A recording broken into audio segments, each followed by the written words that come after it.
Finding those levels too. Look at that 4-punch combination. It's a masterclass right now from Shakur Stevenson. That's what you're seeing. A masterclass. Right hand and Shakur meeting them with straight left hand. Oh, and there's a knockdown scored with the left hand.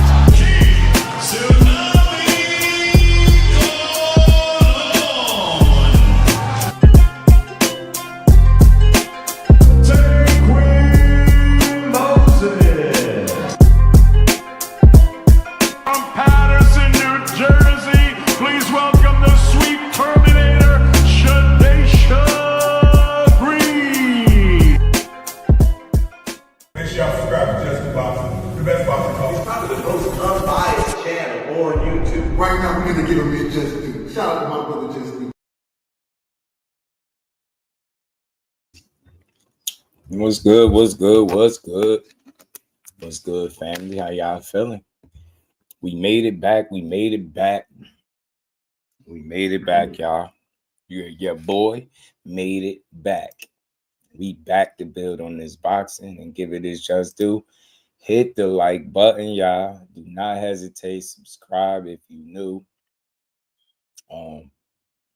Make sure y'all turn your notifications on, and most importantly, don't forget to support the build. We're gonna talk this boxing. We all know, y'all know, this really ain't really news to us because y'all already knew. Shout out to LW the plug. Told y'all this was one of the guys. He even gave a specific date of October 11th. He got timestamps and everything. And as usual, as normal, right on par, people are already, kind of essentially clowning Boots for the move that he making. But I think people are short-sighted. And again, I say this all the time. We don't know what these guys' plans be. We don't know what their plans be. I think they're trying to position Boots for something more than just, go fight Virgil Ortiz. Remember, they were saying that.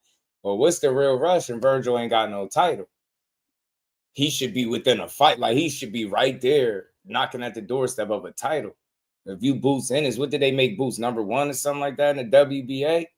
I don't think people seeing the play, but I think I do. I think they trying to position Boots not only to get a title at 54 and be a 2-division champion, but then that puts him in the driver's seat to make these other fights, I think, and it makes these fights more impactful, more meaningful, especially if any of these guys on the other side ends up having a belt. I think Jaron is going to get the last laugh. I think everybody that was writing him off are just rushing to judgment prematurely, and that's typically what you see a lot of times in boxing. People, they don't understand the move, so they criticize it, right? That's easy. Everybody do it. Oh, wait, why? Who's Lima? Who's that? Who's Lima Beans? I see it already. All the little funny little nicknames. Who's that guy? Why fight him? Blah, blah, blah. Why you need tune-ups? You're 30-0. Blah, blah, blah. You're 28 years old. You need tune-ups. Shut up. Told y'all shut up before, man. I ain't going for no damn boot slander. I ain't going for no boot slander. And you know why? Because we don't know everything that they got planned for that man. They think in the long haul, if I see what they're doing, trying to position him in the WBA to get a title, who got the WBA title? You get what I'm saying? Who about to fight Canelo at 68? Somebody, he trying to position himself. He gonna get one of them belts, bro. It's gonna be trouble for the rest of the division. That's what I think. I think they're really positioning Boots for something bigger than just one fight. I could be wrong, but so could Ja for the ones that write Boots Ennis also. I think the ones that's writing him off are gonna be more wrong than Just Do. But again, hit that like button for your bro. Shout out to everybody that's rocking with me. We're gonna keep building. Yo, we less than, 90 away from 10K.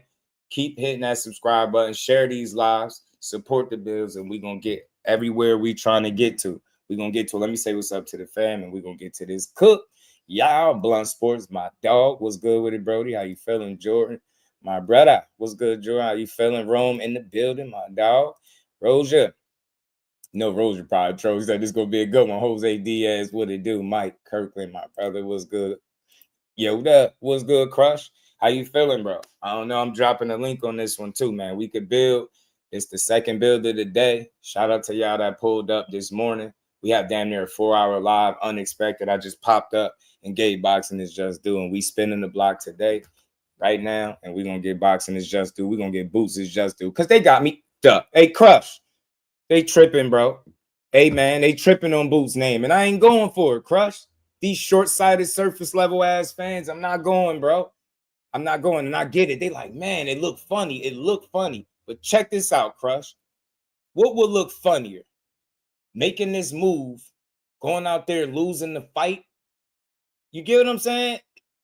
Or it's like, what would be worse, though? I can see if he went out there and lost this fight. That's the only way Boots gonna look funny to me. Because do you know why, Crush? And the rest of the chat fam, I'm saying Crush because Crush a Philly guy, and I give everybody they just do, Boots included. Hey, bro, he ain't did shit to deserve this slander. So maybe to some feel like he didn't do enough to deserve the kind of praise he get. But I will highlight that it's not just the fans that have praised him and put him on a high level. There's the fighters of yesteryear. Some of the best fighters in the world are putting him on that pedestal. When Floyd Mayweather seen him fight for the first time, he said, man, who the is this kid? Who is that? Man, he can fight. He can fight. That's what he said. You get what I'm saying? So many fighters done echo these same sentiments when they see Boots. Roy Jones compared him to himself. He compared him to himself. So that should say plenty. I think Roy and Floyd know a lot more than the average fight fan. You get me in terms of assessing talent. So I think he's a real one, bro. And I just think a lot of times we don't know or understand the moves that are being made. So we tend to critique them and write guys off. I think y'all counting a little bit too soon. I think y'all counting Boots out a little bit too soon. What you doing?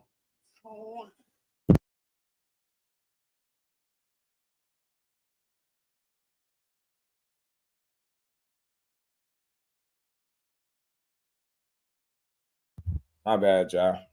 Baby do be tripping. I like the IBO title match. I mean, shout out to everybody. Dank, what it do? Yeah, Boots moving up, Rome. He going to 54. So look, we're gonna talk about this and we're gonna make it all make sense, man. And we ain't sitting up here trying to trash him. He's ranked higher. If you peep the move, they put him like what is number 1 or 2 in the WBA. I think this is a eliminator, I believe. He goes out here, he impressive. Just think about it in the long haul. Think about Boots and why he left 47 to avoid having any messed up performances, right? Underperforming. And at the same time, yeah, he number 10. You get it's not the worst thing in the world, Dank. It ain't. We just don't know him. But didn't we see this with Karen? We learned it. Then we ain't learn shit with Karen. We sat there, we didn't know who Karen was. He came in there and put up an interesting fight. Now, I'm not saying Lima is about to do that. I'm not saying he's about to go out there and give Boots a tough time. But I think the fans are giving Boots a tough time because they can't think past one fight at a time. It's a final eliminator, right? You get what I'm saying? Dank, he going to put himself in position to fight for a title. Exactly, Rome. Exactly. You get what I'm saying? So many fighters have done it. It's a way of boxing. You know, I think these new fans expose themselves, Rome, when they complain about tune-ups. Because they say, well, his whole career was a tune-up. Nah, I'm not going to let y'all do that. He just fought an undefeated world champion and made him quit on the stool. I'm not trying to hear that slander. So, okay, he got that fight out the way. It was a unification. Now he welcoming himself to the division, and he's using Uisma Lima as the stepping stone. Just relax, bro. Let Boots, let him cook, man. Let him cook. Let him get here. That's what I'm saying, bro. It ain't gonna look bad to me until somebody beat him in the ring. That's the only way Boots gonna look bad. We know boxing is a business, man. They're strategic, man. What would make more sense? But trying to position himself for a title at 54 and then chasing the rest of the champions in the big fights, or just trying to go after Virgil to satisfy the fans? You get what I'm saying? I ain't tripping on it, bro. You know, we got to just wait. That he gonna get it in. Let him get his feet wet. And I like Boots, man. He try to stay out of the back and forth. Look, he fighting, man. He fighting, and that's it. That's all. I'm so tired of boxing fans, bro. I am so tired of boxing fans, man. All we do is trash everything, man. We do. If you never seen them fight,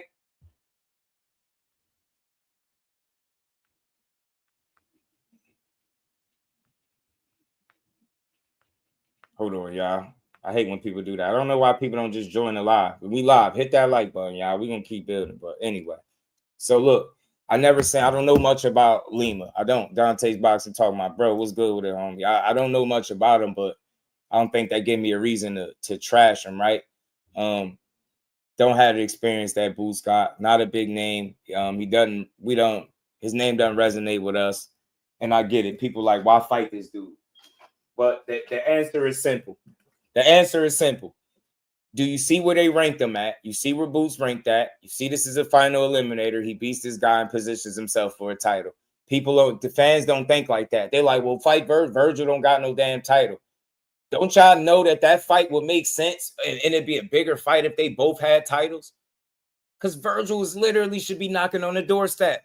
He got a good, solid resume. He had back-to-back top guys in Boachuk and Madrimov. If them dudes make a fight and they both championed up, or at least one of them, it's a better fight right off the bat. I think they're trying to position Boots to get his foot in the door, snatch up one of them titles, and I think it's up from there, bro. I do. I really do. I think they just need to pump their brakes a little bit. I've been saying this. Boxing speed and YouTube boxing conversation speed is two different things. We want everything right now. We want all the answers right now. We want to know everything you're doing right now. Like, think about it. And this is just the way the sport works. He didn't even get his foot in the door with Lima. We like, who next? You get me? That's what boxing is. That's how it is, man. We move fast. We want to, because if it ain't something we've been checking for, we like, man, all we want to know, what you doing next? So look, I do think they're positioning themselves for something bigger and better. I do. I truly, truly do. And I could be wrong, but ain't no way, no reason why this is an eliminator. And then the rankings where they moved him high, very high in the WBA, y'all. Boots about to quietly take over 54, and y'all ain't even gonna see it coming. They've been doing all that shit talking. He gonna quietly get in there and make the fights and beat these people ass. I like what Boots is doing. Stay quiet, keep your head down, keep the main thing. Don't worry about the shit you can't control. You can't control nobody talking crazy on your name, but you know what you can control, Boots, is how you perform each and every time you step in the ring. And as long as he checked and crossed those boxes, crossed them T's, dot them I's, Boots gonna be just fine, bro. A lot of these fans gonna be looking silly in the face, man. I really do. I think it's something bigger for him. And just think about this, y'all. I said this the other day. Why in the hell would he campaign at 54 where all them sharks is at and don't want none of that smoke? It's people that are pushing that because of the path that he's traveling. Shout out to my homie LetsBuild, because y'all know we ain't breaking no news. We don't really break news. Bro, Ben told me this. Remember, I told y'all I always credit him. I'll be telling y'all to tap into him. You want good boxing conversation and news and accurate news. And this dude, while everybody was arguing about Ramos's and Boachuk's and all of this, Ben had the date and the name of the fighter. I just want to put that out there. Bro, be on point. I'm trying to tell y'all something. So we been knew this. So we ain't tripping on Boots, man, because you know what? I believe the talent that he is. I believe in the talent. I believe that Eddie Hearn believes in him the way he say he do. I believe his father, Boots Ennis, believes in Boots as a fighter. And there is no way, y'all just understand something, check something. There's no way Boots could be great if he don't fight none of these guys. So imagine a world where Boots is at 154, shark-infested waters, y'all, and he don't fight nobody. That'll be the biggest disappointment from any world-class top-tier fighter that we've ever seen with this kind of potential. You understand? I get it, bro. People been praising him, and you feel like when he get all that praise and he the second coming of Roy Jones, you like, you like, man, nah, you got to go after all the smoke. But I just think he going to be intelligent about it, y'all. That's all I'm saying. GQ, what it do, homie? Shout out to Dante's Boxing, talk about homie. So I'm glad Boots and Spence missed each other. Spence had to be primed to take on Boots. And that's real, Mike Kirkland. That's real, bro. You should be. Hey, Rome, man, talk to me, bro. We just being real boxing fans. Andre Ward did it. I keep using that as an example. And the reason for it being is because Andre Ward was a career 68-pounder before he moved up to 75. Much how Boots is a career 47-pounder moving up to 54. And I believe he's using Lima to acclimate to the division. Get a tune-up, get his feet wet, get an extra bag, and they fighting at Wells Fargo again. Come on, man. Shut up. And if Eddie Hearn saved money making this fight, then like Dub suggested in a different stream, maybe that they got more money to build out an undercard. It's so much shit to consider, man, when it comes to the business of boxing. And I think they never select an opponent without considering the business. They don't. And I think it took some thinking as to why they was going to go with this guy. You get me? But I think they doing it. Tay, what's good with it? Hey, man. Hey, Tay, man, I'm telling you. And I'm telling you, bro. I'm telling you, man. I'm telling you, bro. I think they got something. I think they got bigger plans for Boots. I really do. Now we gonna see if I'm wrong, but y'all understand why I keep making that point. There's no way you can exist at 54 if you don't want to fight them killers. It's gonna be obvious and it's gonna look really, really bad. Do you get what I'm saying? So this dude, they saying this fight is trash and all of that. Nah, man. No, he getting his foot in the door. And then everybody, man, y'all better be chasing Boots down for the smoke. I swear, man. All the craziness people talking, y'all better be beating down his door. All of y'all keep that same energy. And I like all of these fighters that they talking about them fighting, all of them, because they all solid. They all world top tier talent, right? But I can't wait to see Boots display his talents against the 54 division. I can't wait to see this. I really think that y'all might be in trouble, bro. Boots, but hey, man. Hey, y'all. Boots about to quietly take over 54. Whole time, man. 52 fake out. Warm. He gonna get this warm-up fight, position himself high within the rankings. He gonna be competing for a title sooner than later, man. And probably beating up your favorite 54-pounder if we get it our way, you know? Shout out to my brother Mike Kirk. He said as a Boots fan, I don't know his opponent, but I'm glad he's staying active, right? And I think it's a bigger plan, as I've been mentioning, Mike. They got some plans for Boots. And I think it starts with Lima. I think it do. It wasn't going to be the craziest name, but it's always like that. It's an acclamation fight. Why are people wilding? That's how I know people don't really watch boxing. Don't keep telling me what somebody else did. It's Boots. We talking about Boots want to do it his way. Team Ennis want to do it their way. And they got Eddie Hearn backing them. Go ahead, man. Go get that smoke, Boots. I'm rocking with you, man. I'm rocking with you. I'm trusting the process with Boots. The experiment that is a Boots Ennis and Eddie Hearn, I'm here for it. I'm trying to see where this thing go. But we tripping out because right when he was getting called a duck, they went and got him a unification fight. We gotta chill. Eddie just got a good fight. That was good. Now you wait. Now you get to your next division. And it's time to conquer, man. It's time to eat, man. Boots about to take over.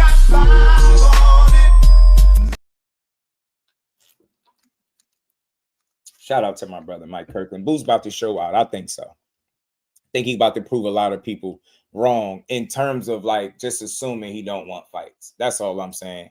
All right. We don't have all the plans, but I don't think there's no way that this guy is avoiding quality opposition. And it's crazy.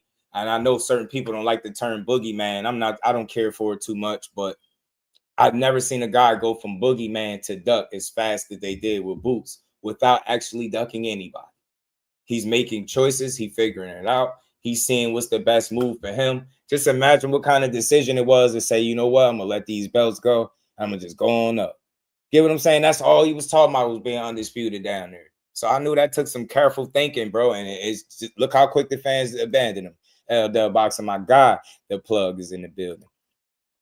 He wanted to tune up. That's what I'm saying. I think he was going to get one anyway. Gail Coast, who did Turkey have in mind for Boots? Virgil, I think he was talking about Virgil. X, what's good with it, homie? How you feeling, bro? Always good to see my guy in the building. OT in the building. Yeah, we back, man. We building, man. It's an acclamation fight. That's all, bro. Ain't nothing wrong with it. They tripping. Because it's only one fight. He going to get this fight out the way, bro. And he's right back to scheduled programming. He said he was, Rome. He said he was coming back. Charlo said he was coming back to reclaim 54, but we got to see. We got to see. Say, look at the details in the fight posters. A massive plan. I'm telling you, I think so too, Blunt. I think they got a plan, bro. I think they got a plan for Boots. I think they got a plan. And a lot of people might not think so. They might not feel it. I do. I think they got real. I think they got real faith that he can do some damage at 54. And it's you just gotta, the fans just gotta sit back and enjoy it, man. I think sit back and enjoy this show. We've seen this play one too many times when guys get accused of not wanting to fight, and then that same fight gets made. I'll use a different one besides Earl Spence and Crawford. Remember David Benavidez was getting accused of ducking David Morrell, but the whole time he was sitting there trying to, get him a Canelo fight that he was positioning himself for. And then he realized he didn't get it, and then they both end up at 75. They try to give David Benavidez, Jesse Hart, and then he wanted David Morrell. And you see how quick that duck narrative went out the window, and people try to act like they wasn't the ones calling him a duck. I'm sick of this irresponsible surface level conversation, bro. You can't prove to me that guys is turning down contracts and offers to fight. I'm not hearing all that duck talk. It's garbage, man. It's nonsense. All right, master plan. I'm telling you, bro. And then they're not even paying attention to a blunt. It's a fact, bro. They got the chessboard up, chessboard. You get me? He out here positioning himself for bigger and better. Y'all missing it. Don't get caught slipping. You know what I'm saying? Boots gonna casually slip in the back door. He gonna use Lima to do it, and it's gonna be on to the next, man. Watch. I think he gonna be positioned for something good, man.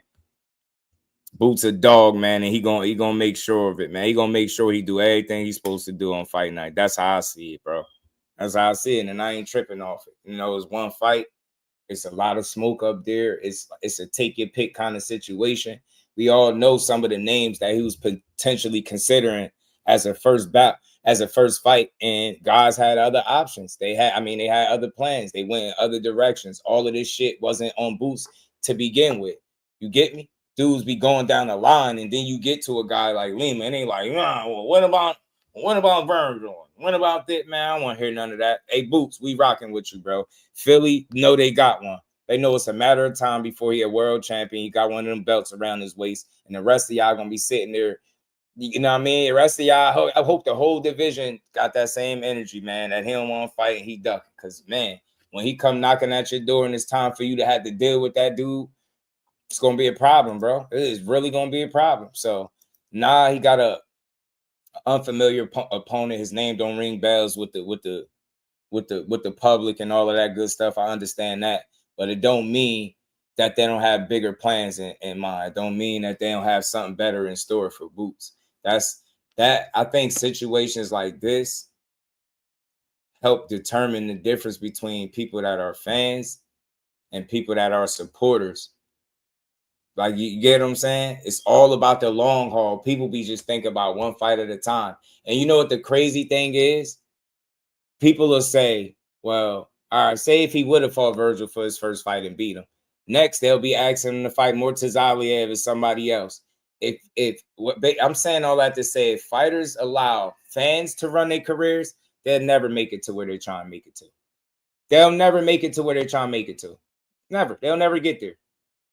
They got all these people working for them, people weighing their options and making moves that make more sense. They're not just thinking about one fight. They thinking you got a person's career in your hands and you trying to make the right move, man. This is chess, not checkers. Jay Grant, you get me. Shout out to the Butcher. He said Ortiz haven't agreed to fight. That's what they said. Nice touch. Easy win, flat-footed fighter again. I mean, look, flat-footed ain't like, it shouldn't be like a death sentence, right? Some fighters are just flat-footed. You know what I'm saying? Some fighters are just flat-footed. You know what I mean? The thing is he better than Boots? Probably not. You know, anything can happen in a fight. Karen surprised us with the way he brought a good fight, an interesting fight. So I don't know. I just think people can't see past the way they think about a situation, right? They only see things one way.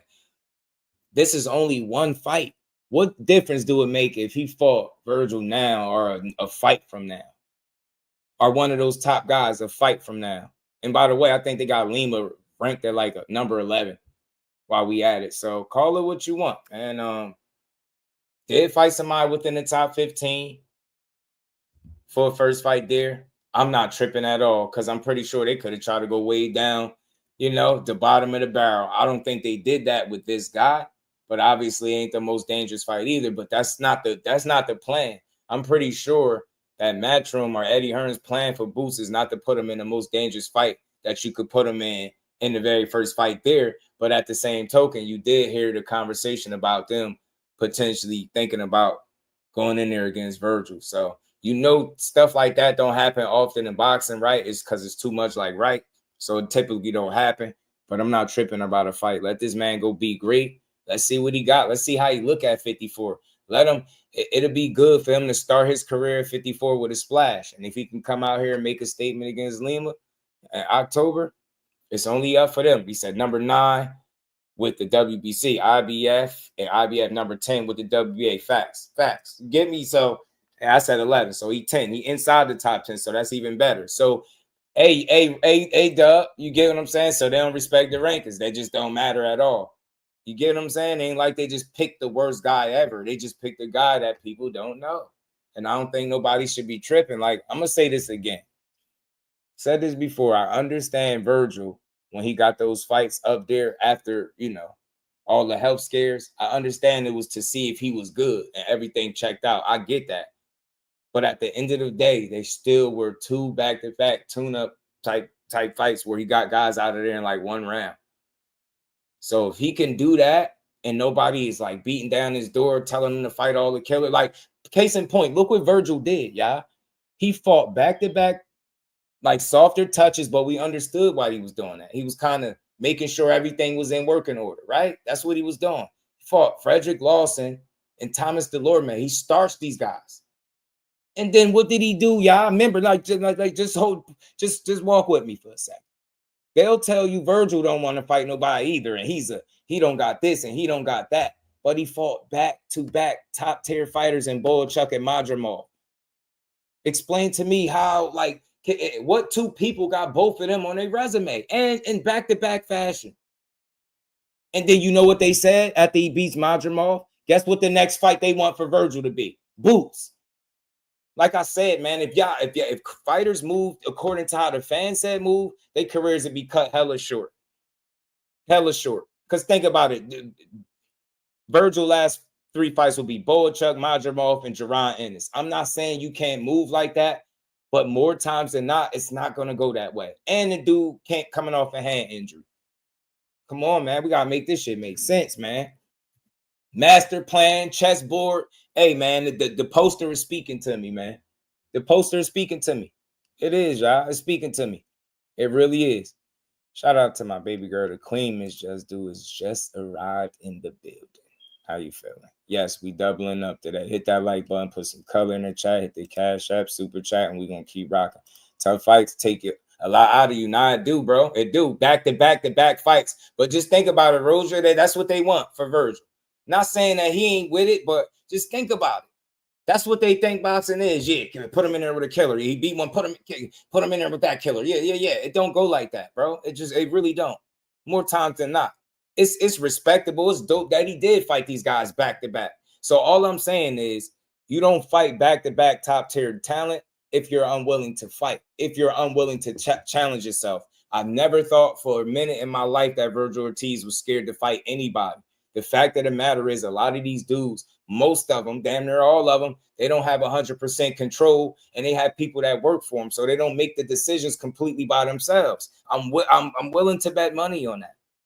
They don't. So a lot of time we be yelling all these different opponents. They teams be having plans for them, and they gonna see them plans through.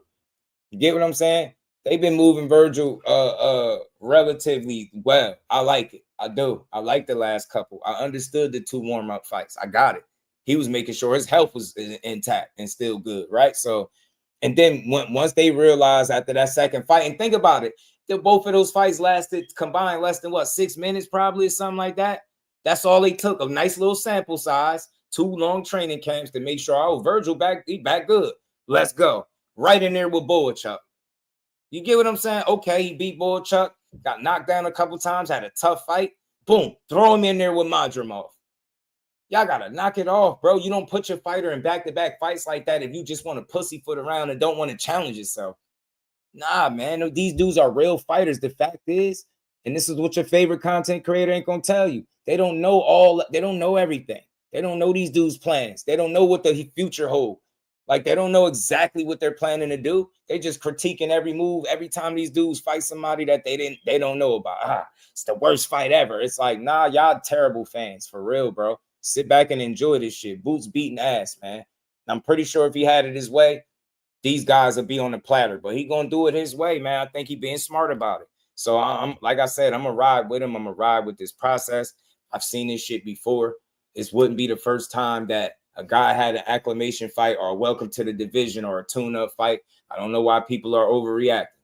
Acclamation and tune-ups are a part of the sport. Always have been. I think it's going to continue to be because guys got to move smart. It's not about being tough. It's not about proving to the fans that I want all of the smoke. So I'm going to just go out on a limb, and I'm not gonna cross every T and dot every I, and I'm gonna end up like one of your favorite fighters with my shit rock because I didn't do what I was supposed to prepare myself to take on these challenges in the division. That's all Boots is doing. He trying to do it the smart way, bro. And I'm not gonna knock him for that. Because at the end of the day, as long as he can sleep at night, he cool with whatever moves they making. He read up with Eddie Hearn. Obviously, he must believe in his message or what he got going for him. So if they're positioning him high within them rankings, you best believe he's going to be competing for a title. And that's going to lead to him fighting a much better opponent, one of the guys you want to see him fight. Then what are they going to say? He go beat Lima and go after a top guy. What they going to say? What you get? Think about it. What they going to say? People only think one step at a time. Yeah, well, he ain't doing this now, so that means he'll never want to fight nobody. That's not what that mean, bro. That's not what that mean. That mean the money that they was offering up, they found somebody to take that 250. They ain't had to pay the $500 that they offered to Rashidi Ellis. And like my bro said, then they got money to flex, got some flexibility to build out an undercard. You get what I'm saying? Shout out to my dog, man. Reef, what's good with it? Yeah, we on the road to 10K. We getting there. So y'all hit that sub button if you're new in the building. We gonna keep rocking, man. But we here to get Boots his just due, and we ain't tripping about this Lima shit, y'all, because y'all was following the channel. Y'all already know, man. Y'all already know this stuff was coming. Y'all already know it was coming. It was on the way. So pack his ass up, Boots. Lima is 14-1, 10 KOs, Portuguese fighter. You know what I mean? L-Dub just let y'all know what the rankings is. So they just didn't completely pull him out of a hat. You get what I'm saying? They ain't just pull him out of nowhere, out of thin air. And like I said, with the way them rankings is looking, hey, Boots, man, you're going to be a world champion. You about to be a 2-division champion sooner than later. You're going to be a 2-division champion sooner than later, G. That's what I see for Boots. You said where's Tito Mercado at 140, throwing his thing.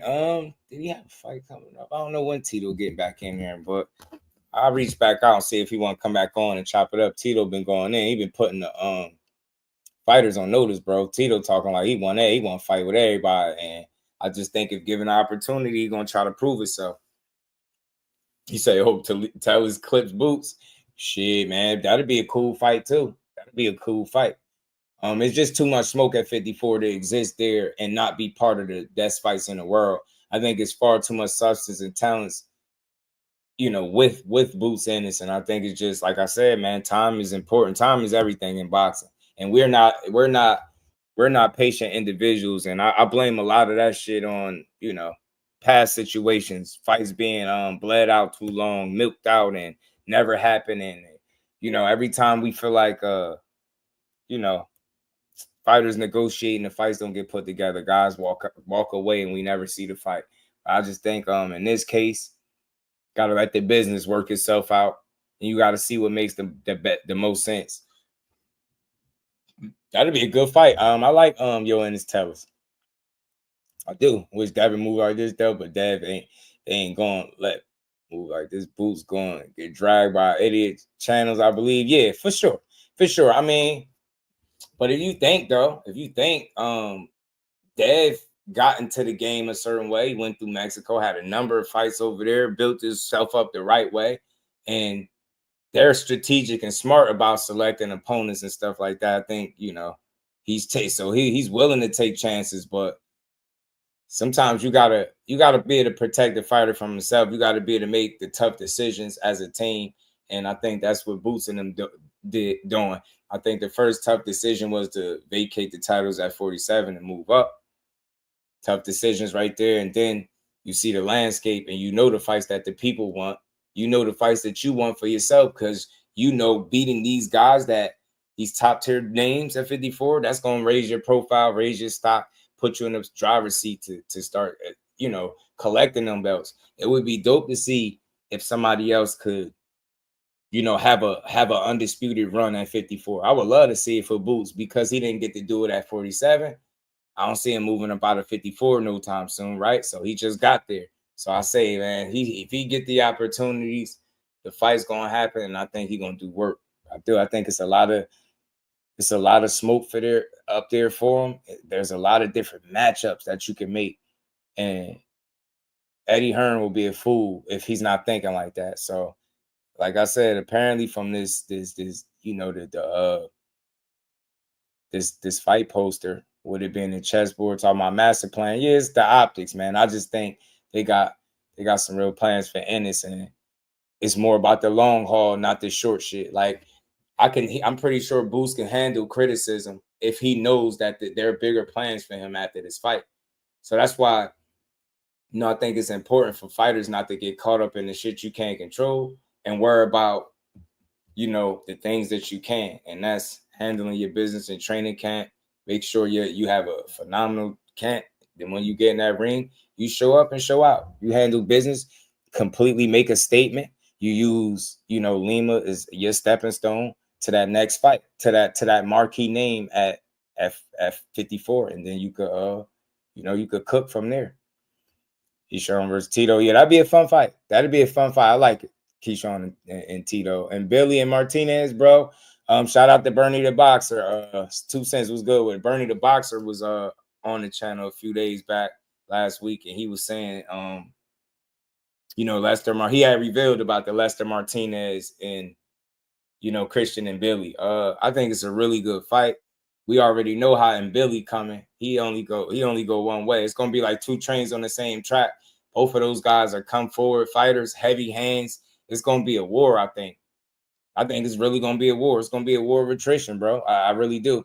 It's like it's one of those, it's either you or me type deal, because that's how Mbilli fight. There's really not much in between. It's like he trying to get you out of there, or you gonna end up clipping him because he be trying so damn hard. So both of them, like I said, they got power in both hands. And Mbilli work out like a damn super soldier. You get me? But I feel like he put so much into his punches sometimes he leave himself open and he can get countered and caught. Bomac is really smart, really good at putting together a game plan. Like for me, most of Mbilli fights look the same way. If he can bully you and overwhelm you with that aggression and power, he gonna do it. He can box, got some boxing ability with it. But man, every fight is just a fight for him. Like he be trying to leave you in the dirt. You get what I'm saying? Just what you like, you play now, later. I don't want people to think I don't feed you. Nah, they don't think that. They know if he zoom verse, what it do, homie? Say you no rest grind. Yeah, man, we got to get there. That's why I told y'all we putting the work in. We just did a 4-hour joint earlier this morning, and we right back. We're gonna keep building. Shout out to Zoom verse. Y'all go tap into the bro.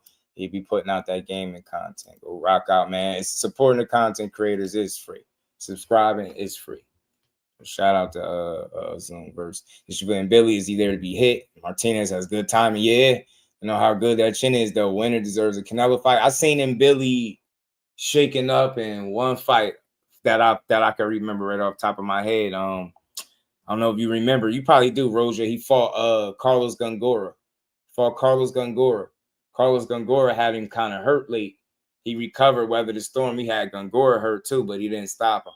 It went to the decision, but it was a tough-ass fight. He got tested in that fight because dude Gongora was able to weather the storm and take some of Mbilli's best shots, and he still was there. So I think Mbilli, from trying so hard and swinging these haymakers, and, you know, he got all the muscles too. He was winded, man. He had to catch a second win against Gongora. You remember it. You remember it, Roger.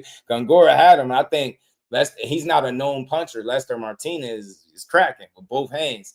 And he's sturdy too. So I think both guys' chin, will, and attrition is gonna get tested. I think whoever man, that fight really, because they both got like game-changing power. They could change the fight with the right shot. Both of those guys. Who got better boxing ability, right? Who got the better corner? You gotta start looking at everything like that. You get what I'm saying? So man. That's gonna be a good one, yo. It's a good one. That's what I'm saying too, Roger. How? Like that, all they do is punch. Them dudes don't play no games. Lester want to knock you out, and Mbilli want to knock you out. And they ain't concerned with nobody's boxing match in overtime. So yeah, I think there's gonna be a war. You know what I mean? I don't mean to sound cliche. I think there's gonna be a war. I think them dudes gonna bring everything. And I think whoever displays more versatility in the fight will win. Because we know some of the things that they both can do. We know they both strong, you know, punchers. And Mbilli got a solid jab when he's jabbing. He's heavy-handed, bro. He throw every punch hard. But the thing is, I like the fluidity of Lester Martinez as opposed to Mbilli. Like sometimes he just overly loads up, and I don't like it because it leaves him wide open for counters. I seen what he was doing against Gungor, and I was like, that's not necessarily the smartest way to go about it, but that's what he was doing. He was going at it like just winging. I'm like, if you in there with a more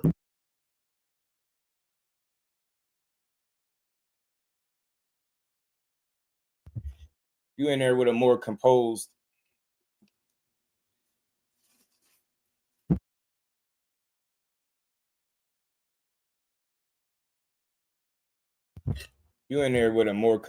fighter, man, that got his head and good corner and good game plan, you might be able to beat this guy. Yeah, and Billy, he just go for it. He a dog. He's a dog who's more talented. Yeah, I think that who's able to show more versatility in the fight will win to me.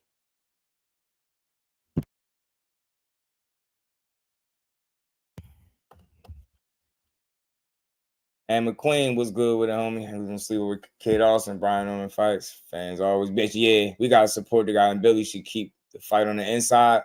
That'd be interesting. Man. But it's a really good fight. I like it for both dudes. Those are the kind of fights that you could really get up for. That shit is meaningful. Man, people was asking for Mbilli to step up or fight somebody that's dangerous, even though he got some people, but more notable name, one that resonates with the people. People know more about Lester Martinez, his track record. I think some illnesses or injuries and things like that kept him out of the ring a little bit. I hear something about how he was suffering with some type of headaches or migraines. I'm hoping that situation is on the up and up, and he just ready to go out there and have a great fight. I could see a way where either guy can win because they're two of the most determined guys you're gonna see step in the ring. Make no mistake, every time you ever gonna watch Mbilli, it's clear that he's looking to hurt you. He understands the assignment and he going about it. He trying to get you going. He trying to hurt you and get you out of there. You know what I'm saying? And he could be relentless at times, but he's susceptible to counters because I think he throws everything hard and has the tendency to load up and overcommit at times. And like I said, one of the Gungor fights, I feel like that was the only fight I seen him get buzzed like that a time or two, like twice, like Roger said. So that dude was he was giving just as good as he was getting in some instances. So that's what it's about for me. Can Mbilli fight a controlled fight, right? Discipline without overcommitting and loading up and trying to, like, you can see that he's trying to knock you out. That's not always good, right? Is he gonna go into this fight? I feel like he chased the knockout against Carlos Gungor and it never came. And he got hurt a couple times in that fight and had to really, really dig deep. I think if that's Lester Martinez on the other end and you find yourself in a compromised situation and you slowing down late, it can get tricky out there. It can get tricky. You know what I'm saying? Kid Austin, Drew fighting smoke though. I like both.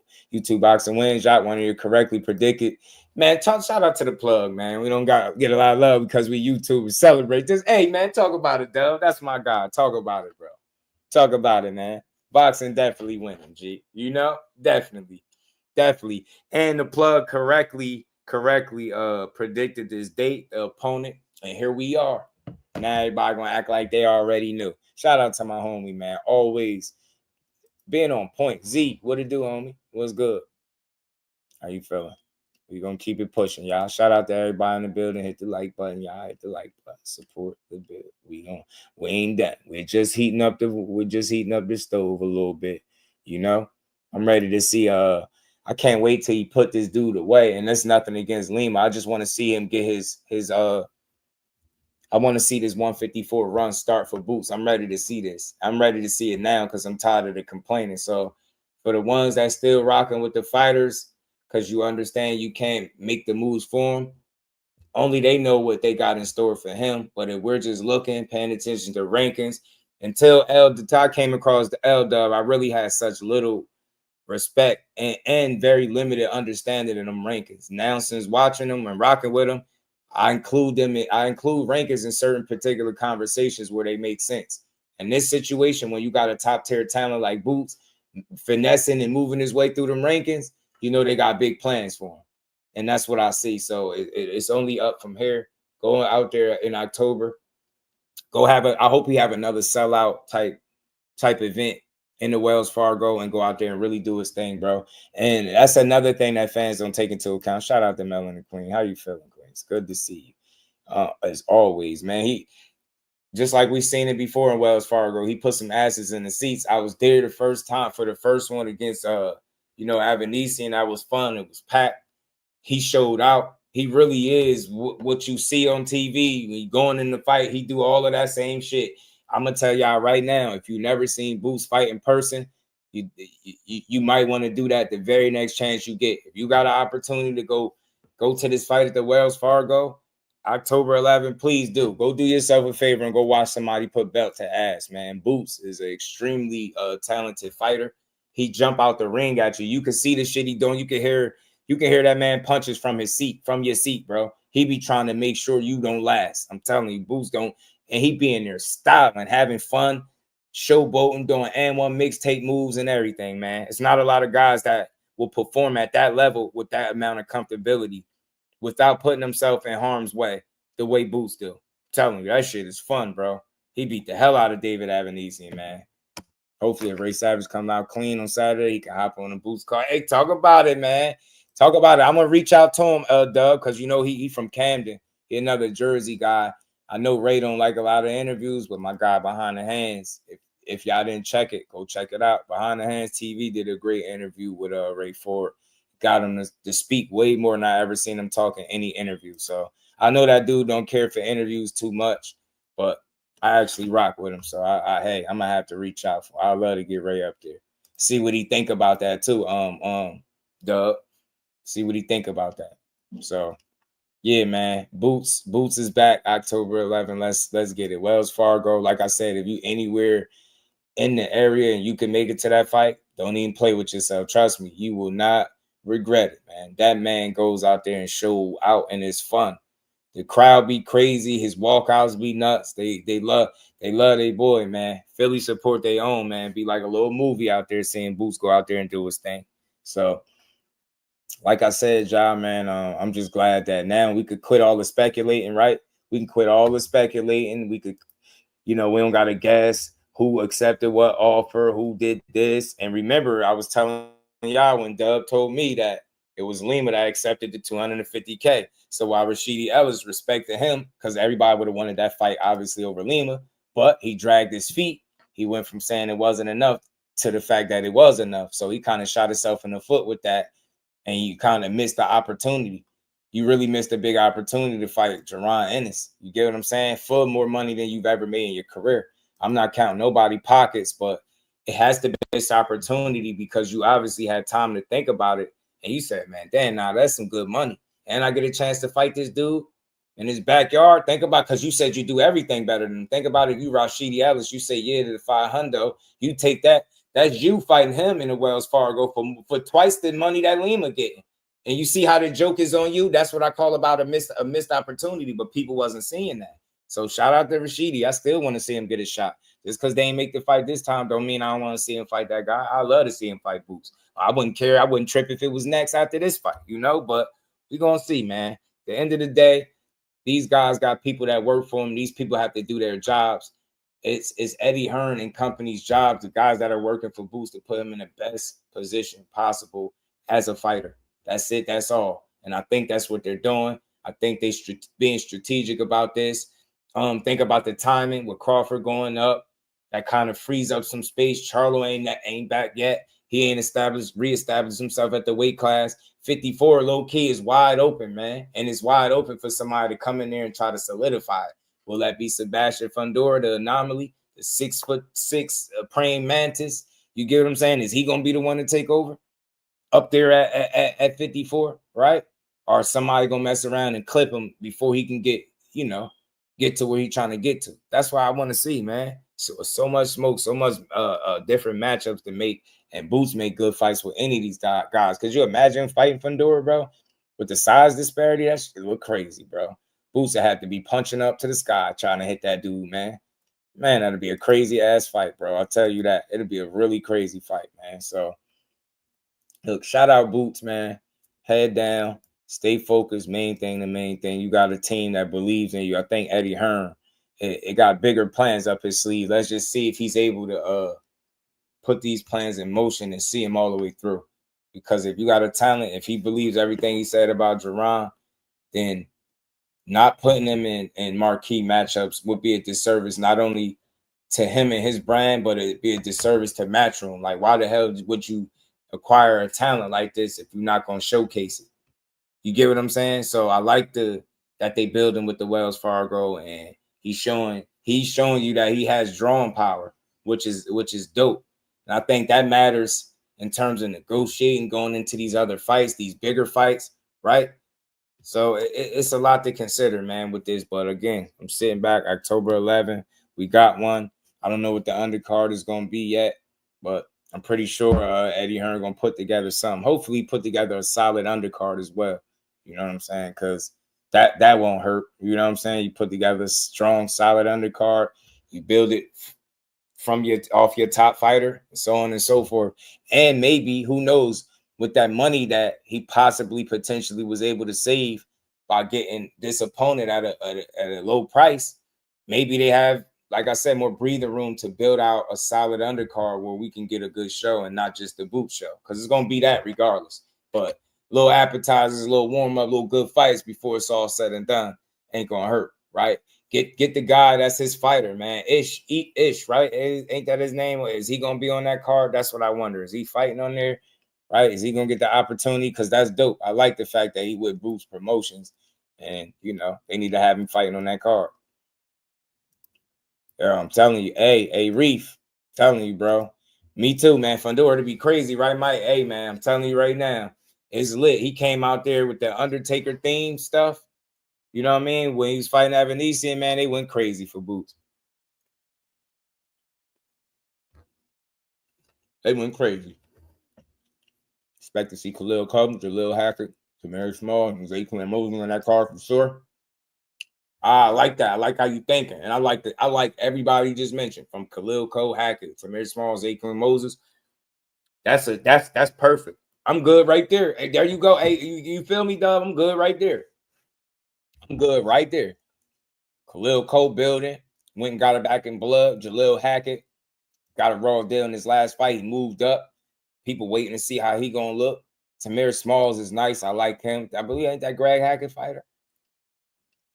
No, and Zaquan Moses, you already know, man. Jersey strong out here. Boots versus Fundora will be a miracle. But I believe in miracles. I like that. He said no Tito. Tito at 40. Tito at 40. Oh, you talking about on the card though? No Tito Mercado on the card. Okay, that's what you meant. I wonder what Tito gonna do, man, when he gonna get back in the ring. I like to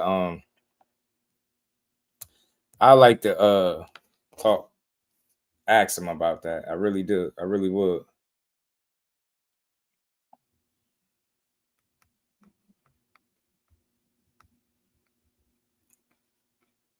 They calling, yeah, y'all gonna have to eat y'all words. Y'all are calling Boots. Y'all calling Jaron Puss in Boots, bro. Easy fight Ennis. I can't wait till y'all gotta eat them words. Y'all calling my guy Puss in Boots. Y'all crazy, bro. Tito Mercado will be back December 13th. Appreciate you on Pacheco car in LA. Screenshot it. Shout out to Dub, man. Y'all remember that because y'all asked about him. That's why I call him the plug, bro. Because he be on point. He be on point. So there y'all go for the people that was asking about Tito Mercado. You know what I mean? Back in the building. You did. That's good money right there, man. That's good money. They call him Doug Ennis too. Yeah, I can't wait till you make him eat their words, Butcher. Because that's what's gonna happen, bro. That's what's gonna happen. Watch what I tell you. They're gonna eat their words. And they're gonna be sitting around more. Nah, I didn't say he ain't wanted to smoke. I'm just saying he was moving funny. He was just fighting guys. Now you fighting guys. Watch how all the excuses, watch how they sound. Because they're not even gonna want to admit that they was part of that slanderous energy towards Boots. Watch. You know he quiet, so y'all taking advantage of the fact that he ain't the social media guy. Shout out to D-Ray, man. Appreciate you, homie. Much love, man. We getting, he said, all chatter. Now this is August 11th. I'm giving you some fight dates in December. Shout out to my guy. Look where we at. We are in August. He just gave you a fight date for December for the guy that you just asked about, Tito Mercado. There's nobody else that can do that. That's why I say, and if you in here, subscribe to that man. You know what I'm saying? They would get in the ring with Boots. He said, "Oh, nice talking from the sidelines when you getting punched. Yeah, when you're not getting punched in the face. I'm telling you, hey, Zoom, you know how I go. You know how I go. Everybody's super loud. Everybody's super loud. When the pressure ain't on, when you ain't got to go out there and perform, it's easy to be super loud with your you know what I'm saying, with your assessment or how you feel about something. But watch, everybody they're gonna have to answer for that, man. They're gonna have to answer for this boot slander, bro. They're gonna have to. They're gonna have to, bro. Hit that like button, y'all. Like you said, Gary Antoine Russell and Super Martinez are the real boogeyman. Yeah, I'm with Dub when it comes to that boogeyman stuff. I always felt like it was overstated and overblown, right? Gary Antoine Russell a dog, man, but I don't feel like guys are boogeyman because for the right price and the right opportunity, these dudes gonna get in there and mix it up. You get me? But I get what you're saying. I feel like a lot of people don't be beating down his door or Matiz's door trying to fight, but Gary Antoine Russell say he with it. You know what I'm saying? He with it. It's about the scaling business. Yeah, I'm telling you, your team matters too, man. You sometimes, or most times, a lot of times, you go as far as your team go. You can have talent, but if you ain't got the people moving you right and putting you in the best situations, that shit could all be for nothing.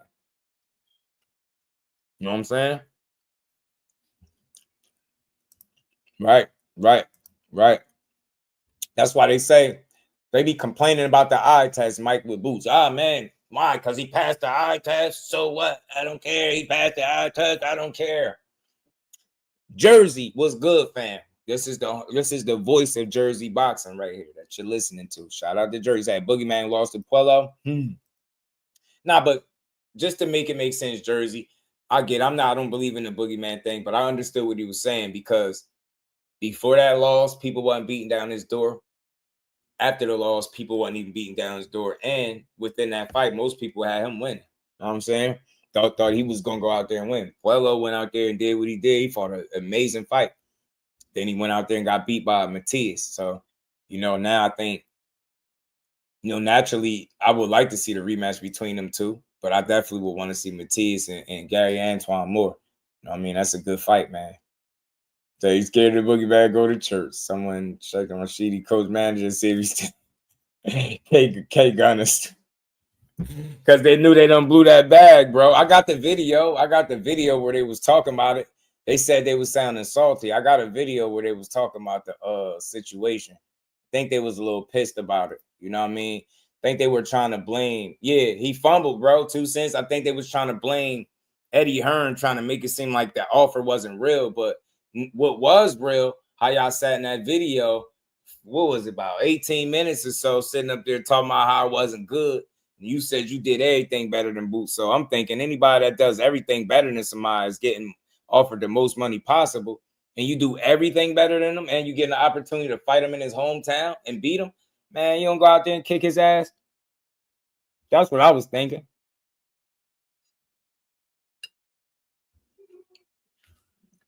You don't go out there and beat that man ass. So they've been starving for some real boxing. I'm telling you, LW. Here, shout out to baby girl, the queen, Miss Justice. She said, put some color in the chat. Don't forget, hit the cash app, hit the super chat, hit the like button, hit the subscribe button. Don't fall asleep on me, y'all. We ain't going nowhere. This is the second build of the day, and we're gonna get it in. I got another video breakdown, man. Got another reaction video because I'm about to get back to doing my reactions full time, heavy.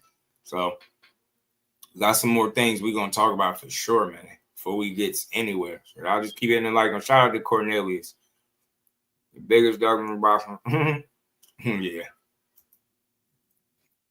Hey, Cubano, no, all seriousness, bro. Like, I just want to know, how old are you?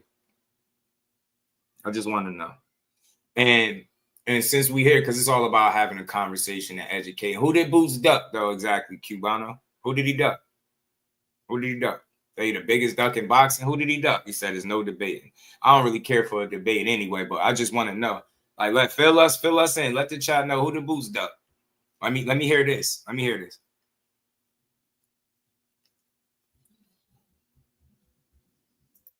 Mm-hmm. Yeah. I remember that. I remember that, Doug.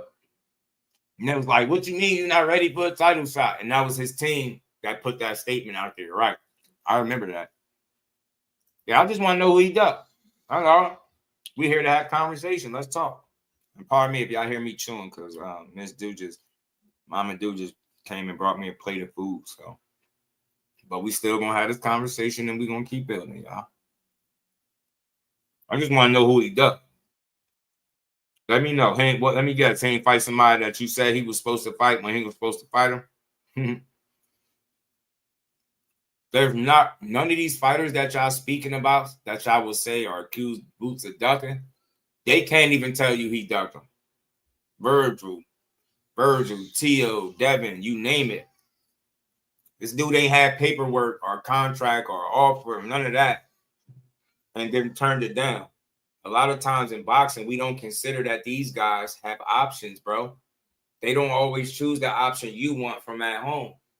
You get me? It's that simple, but the man ain't ducked nobody. It's not a fighter in boxing that can say, yo, Jaron and his duck. They'll be lying. That's why you don't hear nobody saying it. But you guess who you hear saying it? The fans. So if the fighters are not saying it, why would you be echoing that? Just tell me, name a fighter. Name a fighter. Name a fighter. Who and Michael John with them two first names. Who not a top 10? Who not a top 10 fighter? See, yeah, you really came in here. You must don't know what you're talking about then. Who not top 10? Lima not? Lima not? I don't want to know what you're talking about. See how wrong y'all be? Y'all, you agreeing with a guy and you making a bad point. You said Lima is not in the top 10. Go do your homework, bro. I don't even think you know what you're talking about. Go see where he ranked at real quick, Michael John. Go see. It's crazy. A lot of y'all dudes come to boxing chats, and if it ain't something negative or trolling, y'all don't got nothing to add. You got nothing to say. Yeah, I agree. He's he's ducking. Who he ducked? Virgil Ortiz can't say he ducked him. Who? Who did he duck? I want to know. Fill me in.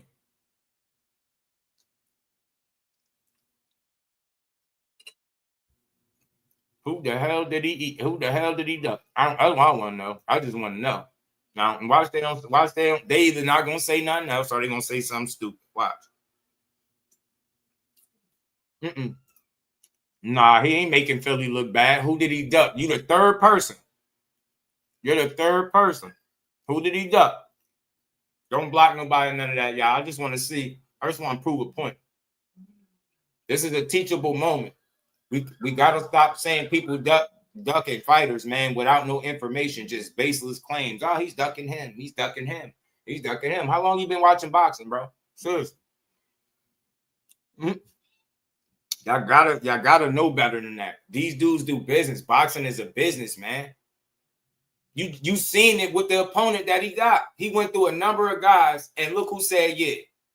Look who said yeah while everybody trying to get their biggest payday. You get what I'm saying? Y'all not even seeing the play. The last fight was made because Boots had to take money out of his pocket. That's all I'm saying. I'm like, y'all act like dudes is not asking for more than they've ever been paid in their careers when it's time to fight them. And then when they get offered money, they still not taking it. What are we talking about? We just seen Rashidi Ellis, who had an opportunity to say yeah and did. And then we still mad at Boots. Man, come on, man. Yeah, educational purposes, man. I don't care about the Boots fan. Listen, that's the problem, bro. Hey, boxing stars. I'm not a fan. I'm a supporter. You know what fans do? When they don't understand what Boots is doing or what plan Matchroom got, they overly critical of everything he did doing. He could acclimate to the division. He don't got to prove to you at home that he want to fight everybody. You get what I'm saying? He could get his one fight out the way, and then he gonna keep going. It's not about defending it. You don't know what you're talking about. Y'all go from saying, who is he supposed to fight? Let me guess. Let's go. Watch this. Y'all really don't talk boxing for real. Y'all just criticize. Y'all here to talk shit. Boots is sure as hell beat you up. I'm wondering why we tripping on everybody he fight. He just had a unification fight in the last fight he just had. So you thought he was going to move right up and fight Virgil, who coming off a hand injury, and 2 tough back-to-back fights? Come on, what are we talking about? Who was he supposed to fight at 54? Go ahead and pull out a unreasonable name. Go say something crazy. He's not making Philly look bad. He putting on for Philly. It's fans that don't understand the business of boxing that's making shit look crazy or sound crazy. Y'all don't even know what y'all be talking about. He just had a dude come in here and say he's not even top 10, and he is. Make it make sense. Who was he supposed to fight? Didn't they move him up in the rankings? They moved him way up in the rankings, man. I think they got plans for Boots. But when you a simple-minded, surface-level fan, you can't see nothing outside of what you think, how you feel. Yeah, well, he's a duck. He's a duck. Now y'all gotta start. I gotta start. I'm gonna ask you again because I'm gonna start blocking people now. Trying to be nice. Facts of Boxing. You got a name. Your name is Facts of Boxing. So before I send you to the shadow realm, if I send your ass to the shadow realm, tell me, in all honesty, because I like to have conversation, bro. Who did he duck? You the third person that said. Let's see if you strike out, bro. Tell me who he ducked. Look, I'll give y'all the floor, and y'all just come in and type dumb shit. So tell me who he ducked, because I can't wait to hear this. We just seen Rashidi Ellis say $500,000, $500,000 wasn't enough. Rashidi Ellis said $500,000 was not enough. Then he turned around and said it was. So who ducked right there? Who ducked there? Did Rashidi duck?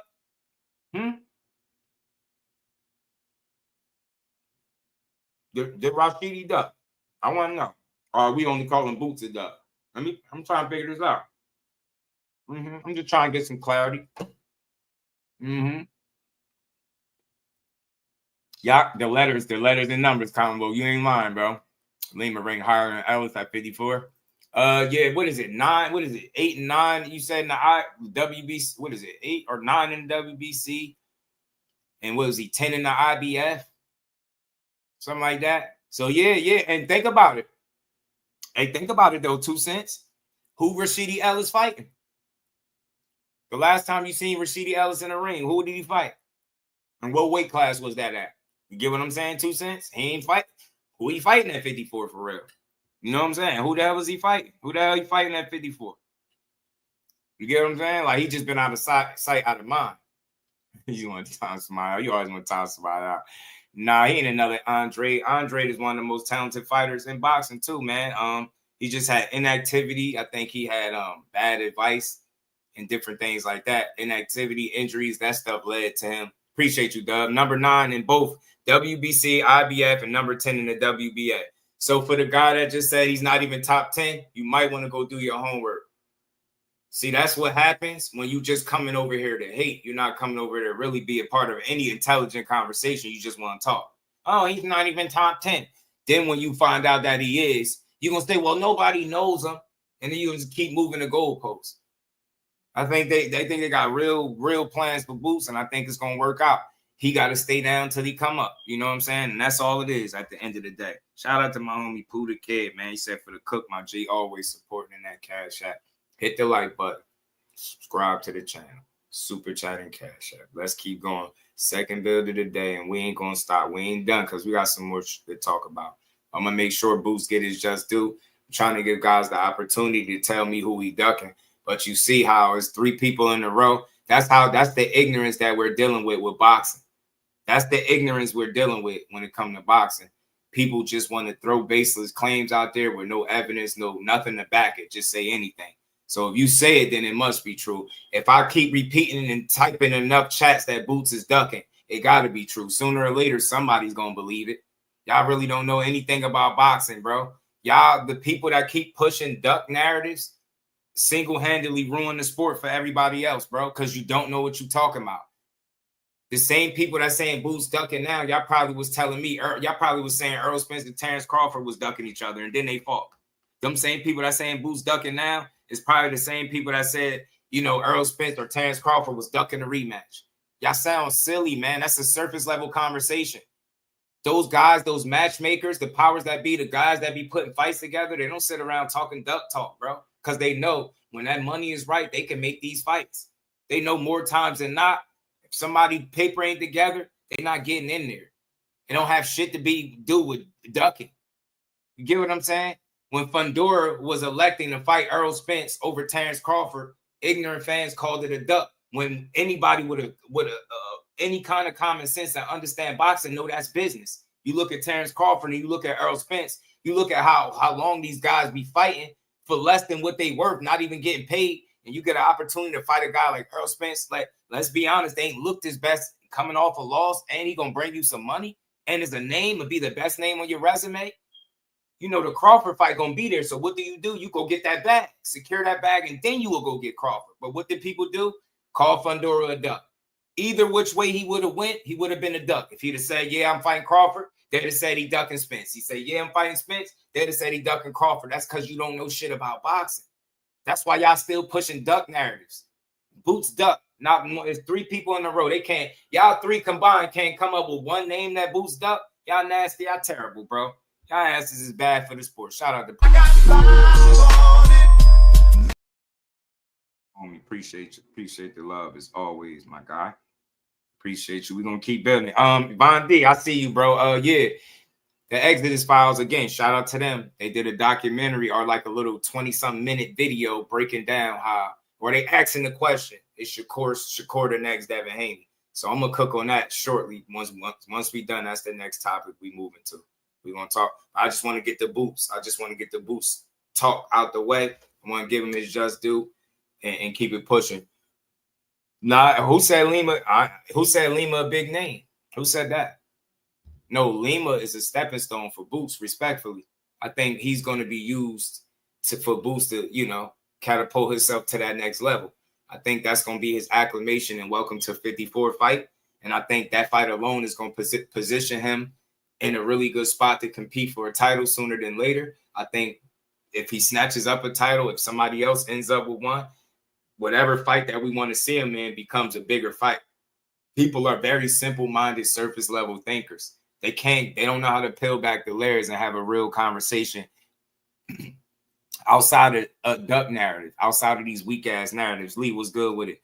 Yeah, we're gonna talk about it, B-Dog, because they asked the question, did like a 20-something minute video. So we're gonna get to that shortly, y'all. Trust me, sit tight. I got y'all for sure. We're gonna react to it in live time, man. I'm gonna watch it for the first time with y'all.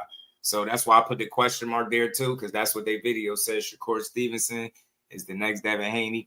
And basically, I seen a little bit of it. I didn't watch enough. I didn't watch a lot. I watched enough to know where they're going. I went and seen the comments. Pretty much, they're mad that people was giving Shakur his just due after going out there and proving so many people wrong. Countless people saying that he couldn't do X, Y, and Z. He did all of that and then some, beat a guy at their own game.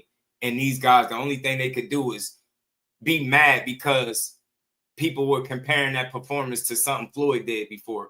When you got Floyd himself calling Shakur Stevenson little TBE. So it's like, it's crazy that these fighters can get praise from each other, but the fight fans think their assessment or what they think it matters more than the people that competed in the sport. You get what I'm saying? So these dudes is just weird, bro.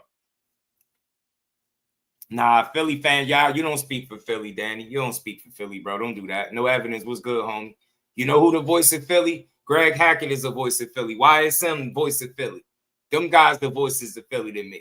You know what I mean? When I want to update, I know I can reach out to them. I know I can holler at YSM. Those are the voices of Philly. Y'all don't speak. You don't speak for Boots because look, again, you're not a real supporter if the only thing you're talking is duck talk when it comes to Jaron Ennis when we all just watched Rashidi Ellis turn down $500,000. Make it make sense. Stop thinking y'all because you say Philly fans agree. That's the problem. Y'all fans. Y'all not supporters. Boots need real supporters. Go take y'all asses and watch another sport. Go watch table tennis or hockey or something, man. Go know what I'm saying? Go. All Philly fans don't agree, bro.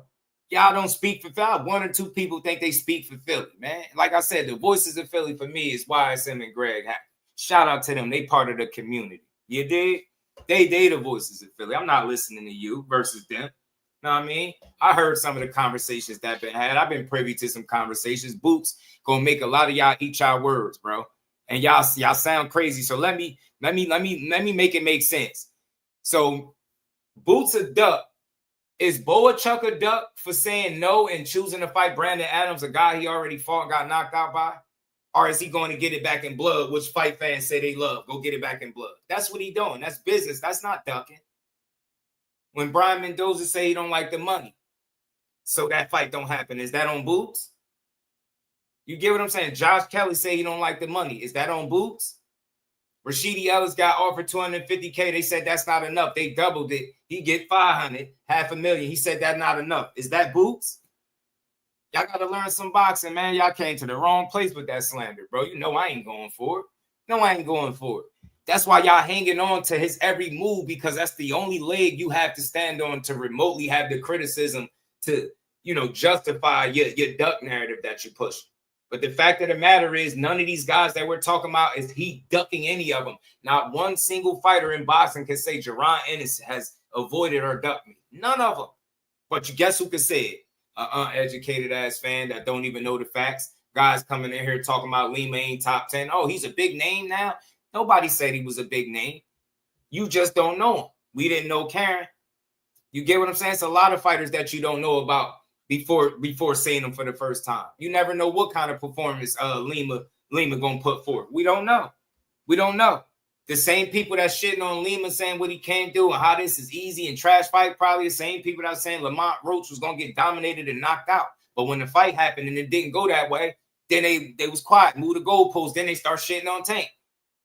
You gotta make it make sense. Y'all not real boxing fans, bro. Stop trashing Boots, yo. Y'all trash fighters for no reason. Y'all don't have the information. Y'all just be talking. I've asked them over and over. I asked at least 3-4 of these guys to say who Boots is ducking, and can't none of them say it. That's crazy, man. Yo, I'm telling you, bro. They some uneducated people when it come to boxing, bro. He said crash out.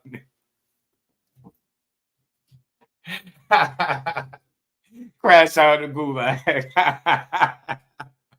Hit the like button, y'all. We gonna keep building. We ain't going for that slander over here. Y'all know y'all came to the wrong platform if y'all came for slander, bro. I'm gonna keep telling you. Y'all came to the wrong place. We build boxing up over here, man. That's why I be asking dudes how old are they. I don't be trying to be funny, but when you're a certain age, yo, them early 20s boxing fans, y'all just knew all together. Y'all don't know anything. Seriously. Like, y'all don't be knowing anything. And if crashing out over Boots is giving Boots his just due is considered crashing out, I'm going to crash out every single day, yo. I'm going to crash out every single day. You get me? But they know 2 cents. They know everything he do, his every move. Hey, Boots, I want Boots, Team Ennis. I want Matchroom. I want everybody that's genuinely a supporter and has Boots' best interests at heart to know. Just do boxing as a platform, as a content creator. I'm rocking with Jaron Ennis. I think people are gonna have to watch. They're gonna move the goalposts when them fights, when them 154 pounders start getting took out left and right, when Boots start really making his mark, solidify himself there, making his stamp. They're gonna have a lot of different shit to say. Watch, you see this all the time, bro. You get what I'm saying? We clearly didn't learn nothing from Errol Spence and Terrence Crawford. We learned absolutely nothing from them. We learned absolutely nothing from Errol Spence and Terrence Crawford. We learned nothing from David Morrell and David Benavidez. Like, all of this duck. This one is ducking, that one is ducking, this is ducking, that's ducking, this, like, bro. Nah, the fight ain't a disgrace, bro. The way the fight fans, the lack of boxing knowledge that a lot of fans have, candor, is a disgrace. How is fighting a guy in your first fight at the weight class that's within the top 10? And I think, what is it, 3 different sanctioning bodies? How is that a disgrace? Or do you not care? So who is he supposed to fight, Candor? Just let me know. You another one. Let's see. Watch this. I'm proving a point. I use these guys as teachable moments. They don't come in with no solutions or anything that makes sense. They just come in with this fight is a disgrace. Why is it a disgrace? Because you said so? Get me? Think about what y'all be saying, bro. Y'all terrible, man. Y'all terrible, bro. Y'all terrible, man. It's crazy, man. Boots gonna make a lot of y'all eat y'all words. He said how much Boots paying me. The same much he paying you, Johanna Boxing. The same much he paying you. It's not about defending them. Just think about something. Don't block it. Don't get too crazy. They get disrespectful, we block them. But some of these people, it's all good because I don't want everybody thinking they can't have their opinion and they get blocked. So just, you know, don't overdo it. Why should I have to defend a former undefeated, you know, he's undefeated and a former unified world champion? That just shows the state of boxing, the fact that I gotta defend a guy that's been doing phenomenal things in the ring, and because a couple of names have evaded him and not on his resume for obvious reasons, y'all shitting on him. And y'all crazy because y'all know the opportunity for him to fight the champions at 47 was scarce. Then when he got in position, it still was more BS. He still managed to snatch up a couple of them belts before it was all said and done. And y'all still trashed the man. I don't have to defend Boots. He does a pretty damn good job at it himself inside the ring. I'm only defending him against the slander. You can criticize him. You could criticize him, but we can't trash him. How are you shitting on the fight when he started at Boachuk? Just let me know. He started at Boachuk. Get what I'm saying? You got Mendoza. You got Josh Kelly. You had one of the Ramoses who we now know was able. You get what I'm saying? And then you had Rashidi Ellis. All of these guys rejected the money. Lima said yes.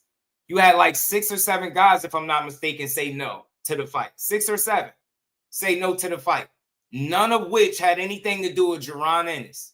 So again, you can critique the fight or the fighter that you think Lima is, because I'm willing to bet you never seen him fight. You just talking blind. You just talking, complaining. If you don't know the name, then that means the fighter ain't good.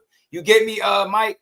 Is it a disgrace? Because he said so. And we supposed, yeah, it's a disgrace to boxing. No, it's not. It's a disgrace that y'all boxing fans are so limited with y'all knowledge and y'all don't even care.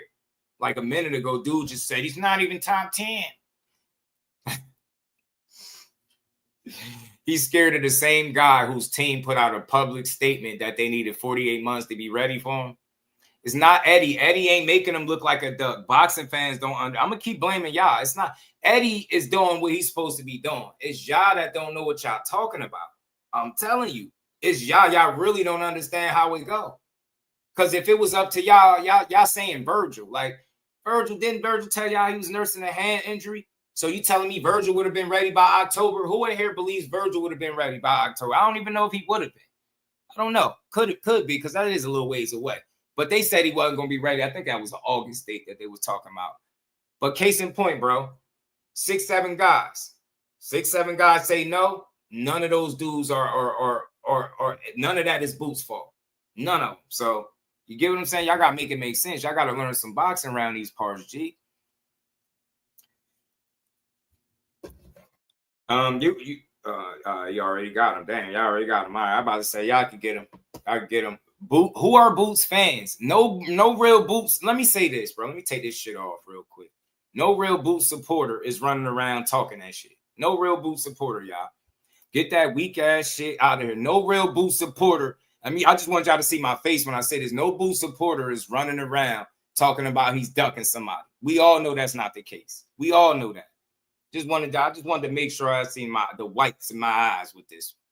Get y'all asses out of here, bro. Y'all do not speak for Philly. Y'all know y'all dudes talking. Y'all not from Philly. What Boots fan did you spoke to? That's really, well, I'm a Boots fan. And yeah, it's not delusion. No, it's delusion. Y'all delusional because y'all don't know shit about boxing. You think a couple of fans mean, so that shit don't mean nothing to me. I don't give a damn who said what. I'm not running with that. I think for me, bro, y'all gotta show me Boots is ducking somebody. And like I said, y'all should have a name. Bruce, guys, what's good with the OG? Shout out to G, tied it up. Appreciate you, bro. You know I'm on the job, man. They ain't slowing nothing down. They just talking a bunch of baseless claims. It's sad. Shout out to Puda gave Virgil manager, and Dad is openly ducking the fight openly. He said, we're not calling Virgil a duck because we know the sport. Or if that was Eddie and Bozy, they'd be calling him a Boots a duck. That's the fact. Eddie Hearn said he signed on to fight. Part of the deal, him signing on, was for him to fight Virgil. And then you heard the discrepancy on Virgil's side. So kill that shit, bro. Y'all not going to convince me that Boots is ducking somebody who team put out they need 4 years to be ready for him. You can't make this shit up. Can't make it up. Nah, let me get you right. Let me get you right. Sugar Nunez, I know this. I wish this is the real one. So let me get you right, bro. First of all, I don't know, Eduardo. Did you read the name of the channel before you clicked it in? Do y'all think before y'all come here? You see Jusdueboxing, right? So what you think a channel named Jusdueboxing is going to be doing when you get here?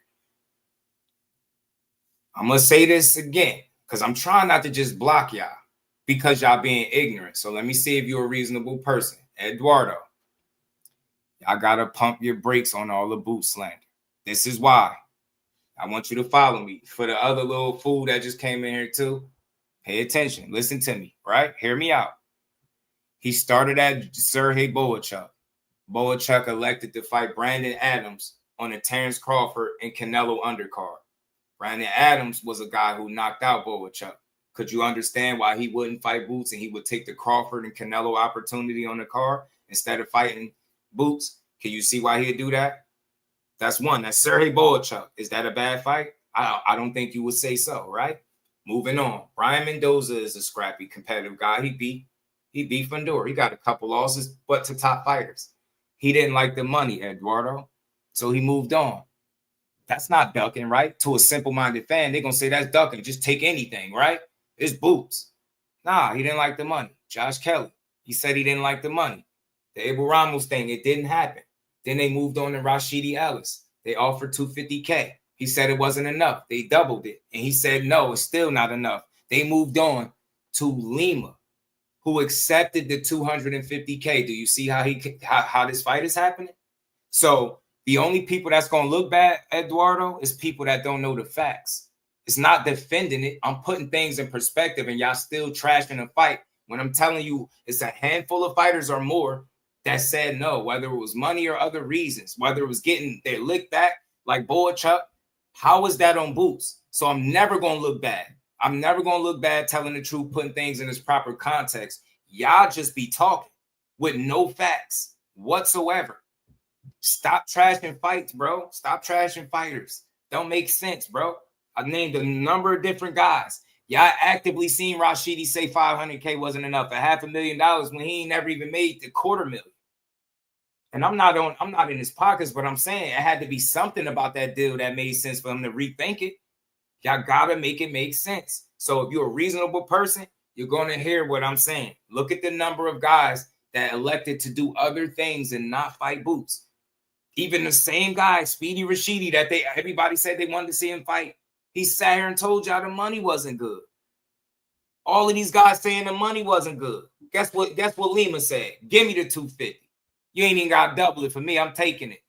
So again, y'all look bad as boxing fans because you only want to push narratives that hold fighters in a negative light without putting context to it.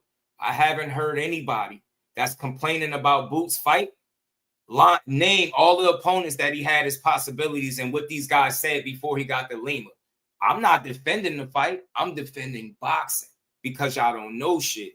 And the information is out there, but y'all too lazy. So you listen to your favorite content creator that has an agenda and want to push to you in the world that Boots is somehow scared of people when he was trying to fight him. Cut the shit, bro. Cut it out. Virgil with team said they needed 48 months. Will you please count that up? That's 4 years. Now they get loud because they just now found their tongue? Hell no, man. Miss me with that shit. I can't, and I love Virgil Ortiz as a talent, as a fighter, but I can't wait to Boots smoke. I can't wait. I want to see what y'all ass is going to be saying. I can't wait to Boots put foot in his ass, bro. Foot in his ass. What y'all going to be saying then? Boots got to let the man get a fight in, bro. Y'all just seen all these top guys say, nah, I'm good. I'm going to go this way. I'm going to do that. So now, who's really looking bad? Is it Boots or is it these other guys for complaining about the money? Come on, man.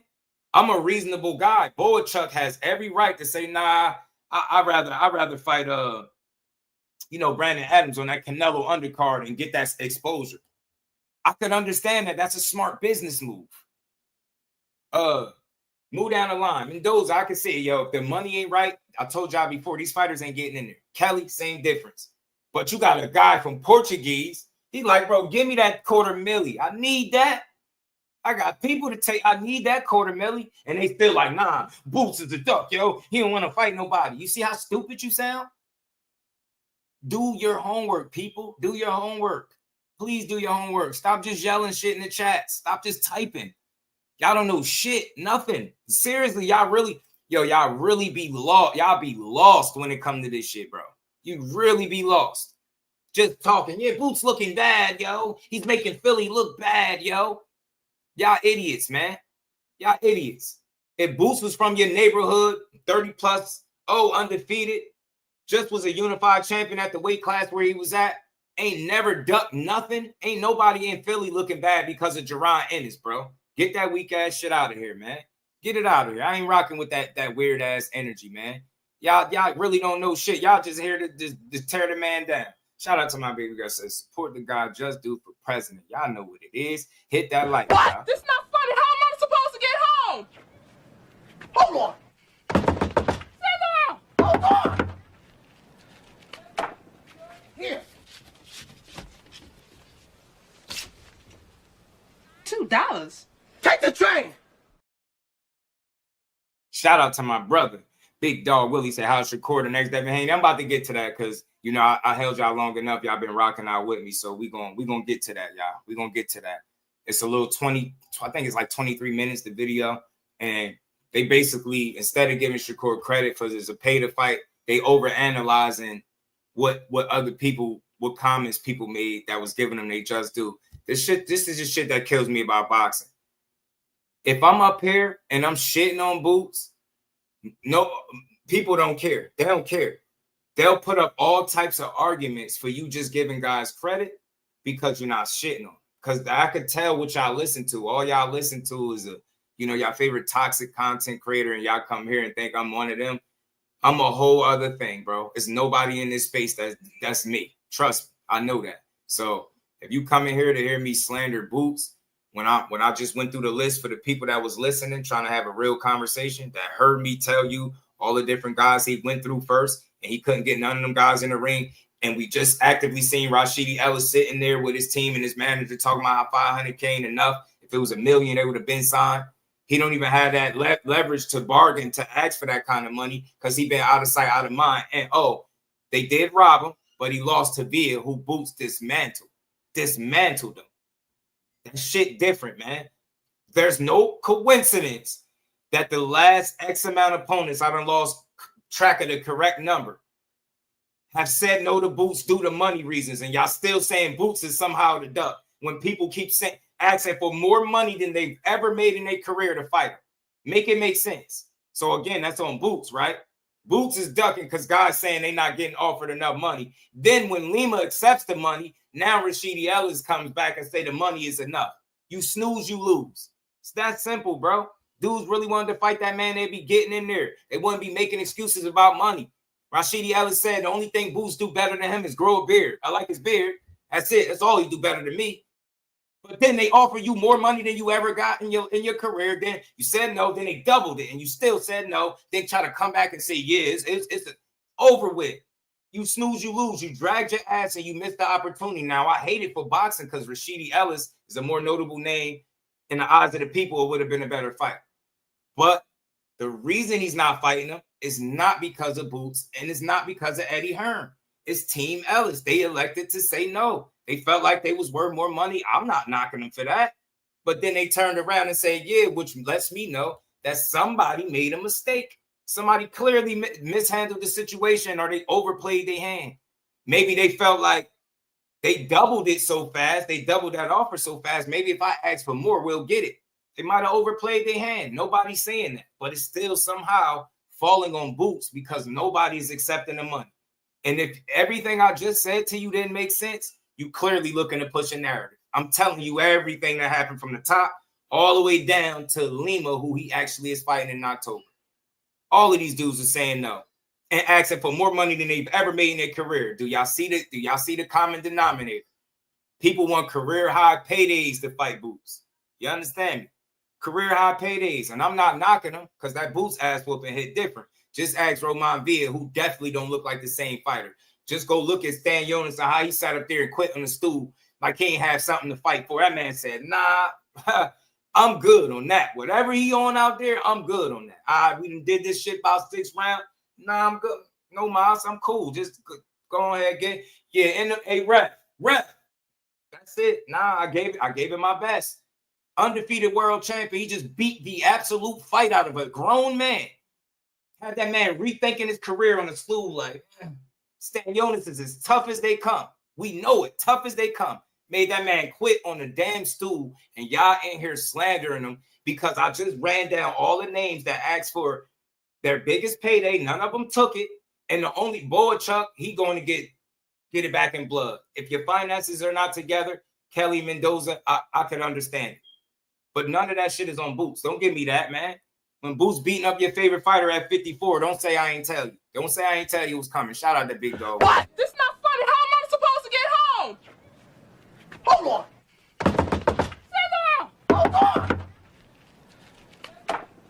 Here. $2. Take the train.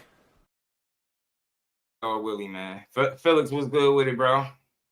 The tire change on Boots being a monster. Boots beats all them guys. Yeah, I think Boots a dog, man. Shout out to my homie Pooh. Boo friend. Nah, Boots fans ain't down. Yeah, the trolls, they can keep going. I don't mind. If they ain't saying nothing disrespectful, I don't care. You know what I'm saying? I don't really care. I don't really look a good old days.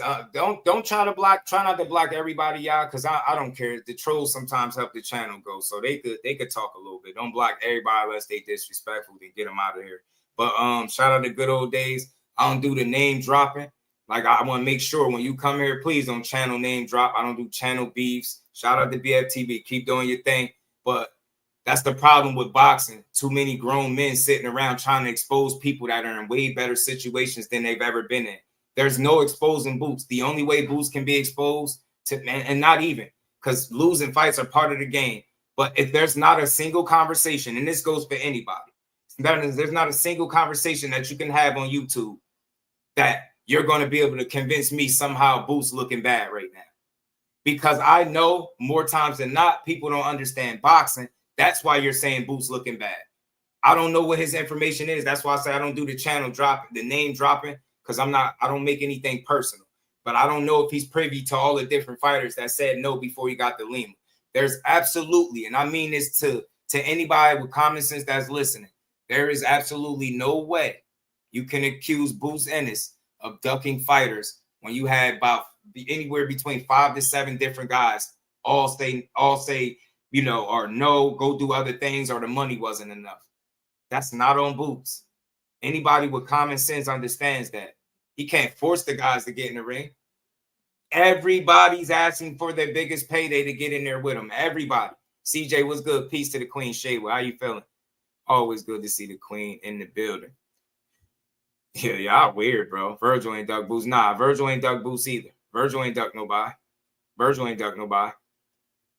Virgil ain't duck nobody. I know some of y'all, boy, man. Boy, I wish they could tell you how old some of these people be. Y'all like kids in here. Y'all really don't know shit about boxing.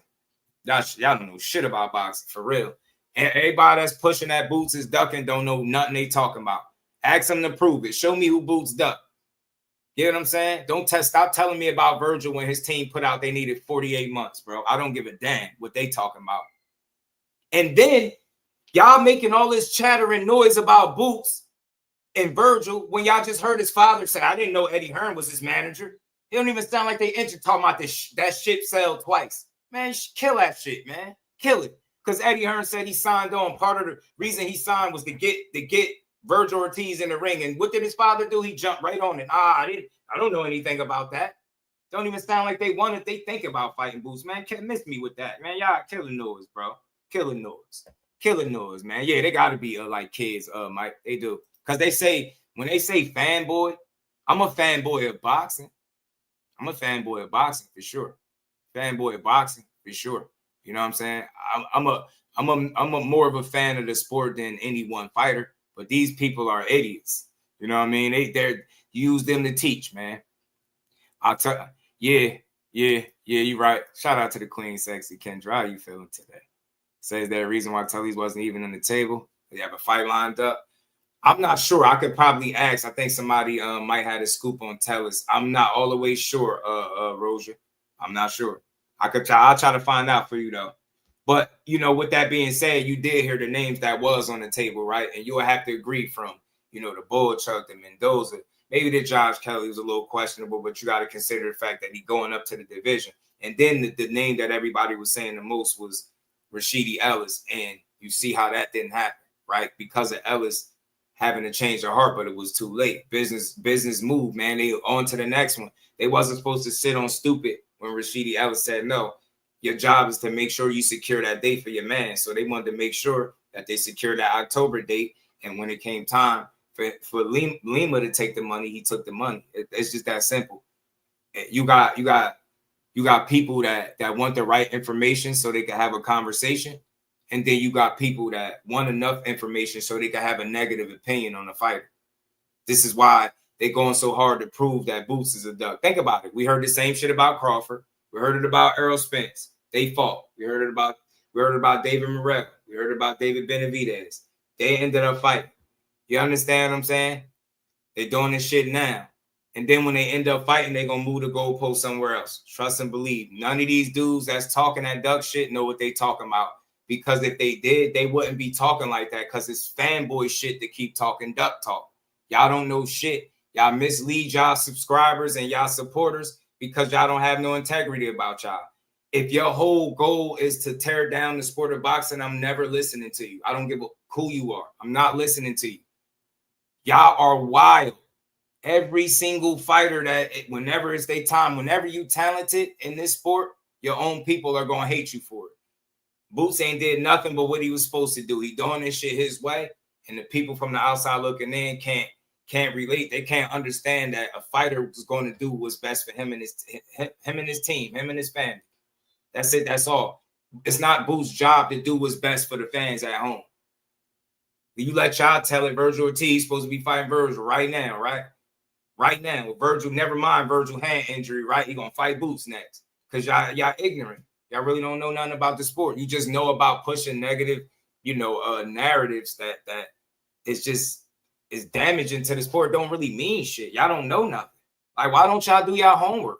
Get what I'm saying? Why don't y'all do y'all homework? You fake ass Sebastian Fundora. Hey man, you was a duck when you was about to fight Errol Spence instead of Terrence Crawford. So is Sebastian Fundora a duck too? Is he a duck too? You damn idiot.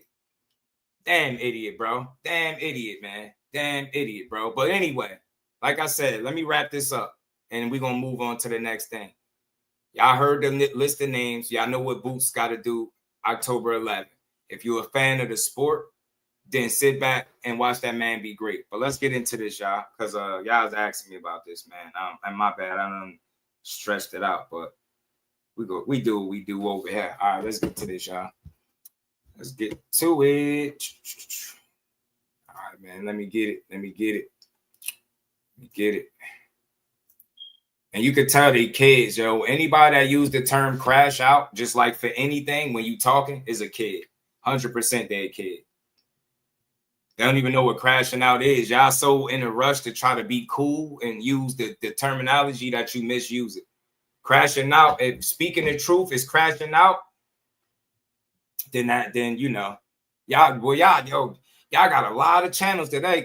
Make sure y'all subscribe, you damn clowns. Make sure y'all hitting the like button at least with y'all hating asses. You hating ass weirdos. You hating ass weirdos. Javante Exposure, you hating ass weirdo.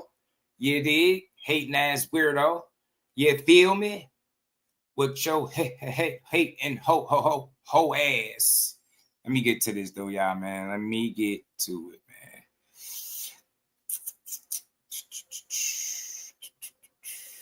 Let me get this joint.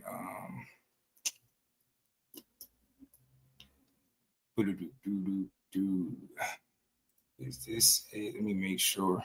Hold on. My bad, y'all. I have to make sure I be having so much stuff in here. I don't even be seeing anything. And about people are going around saying that. All right, y'all. So this is the little 20-something minute documentary. They said Shakur Stevenson, or they posed the question, is Shakur Stevenson the next Devin Haney? But if you go see their comment section, bro, So they comment section to this video is the Exodus files. Y'all go check it out. All they did was hate. Blue Hustle Man, what it do, homie? But we're gonna get to this. Let's hit it. Okay, now they're talking about people are going around saying that was masterclass that we're seeing. Yeah, masterclass my ass. I have a public announcement. How the fuck you weird because you mad because somebody got an opinion different than yours? The same way you got an opinion on the fight is the same way other people got an opinion on the fight. I don't give a damn what you said. He fought the man in the pocket. He didn't move. He did exactly what they said he couldn't do. And y'all think y'all exposing some shit? Nah, they're not exposing. They just exposing how weak they are, what kind of fans they are. This ain't the kind of performance that you could try to overanalyze and try to break down like it was bad in any way, shape, or form.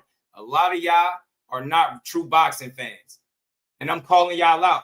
Y'all, I know a lot of y'all in disguise. Y'all mad because he actually won his fight and your favorite fighter didn't. Your favorite fighter didn't win their fight. He took a knee and ran to the corner talking about Greece. Now go cry, unsubscribe, and all that. I'm trying to weed y'all fake ass people up out of here. Now go cry. All of y'all in the comments, I couldn't wait for this video, bro. Yeah, break it down. Man, y'all, any of y'all that had a whole negative take about Shakur Stevenson, this particular fight, you a fucking hater. All of you. I ain't giving no in between. That's a fight where you look at it and say, hey, man, you ain't got to praise it, but you can say, hey, Youngin did his thing. That's it. That's all. Keep it pushing. But it wasn't a master class. Here we go with this Uncle Ruckus ass dude in the video again with them playing the damn suspenseful theme music like that's going to give any validity to what he's saying. That shit was a master class. He stood right in front of William Zepeda, who threw 979 punches and landed 27.8%. He got fucking cooked at his own game. Any of y'all saying anything different are weirdos. Straight up and down. Let's get to this. Masterclass that we're seeing. Yeah, masterclass my ass. I have a public announcement. I want y'all to hear this. I'm about to read off some very interesting viewpoints that have come to the surface about this William Zepeda versus Shakur Stevenson fight. And I quote, "This may be the greatest boxing performance in the past decade." Next quote, "We are watching Floyd Mayweather reincarnated." Next quote, "This is why Shakur Stevenson said he would beat Sugar Ray Robinson. He just proved it." Next, Shakur Stevenson destroys pretty boy Floyd Mayweather at 135 pounds. Next, I'm now convinced. All right, real quick, I'm gonna try to let this play through, y'all. I'm gonna try to let this play through so y'all could get the gist of it. But I'm gonna say this. This is why I'm Just Do. It's people like this with perspectives like this that focus on all the things that's wrong. There's no way you watch him and William Zepeda based on what you were saying about the fight and when he actually fought him. You walk away complaining. Think about this. This dude made a 20+ minute video pissed off because people are giving Shakur his credit. This is what we talking about here. Never mind that he was going to run. He can't take a punch. He can't fight in the pocket. He don't slip punches. He don't got defense. All that shit that people were saying, he showed all of that and then some, beat a guy at his own game. And this is what they do. Go make a hit piece. Let's keep going, y'all. That Shakur Stevenson is the perfect all-around fighter. Quote, "If this is your first time watching boxing, you've just witnessed a masterclass." Yep. Those were some very strong quotes there. And I also have another public announcement. And I have a very fun and simple homework assignment for the Shakur Stevenson fans, but we'll get to all of that momentarily. This fool said even his daughter said he was going to get knocked out. You and your feelings. We not even talking about that. Damn, y'all some dummies, yo. Y'all slow, bro. Y'all trolls. And I could tell y'all at least y'all anywhere between like 18, 21, maybe 22. I could tell how y'all talk. Y'all not grown enough to have a real conversation. This hater again, I bet you this dude had no teeth. You stupid, big dog. And we ain't never got a box again. Well, I already been getting these back, but now it's time for you to get your just due. Don't tell me about how you hate on Sugar Shakur. Yeah, let's keep going. Stevenson, the next like Mayweather, or the next Devin Haney. Hey, Shaba, if you seen it, do me a favor. Go back to the comments and look at all the people, y'all. Look at all the people that used to come to this channel, keyword used to, and they're hating. That's why people don't really like boxing. The amount you can tell by how somebody comment on the video that they don't like boxing. I'm telling you, I'm not even giving you no in between. If you're shitting on that performance, I'm good on you. I don't never want to talk boxing with you. Whoever you are, if you like tearing it down, not critiquing it, not that. He's not above criticism. But if you're tearing them down, like slandering them after the Zepeda performance, you a clown. And I know I used to like some of y'all, and I don't know more because y'all don't like boxing. Y'all try to hang on to a couple of token black fighters and support them, meanwhile shitting on the rest of them. I see y'all, and I don't like some of y'all. I never rock out with some of y'all. Y'all don't like boxing for real. Y'all like narratives and bullshit. Let's get into it. Now, a lot of people really like my Shakur Stevenson is not Floyd Mayweather real breakdown that we released right before the fight last night. But a lot of the Shakurites didn't really seem to like it too much. The Shakurites didn't seem to like it. So now here we are after the fight, and I got to take some time to apologize to the Shakur Stevenson fans. I wanna apologize in advance because now I'm gonna deep fry you. Yeah, welcome to my kitchen. Already deep fried the Haney-ax. Yo, mind you, this the same dude that said he had an anvil and he was gonna fry the Haneys and drop all his knowledge. This dude is full of shit. He just talking. He blowing whoop tickets. And now I'm gonna deep fry all of you Shakurites because you haven't learned yet. Now, some of y'all Shakurites are saying that Shakur Stevenson proved me wrong last night when he fought Zepeda, but y'all are too stupid to realize that he actually proved me right.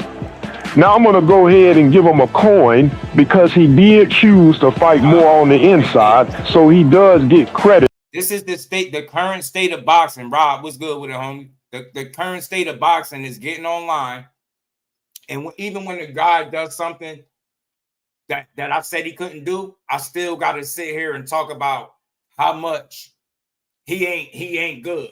You not imagine making the case that a fighter is not good when he stood in there for 12 rounds and cooked the dude at what he do best, stood right in front of him. Imagine getting up here for 20 minutes trying to explain to everybody, yeah, he's not good. He's really not good. You know what? Yeah, I ain't ignore that. Let me get you going. Let's go. For finally making this fight more entertaining than his more recent fights. But at the same time, he also proved damn near everything that I was saying in my real breakdown session to be true. I mean, it was actually beautiful. Now let's work on this. Number one, a masterclass. Many of you Shakurites are now declaring that Shakur Stevenson put on a masterclass last night versus William Zepeda, when in reality, Shakur Stevenson got hit damn near 300 times in that fight. 300 times. And really, to be honest, he get hit. Landing 27% of your punches is not a flex. I repeat, landing 27% of your punches is not a flex. Show me a time in his career where he's ever done that. He was right in front of him. He landed 27. You got hit almost 300 times. Blah, blah, blah, blah, blah. Shut your goofy ass up, man.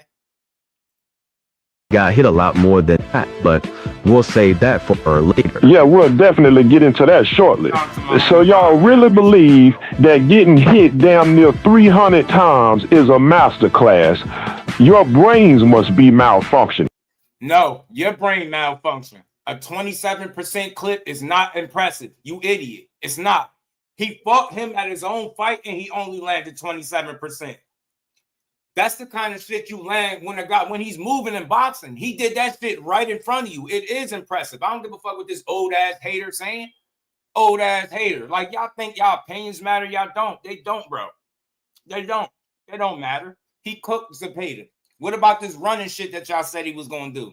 He stood in the pocket and beat him, and now y'all move the goalpost. Nah, he got hit a lot. He got hit 27%.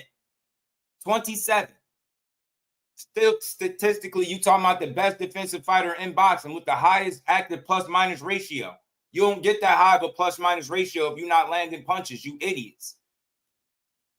Let me school y'all again. You know what I'm saying? 21-1.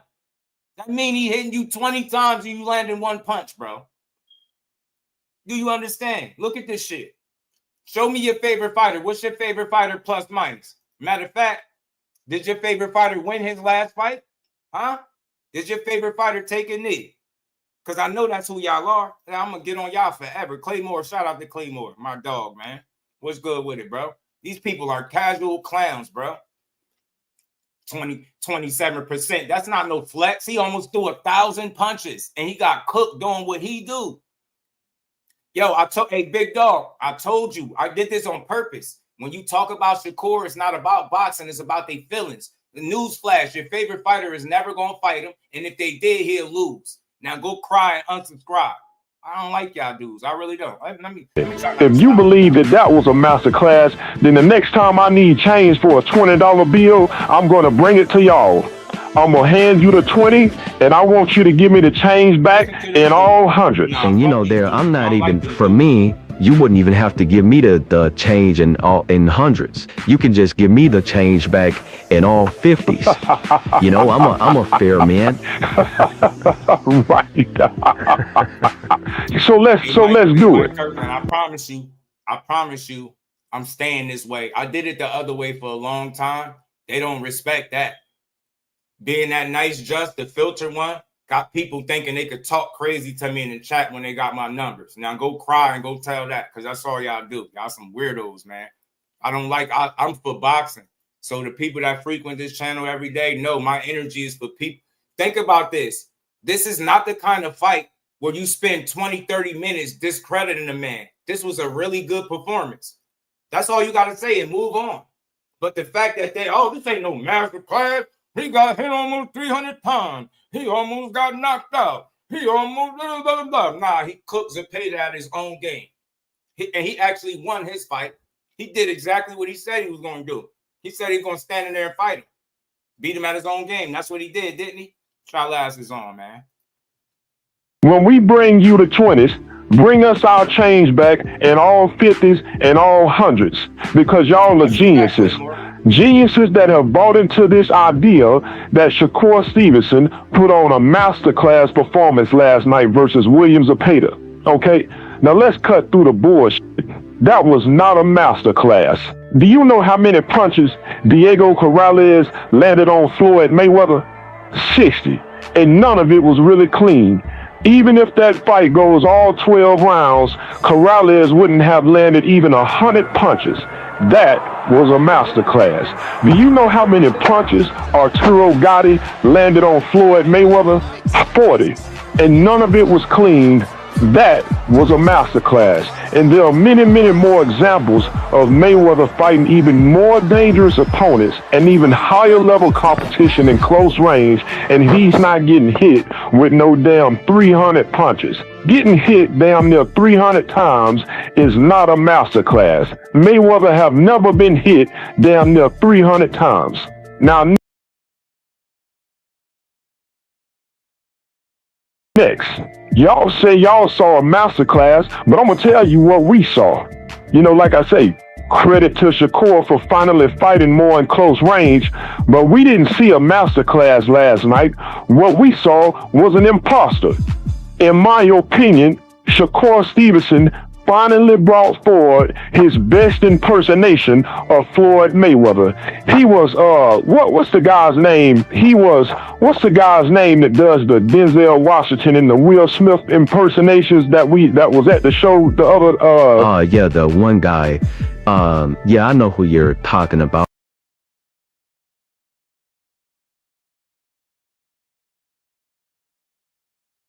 I was on mute. There is no way you are a boxing fan if you mad at his performance. I don't care who you are. This is not the kind of fight to hate. Knowing a pure boxer stood in the pocket when y'all said he was gonna run, he proved all of y'all wrong. And they said, nah, this wasn't a master class. What was it then? What was it? I guarantee your favorite fighter won't stand right in front of Zapata and fight like that. I bet you they won't. Get y'all asses out, hating ass boxing fans. We just Hating ass what's the boxing guy? fans. The I give guy everybody Farrell. credit. Jay Farrell. That's his name, Jay Farrell. Shakur Stevenson was on his Jay Farrell last night. And that was his best impersonation of Floyd Mayweather. And guess what? It wasn't a very good impersonation because he got hit a lot. What is a lot? Damn near 300 times. It wasn't a clean performance. It was a better performance, but it wasn't a clean performance. Matter of fact, he got hit so hard with a jab in one round, Zepeda almost sent him home.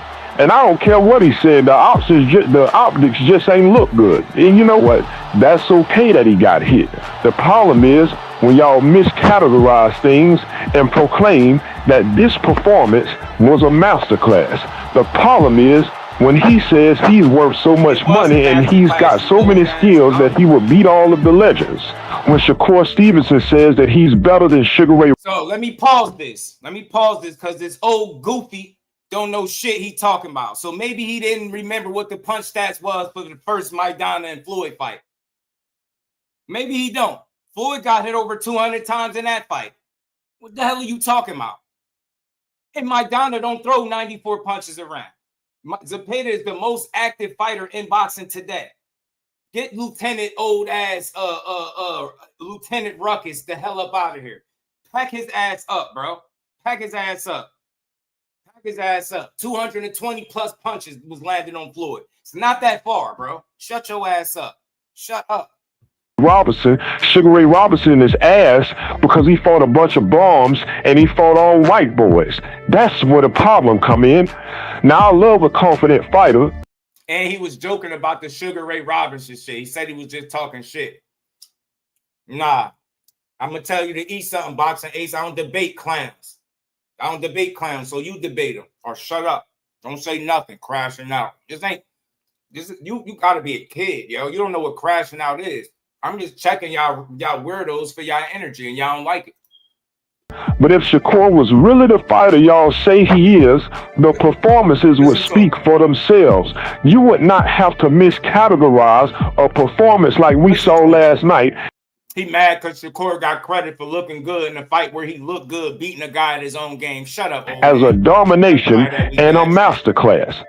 Another problem with Shakur is that he is very quick to criticize another fighter's resume when most of the time his resume is no better, and a lot of times his resume is even worse than the fighter he's criticizing. Shakur put himself in this position.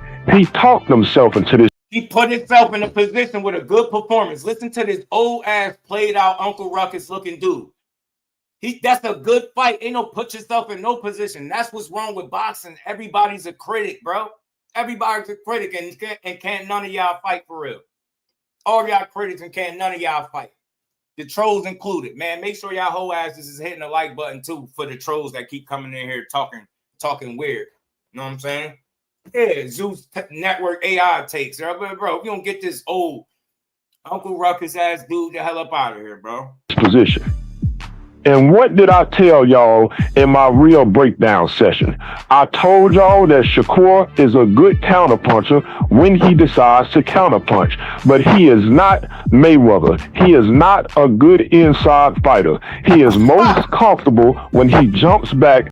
Bro, he just fought him in the inside, and you said he's not a good inside fighter, and he made the dude, he limited Zepeda to 27% standing right in front of him. You have never seen nobody limit Zepeda in that way. You got to think about if that was anybody else that was right in front of Zepeda, they would have been getting cooked, bro. They would have. Because we know his defense, the numbers back it up that he the best defensive fighter in boxing. So imagine y'all favorite fighter standing right in front of a guy that's throwing 93, 94 punches around. Miss me with that shit, bro. This dude is ridiculous, man. Ridiculous, bro. SPB got beats. What's good with it, bro? These dudes is weird. Hey, Clay, they weird, bro. The troll, I'm bringing out of range. I told you. This shit is not about boxing. When you talk about Bud Crawford, Devin Haney, and Shakur Stevenson, it's Troll City. And I know who y'all favorite fighter is because y'all some marks. That a lot of times, whenever he does go on the inside, he's getting hit by lower level opponents. What happens? The very same day, he goes in the ring, tries to be Floyd Mayweather, gets hit damn near 300 times, and gets rocked in the process, proving my point. Matter of fact, we were... Did Floyd ever get rocked? Getting rocked is... Think about how down bad you are when you trying to make a case that a guy want to fight convincingly. Convincingly stood right in there. You're trying to make a case that he's not Floyd Mayweather. None of these fighters are Floyd. None of them. But how are you mad because people felt like the shit he showed was Floyd-esque? Shut the hell up. Floyd called Shakur Stevenson little TBE. That shit make y'all mad. I know it do, don't it? Make y'all want to go punch the... Hey, Trey Styles, is that you? Hey, Trey, is that you? Hey, Trey Styles. Trey Styles. This is the haters every time Shakur gets some credit. I'm tired of this shit.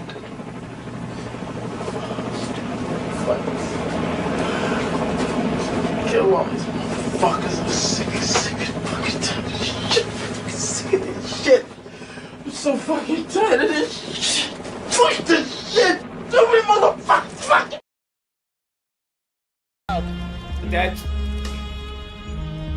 Hey, Doe, let me out. Hey, Doe, this is y'all, bro. This is y'all news. Every time Shakur, that's how they was. Let me out. Hey, Shakur won in. Hey, go, let me out. So sick and tired of this. Y'all whole ass is on. Y'all don't really like boxing. Shakur Stevenson winning against William Zepeda exposed a lot of y'all don't really like boxing. You like your favorite fighter, and then you shit on everybody that might be a threat to your favorite fighter. That's a lot of y'all weirdos, weird ass dudes. Y'all weird. Trey Styles, is that you? I know we got some Trey Styles in the chat. I see y'all. I ain't calling you. I see a couple of Trey Styles. Hey, Trey, is that you, bro? I'm tired of this shit.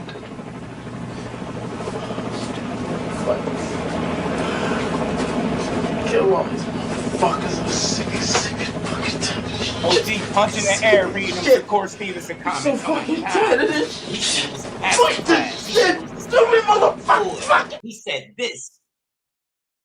Tired of it. Hold on, I'm gonna piss y'all off some more. I ain't done. Shakur Stevenson is great, but we already knew that. Shakur earned the respect of the boxing world back with a clinical performance against the valiant William Zepeda. Shakur stayed in the pocket and traded with Zepeda for the majority of the fight. All the running narratives that were perpetuated by casual fans were put to rest. This man stayed in front of a skilled volume puncher like Zepeda and not only outlanded him in power punches, but outclassed him. The poise that Shakur showed was most impressive to me, especially in moments where he stayed on the ropes too long. There were moments where Shakur had Zepeda hitting air while standing there on the ropes using his defensive skill set and upper body movement. The accuracy, punch placement, counter-punching and timing was all on display. Shakur is one of the best, if not the best, defensive fighter in the sport today, and he's a three-range fighter. He has an inside game, mid-range game and outside game. What's even more impressive is that I believe Shakur could have beat Zepeda 12 rounds to none if he chose to move, frame and pot shot. Exactly. He would have 12 zipped him if he would have moved. He lucky Shakur didn't move because that shit would have been a true masterclass. Then they would have called it boring. That's how you know that Shakur winning exposes people hypocrisy, because they said they wanted to see him standing there and fight. And then when he did it, even though dude only landed 27%, they said his defense not that good. Hold on. I thought y'all wanted to see a fight, you sad-ass boxing fans. Sad-ass boxing fans. That man, y'all just mad. Don't cry. Hold on. Let me keep pissing y'all off. Let me see what Bulletproof had to say. Let's see what he had to say. Boxing. Shakur has ran laps around them so many times, it's ridiculous. So, only point that I was trying to make, if I'm Shakur Stevenson, right, and you telling me my job is to get in here, win this fight, whether I knock you out or I'll point you or whatever, I can do it getting untouched. Why wouldn't I? You know, like I said, my style, I'm a pressure fighter, right? I got say he running circles around these dudes when it comes to boxing. That's just me, right? I got a great jab, but at some point within 12 rounds, y'all know I'm gonna be in your shit. That's just me, right? I'd rather be more. I feel like talk to him, Bernie. So in excitement, in theory, yes. But now Shakur is a 3-division world champion. Shakur is a pound-for-pound talent. Shakur is a unified champion. Shakur was a Ring Magazine champion. Come on, bro. But that's the fight. Red Trey Styles, is that you? Y'all mad? Hold on. What Core say that all y'all that had something to For say? everyone who doubted you tonight before this fight, what do you have to say to them? Fuck y'all. Fuck y'all. That's all I'm going to say to y'all. Y'all talk all that shit about me. I'm a runner. I'm a track star. All I do is run. I stood in the pocket at times. I fought him at times. And I showed my grit. I don't want to hear nothing else. I'm feeling like Core. I don't want to hear nothing else.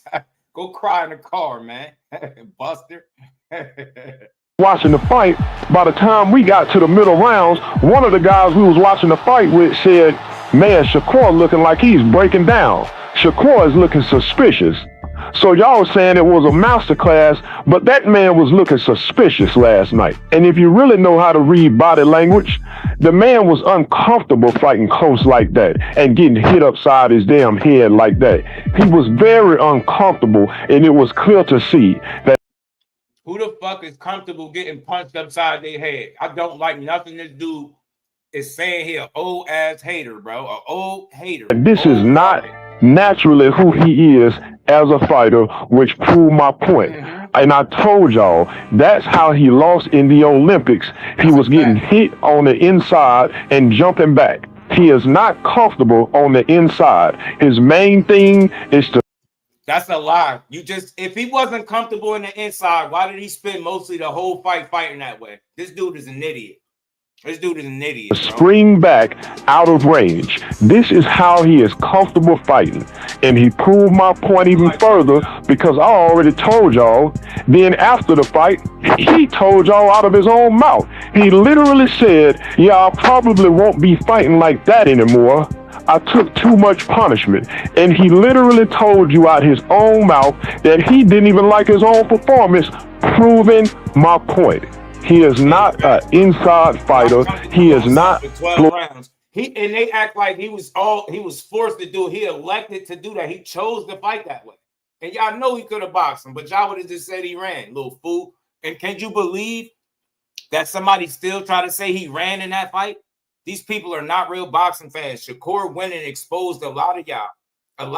And I know who y'all favorite fighter is. I'm going to let y'all make it today. But a lot of y'all have lost respect for it because it's not about boxing. It's about narratives. It's about how can I make everybody believe that this guy is not really good. Even though he keep winning, he looked better than my fighter, even though my fighter ain't never going to fight him. But yeah, let me try to convince the world that he's not good. You're not a real boxing fan when you spend 2, 3, 4 hours and hours on end every day trying to disprove the most talented fighters in the world. You are a clown. It's a waste of space. You might as well go watch soccer or hockey or some shit. Go watch the UFC, bro. Mayweather. And there ain't nothing wrong with that. Again, the problem is when y'all miscategorize things and call a messy performance like that, where he gets hit almost 300 times, a masterclass. When in reality, it was an entertaining performance, but it was a rough fight. I mean, in reality, it was just a rough fight. The problem comes when y'all say things like Shakur Stevenson dominated Cepeda. You want to be entertained. You don't want him to run, and you don't want him to fucking get hit in a boxing match when he's standing right in front of a guy that throws 1,000 punches a fight, 1,500 punches a fight. But it was sloppy, man, yo. So what the hell was William Zepeda, and he lost? Notice he didn't critique nothing that William Zepeda did. That tells you everything you need to know about this assessment. It's one-sided. It's not a good assessment. He got all his energy for the guy that fought against his best interest and gave William Zepeda the looks that he wanted and still beat him. Not one time did he bring up anything William Zepeda did, but y'all think he cooking though. Y'all weird, man. That was not a dominant performance. Matter of fact, we believe he got hit with more than 300 punches because now I have a homework assignment for y'all. And you're gonna love this. I told y'all that in my opinion, everything in that fight was going to favor Shakur Stevenson when it came to the judges and other things like that. And I told you I had my reasons. Now, we believe that Shakur Stevenson got hit with well over 300 punches. And Look, first he said almost 300 punches. Now he's saying well over 300 punches. These guys are idiots and they're haters of the sport. You know, it ain't nothing about him cooking. What did he say about Williams Zepeda? What did he say about Williams Zepeda since he cooked? Talking about he got a homework assignment. Ain't nobody, man, bro, we don't need no homework assignment from your old gimpy ass, man. You sitting up here, he critiquing the guy that won the fight, not the guy that lost, the guy that won. Here's a short and easy homework assignment for you Shakur Rice. Buy you a DAZN subscription, or if they post a full fight, which I believe that they will, all you have to do is go to the full fight and watch one round. You don't even have to watch the rest of them. Watch one round, the third round. Now pay attention, because I'm not going when you think I'm going with this. Watch that third round very closely for 3 minutes. Block out any distractions and watch this round for 3 whole minutes. Now in that third round, the punch stat said that Williams Zepeda landed 32 punches, but we believe the punch stats must have been malfunctioning. So now what I want you to do is do your homework and only watch that third round and tell me if you can't count at least 62 punches that Zepeda landed. And I'm being conservative. I took some punches off. And that's just the third round. I'm not even going to get into the other rounds because things went exactly how I thought they would in that regard. So this damn idiot is a prophet. Notice, your assessment is not a real assessment when you're tearing down the fighter that won the fight. Mind you, all of this shit comes from people giving the man his credit. That's what this comes from.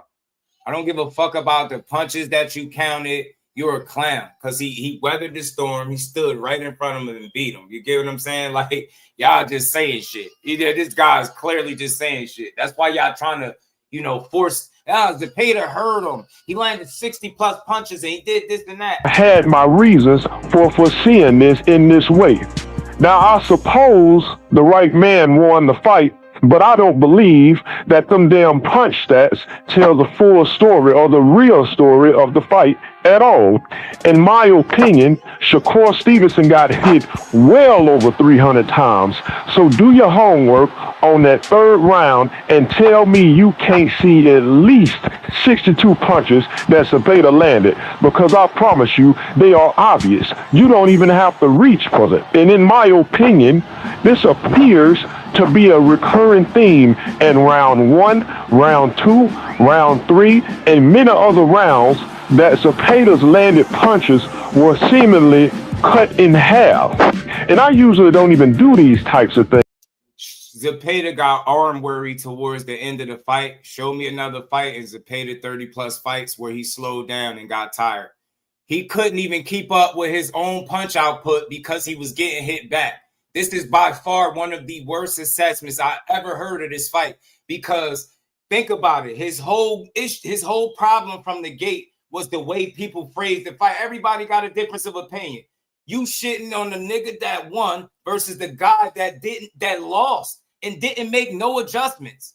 Imagine that. Imagine having an assessment this negative about the guy that won, but nothing to say in this whole 20 plus minute video about the dude that lost. And y'all talking about he cooking. That's because you're not a real boxing fan. You're a weirdo. But it was so obvious that we were. It was so obvious, and yeah, man, he was so obvious. He did the bid. Yeah, anybody that got Tank name in they username, I don't care what you think. You just showed me what kind of fan you are. You got Tank name, a fighter that'll never speak to you, talk to you, say nothing until you got his name as your name. Facts of Tank is the weakest shit I've ever seen, bro. Y'all got to stop with this super fanboy shit. And y'all better stop typing all super aggressive when y'all don't hear what y'all want, man. I don't be liking that. I see a lot, I just don't be saying nothing. But relax, bro. Cause I want to make this clear. When people are talking about the Tankamaniacs, let me make this clear to y'all, because it's clear that y'all don't understand this. Do y'all know some of the most disrespect that I've ever got come from Tank fans, people that say they Tank fans? Do y'all know this? when Big Dog Willie be talking about tanking maniacs, if you are a Tank true supporter, he not talking about you. He not even talking about Tank. That's how simple-minded y'all don't get it. I gotta explain this for this man. He's talking about the super fans. Do I gotta go do a live stream later tonight and show y'all my inbox and how people that are Tank fans be talking? Just to come back and say sorry? So again, I want to make this clear. When he say tankomaniacs, that don't apply to Tank supporters. Tank supporters are not tankomaniacs. You get what I'm saying? That's not y'all. We talking about the super fans. And remember, I didn't even like calling nobody that until I started getting disrespected in my inbox because people thought I said something bad about Tank. I done had people say, oh, the Rod shouldn't talk to you because you don't really like Tank. And then watch the video and turn around and say, oh, man, my bad. I'm going to subscribe. Weirdos, man. So, again, the tankomaniacs are the people that are getting Just Do inbox after I gave Tank Davis his credit after another guy took credit from him. You get what I'm saying? That guy telling me I can't come to Detroit. The other dude on IG in my inbox talking about my mother. You can't make this up. They're Tank fans. Soon as that's not a diss on Tank. He just has super fans. That's all. He just got people that'll crash out over him in real time. That's all. So I want to be clear. It's not meant to be offensive to everybody that supports Tank. Y'all, so I got some real ones that come through. I know y'all rock with Tank. Y'all want to see the fights. You support him through and through, just like me. So I just want to be clear. That tankomaniac shit don't apply to everybody. If you're not a crazed Tank fan, it don't apply. Just let that shit fly. Dude just made up one. He called them the Shakurites or some weird shit he just said. I'm pretty sure some of them out there. Every fan, every fighter has their crazed fan base. The reason why Tank's come up so much because he got some of the most fans. He's one of the biggest names, one of the biggest names in the sport. So he tends to have people come to his aid over everything. Think about it. I've seen people have more energy and negative energy towards Shakur and Zepeda fight than Tank did for taking a knee and going to the corner. I'm willing to bet you, and I'll bet you anything, that child that's in here huffing and puffing and mad, has Shakur took a knee from one of them or just took a knee at any point in the fight and ran over to his corner, that's all y'all will be talking about. And I know it. I know it because he got hit with a shot, all balanced, and that's all they wanted to talk. He almost got dropped. Nah, man, so I stand with Big Dog. Y'all, some of y'all are crazy. Y'all wild, man. Think about the mentality of a person that'll get in my inbox and tell me, like, where I can't go because I made a video giving Tank the credit that people take from him. You can't make this. That is a tankomaniac. That is one. Dude ain't even, he just read my title and just assumed I was trash and Tank. Yeah, man, you know, the Rise, man, don't ever come to Detroit. I knew you wasn't a Tank fan. Nah, I'm not a Tank fan. I'm a Tank supporter. While people up here saying Tank a failure and he ain't accomplished nothing, I'm telling you how he beat the odds, how he beat death, how he beat poverty. You get what I'm saying? How he cheated the system and stayed his ass out of jail. I'm a totally different guy. I give everybody their credit, but when it's time for y'all to do it, y'all can't. And some of y'all used to come through here. Just Shakur Stevenson having a good performance that you doing shit you said he couldn't do. I didn't hear none of y'all going back saying, man, I had him a little wrong, man. I thought he was going to do this. Y'all said his hands wasn't going to hold up. He was going to run. He was going to do all these different things. And when he didn't do it, y'all moved the goalpost to something different. That's the difference between me and tankomaniacs. Y'all give Tank, y'all favorite fighter, his credit. But I'm telling you now, Shakur Stevenson took a knee at any point and said, yo, grease was in my eye and ran to his corner. Y'all will be trashing him, talking about how soft he is. I know this. I know it for a fact because he had a good performance here and you can move on. But they like, nah, that wasn't a master class. That wasn't this. He got hit too much. He ain't this. He ain't that.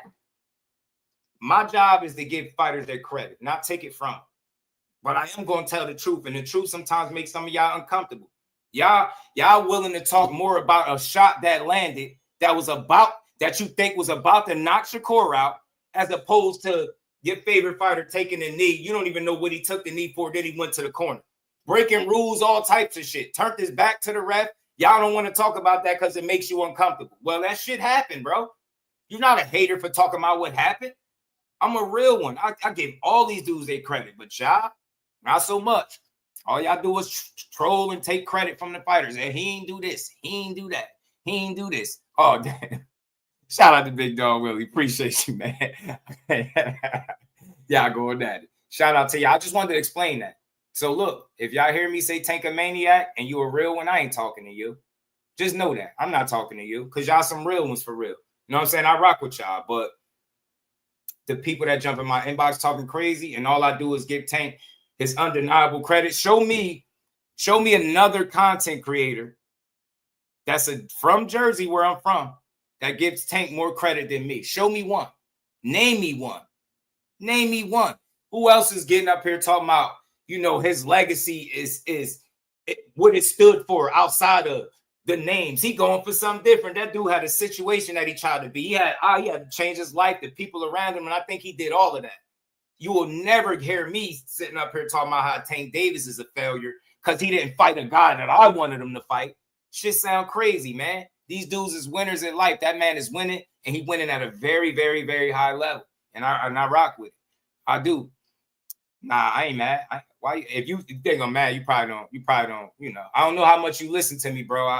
You know, I don't see you typing up. But if you think I'm mad, you tripping. Why would I be mad? You know what I mean? But I'm gonna talk my though. But let's get through this, man. We got a couple more minutes of this to go, and appreciate everybody rocking out. We put in this real work. We going on 7 hours of streaming for the day. We gonna keep building. But don't think I'm mad. If you're a Tank and Maniac, I don't care. Go cry in the car, punch the air, go talk, go start a text thread about me and do all that weird shit that y'all be doing anyway, because y'all some suckers. You know what I'm saying? I'm gonna give everybody credit, but I'm gonna speak the truth over here. And it's sad that y'all got more negative energy towards a performance where a guy proved a lot of y'all wrong, made you eat your words, than you do for your favorite fighter taking a knee, saying grease got in his eye, and then turning his back and then going to get help and assistance from the corner. That's not a diss or a slight to Tank. That's not tearing him down. We're talking about what happened. It's sad that you can't talk about what happened without somebody taking it a certain type of way. It's wild to me. It's wild. But nah, let's over-exaggerate how Shakur almost got dropped or knocked out. But we ain't going to talk about the knee. We're going to say it was grease. We're going to say, yeah, I mean, he just was having all these excuses. Y'all sad. Y'all sad. Y'all did all that trolling and trashing Shakur for years. And then when you had a situation where it was time for y'all to be real about your favorite fighter, you couldn't do it. Y'all won't dare talk. Y'all justified a fighter taking a voluntary knee. That's what y'all did. Think about it. Y'all dragged the De Los Santos performance all the way up into this one. And then you still slighting them. And y'all don't see the issue? Y'all don't see the issue. You're not real boxing fans. That's why I call y'all out so much. He won his fight. He won his fight. He didn't go to the corner. He didn't take a knee. He didn't do none of that shit. But y'all mad at him. Oh, that wasn't a master class. Was Tank's last fight a master class? Did he win his last fight? Think about it. He's getting more criticism for winning a fight than Tank did for drawing in a fight and taking a knee. I don't care if people get mad. You will never hear me diss Tank Davis ever, because I respect and I support all these dudes. But you're not going to tell me that I can't talk about what happened because it makes you uncomfortable. Nah, bro. Shakur Stevenson took a damn knee. And then the reason saying, yo, I agree, somebody, y'all be calling him all types of soft. Y'all call him soft for hurting his hands. Make it make sense. Y'all said the no running rule. That man's still right in the pocket. Man, that wasn't a master class, blah, blah, blah, blah, blah, blah. Shut up, man. It was a good fight. That's all I'm going to say. It was a good fight. It was a great fight. Really good performance. He showed all of his haters that he could do everything y'all said he couldn't, and at a high level. And you know what they did? They moved the goalpost and relocated the stadium like they always do. That's what they did, and not real boxing fans. Let me be very clear. It's not because of criticism. It's because of slander. These people make 20 to 30-minute hit pieces trying to convince you that a fighter that continuously is winning, that he's not good. They did this shit with Terrence Crawford. I watched it with Terrence Crawford. I'm watching him do it with Earl Spence. I see people do it a lot to Tank in his whole career. They try to reduce his career to what they think greatness is for them. They never once sit there and ask themselves, well, damn, what do Tank want for himself? What do he consider to be great? Nah, he got to do this. He got to fight this one, that one, this one, that. Nah, he got to just do it his way. At the end of the day, when that man hang up his gloves, everybody from the streets of Baltimore going to look at him as a success story. It's not going to be one soul there to breathe, and I can say, hey, man, that dude ain't do it. He ain't make it. He ain't do it his way. Get what I'm saying? Dude's got to do a lot better, man. Build up the sport, bro. Build up the sport. Stop trashing it. Let's build the sport up, bro. Keep building, man. That's what my motto was, building over here, not destroying. I don't come here to shit on no fighters all day. You get me? But I'm going to tell the truth. And I had some crazy fans jumping in my inbox, talking about my mom, talking about my family, just to try to apologize and be cool. You know, some of the biggest crash outs, their favorite fighter is Tank. It's just what it is. That's not on Tank. That's on them people. That ain't got shit to do with Tank. That he got super fans. Shakur got some super fans. I don't see as many of them. I think Devin got super fans. You get what I'm saying? I think everybody that's successful got some level of crazed fan, right? That'll go above and beyond for him. I've seen it on all walks, but in my experience, the wildest experience I had was with Tank fans telling me where I can't go and how to make content and what you can't talk about. He the only one, they rewrite the rules differently when it's him. It's the weirdest shit I've ever seen. Weirdest shit I've ever seen. So again, shout out to the true Tank supporters. Zoom versus, shout out to Cuzzo, Ashley's Corner, Barbara Deezer Tank, Aisha, the real Tank fans, the real Tank supporters. William Old School, Believe You Another One. You get what I'm saying? Got some real ones. You got some genuine supporters that allow people to have difference of opinions, right? But I ain't going for no more of that slander, bro. That shit is wild. Y'all don't get why I get here. Y'all think it's about Shakur. I'm not on his payroll. Do you think I care about how the next person is viewing his fight? But the reason I care is because I'm just due. I don't care about like just trying to protect him. It's the sport. It's like, what kind of performance does he have to have for it to be a good performance? That's it. And if he got to rewrite he got to do something special and different. And even when he do it, they still don't see it. If you don't think beating a guy that throws upwards of 1,500 punches around and he only lands 27%, and you right in front of him and you telling me that's not impressive, I'm going to tell you full of shit. And I'm going to tell you, I bet you can't do it. And your favorite fighter would never stand right in there and fight like that. Dudes don't have the defensive capabilities that Shakur Stevenson have to get away from that type of shit. They don't. And it's okay. And even with as good as he is, he still got hit because it's only so much moving and not getting hit you're going to do when somebody is an octopus attacking you on both sides. Come on, man. The dude is trying to give people credit for saying Shakur looked a certain way in the third round. Imagine saying the guy is about to break down in the third round and then he go 9 more rounds. And the guy that he's fighting is slowing down. It wasn't Shakur that slowed down. It was Zepeda that slowed down. You ain't seen no other fight where you could go look at them 30-plus fights and see that he fought and slowed down. You won't see it. You won't see it. You will not see that shit.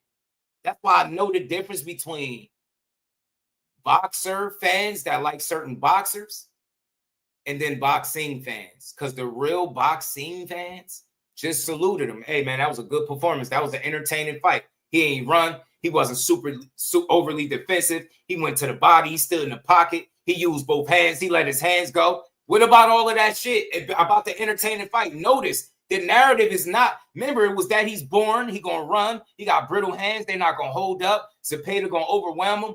When none of that shit happened, they moved the goalpost to now the performance wasn't that good. I don't like y'all. I'm dead serious. I don't. Them people that push that shit, I don't rock with y'all. And y'all want to go see what fake boxing fans look like? Go type in the Exodus files. Go look at this video. It's called, it says Shakur the next Devin Haney. Go, don't even watch the video.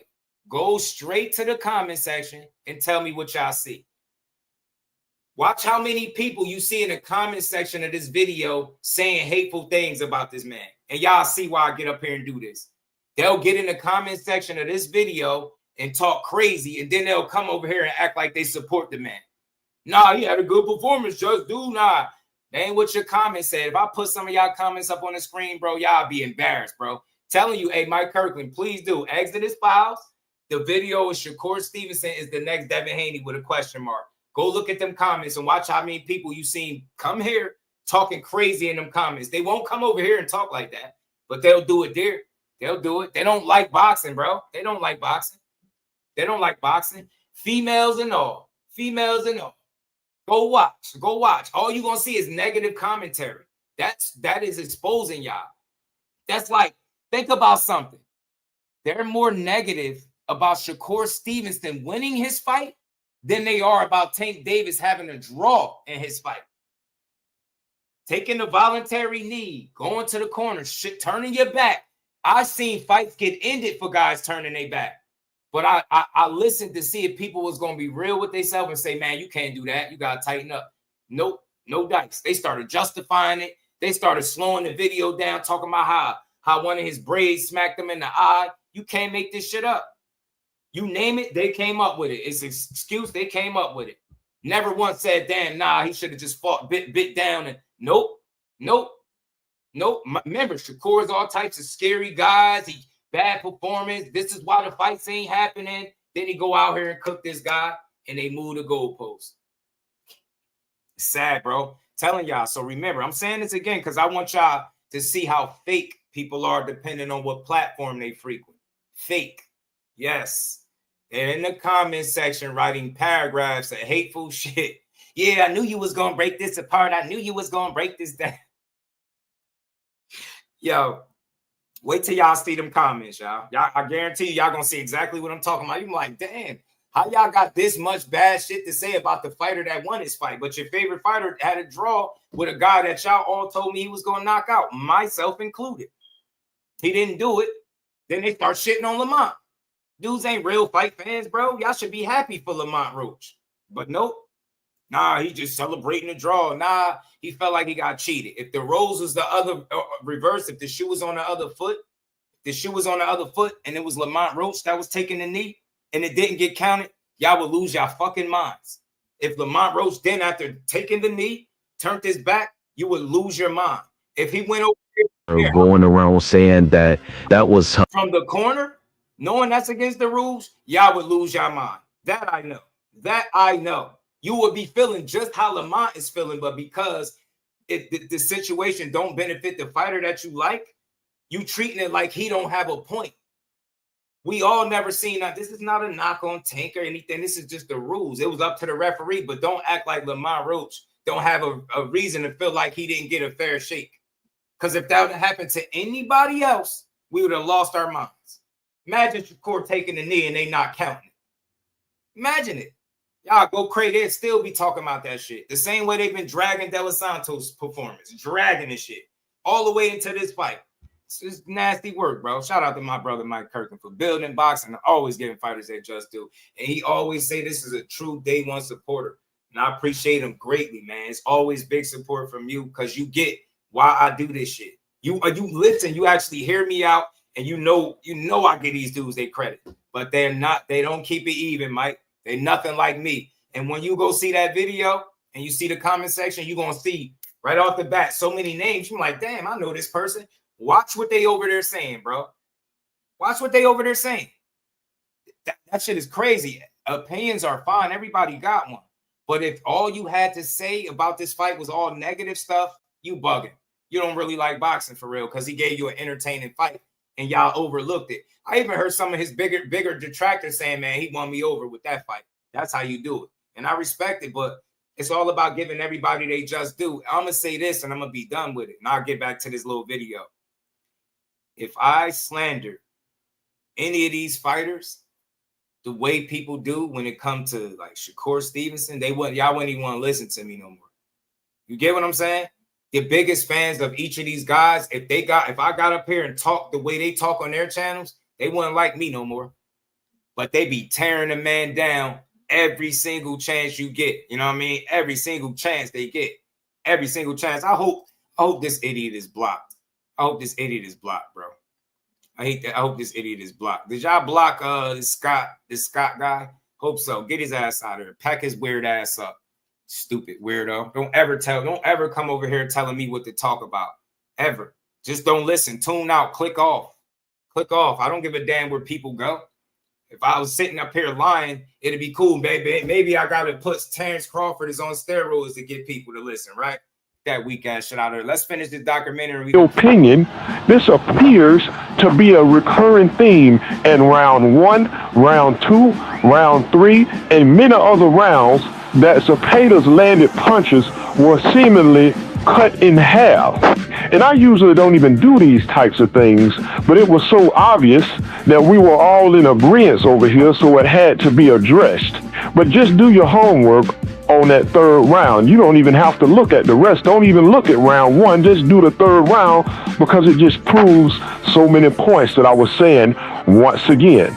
That man got hit way too many times to be compared to Mayweather.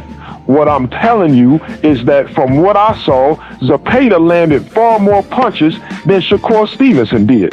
Now, Shakur did land a lot of the more eye-catching punches to the head, but he was getting hit way too much in that fight. The same I've seen in many other fights when he tries to play on the inside. And I literally told y'all, Shakur might go in there and try to prove me wrong, which means I was literally acknowledging that he could go in there and try to fight a totally different fight than we've seen in his last several performances. I already said that, and that's exactly what he did. But ironically, in doing so, instead of proving me wrong, he ended up proving me a damn near 90% of everything I said was right in my real breakdown. He is not comfortable exchanging on the inside. He's not comfortable exchanging on the inside, something he did for the whole fight. I don't like this. He the worst assessment I heard of this fight. He a straight hater. He sound like a hater. I don't even like to call people haters for their own assessment, but notice he had nothing good to say about this performance. If you were going to shit on a performance, I'm sorry. This is not the one to do it. This is not the one. And people exposing their hypocrisy, the double standard, and how they really don't like boxing or anybody that might be a threat to their favorite boyfriend fighter that they overly root for. Comfortable jumping back. Now, some of the Shakurites are foolish to say that Shakur Stevenson proved me wrong because he spent more time in close quarters versus William Zepeda, not realizing what I actually said. What I literally said was that Shakur Stevenson has never shown me the ability to stand in close range for any extended period of time with a high-level, dangerous fighter. You dumb. This dude is dumb as hell, bro. Dumb as hell, man. A fighter that is explosive, that has speed, that has real power, and is considered highly dangerous the way that Floyd Mayweather has. This statement holds true to this day because I've never considered William Zepeda to be any of that. Shakur did spend more time standing in front of William Zepeda, but Zepeda is not Oscar De La Hoya, not Miguel Cotto, not Shane Mosley, and I can keep naming them. Now, I thought Shakur would have a hard time getting past Zepeda if Zepeda didn't bring the right game plan, but Shakur did what he was supposed to do, and he gets credit. Tank ain't get knocked down. That makes it worse, Shadow Man. That makes it worse. If y'all want to address that, we could. Because tell me that he took a knee and it was supposed to go the way it went. I'm not shitting on Tank, but if y'all want to have that conversation, we definitely could do it. Definitely could do it. Tell me a time you seen a fighter take a voluntary knee and it didn't count. Floyd took a knee when his hand got broke, right? That shit counted. That's the only knockdown to this day. I guess the rule's different when you sell tickets, right? For that. He gets credit for that. Turning your back to the referee in the middle of battle, that shit don't count either. That's right on par. That's normal. I guess going to your corner and getting your face wiped that's completely fine. And if talking about the facts, because that's everything that happened. If talking about the facts make you uncomfortable, then you don't like boxing. But he does not get credit for a masterclass and a domination, because that is not what happened. And with all of this, I'm going to tell you what's going to happen. See, in this world, it is very dangerous to try to be something that you are not. I'll tell you something else. These snack fighters, they like to stick together. You know, you got Terrence Crawford pumping him up, Clarissa Shields pumping him up, y'all are pumping him up, and Clarissa should know better because there are multiple examples of her trying to be something that she's not. Now, Clarissa is an outstanding fighter, but it doesn't change the fact that she's aggravated. She want to say that she will beat up Keith Thurman and that she's better than all of these guys. She is a great fighter, but she is not a guy. She's trying to be something that she's not. And what happened? I'm with you, bro. I'm with you. I don't want you. Let me make sure you understand. I'm not coming at you when you say that. I'm agreeing with you. Nah, maybe it wasn't from no punch, but that kind of made it worse. You get what I'm saying? Like, that's a tough ass man. You really believe Grease made him take his first knee in a fight ever? Or the type of punches that you've seen him get hit with? And who would have ever thought that the first time he'd take a knee to be because of the grease in his eye, which the hairdresser said the product she used had no grease in it? That's another discussion. All I'm trying to do when I bring that up, I'm not shitting on, I want to be clear because people misunderstand it. I'm highlighting how people are uncomfortable talking about what happened in that fight. They don't want to talk about it, but they'll keep talking about, Shakur got hit with a jab. He almost got knocked out. You see what I'm saying? So, yo, fake Teofimo, shut up. She gets knocked. I ain't blocking nobody. If you getting blocked, you probably talking crazy, and you probably going to end up blocked too. I don't care about y'all trolls. Y'all don't support. Y'all just add to the confusion, bro. I block people as disrespectful. You can have your own opinion, but I block anybody that talk crazy over this way. Trust me, and you about to be next. Right on her ass. I don't care about numbers, y'all. I don't care about the shit. Another example. She gets ahead of herself. She thinks she's untouchable and she's just going to run over to the MMA, and what happens? She gets battered and she gets embarrassed on the ground. Then she publicly admits that this was not a good move. And now he's shitting on Clarissa.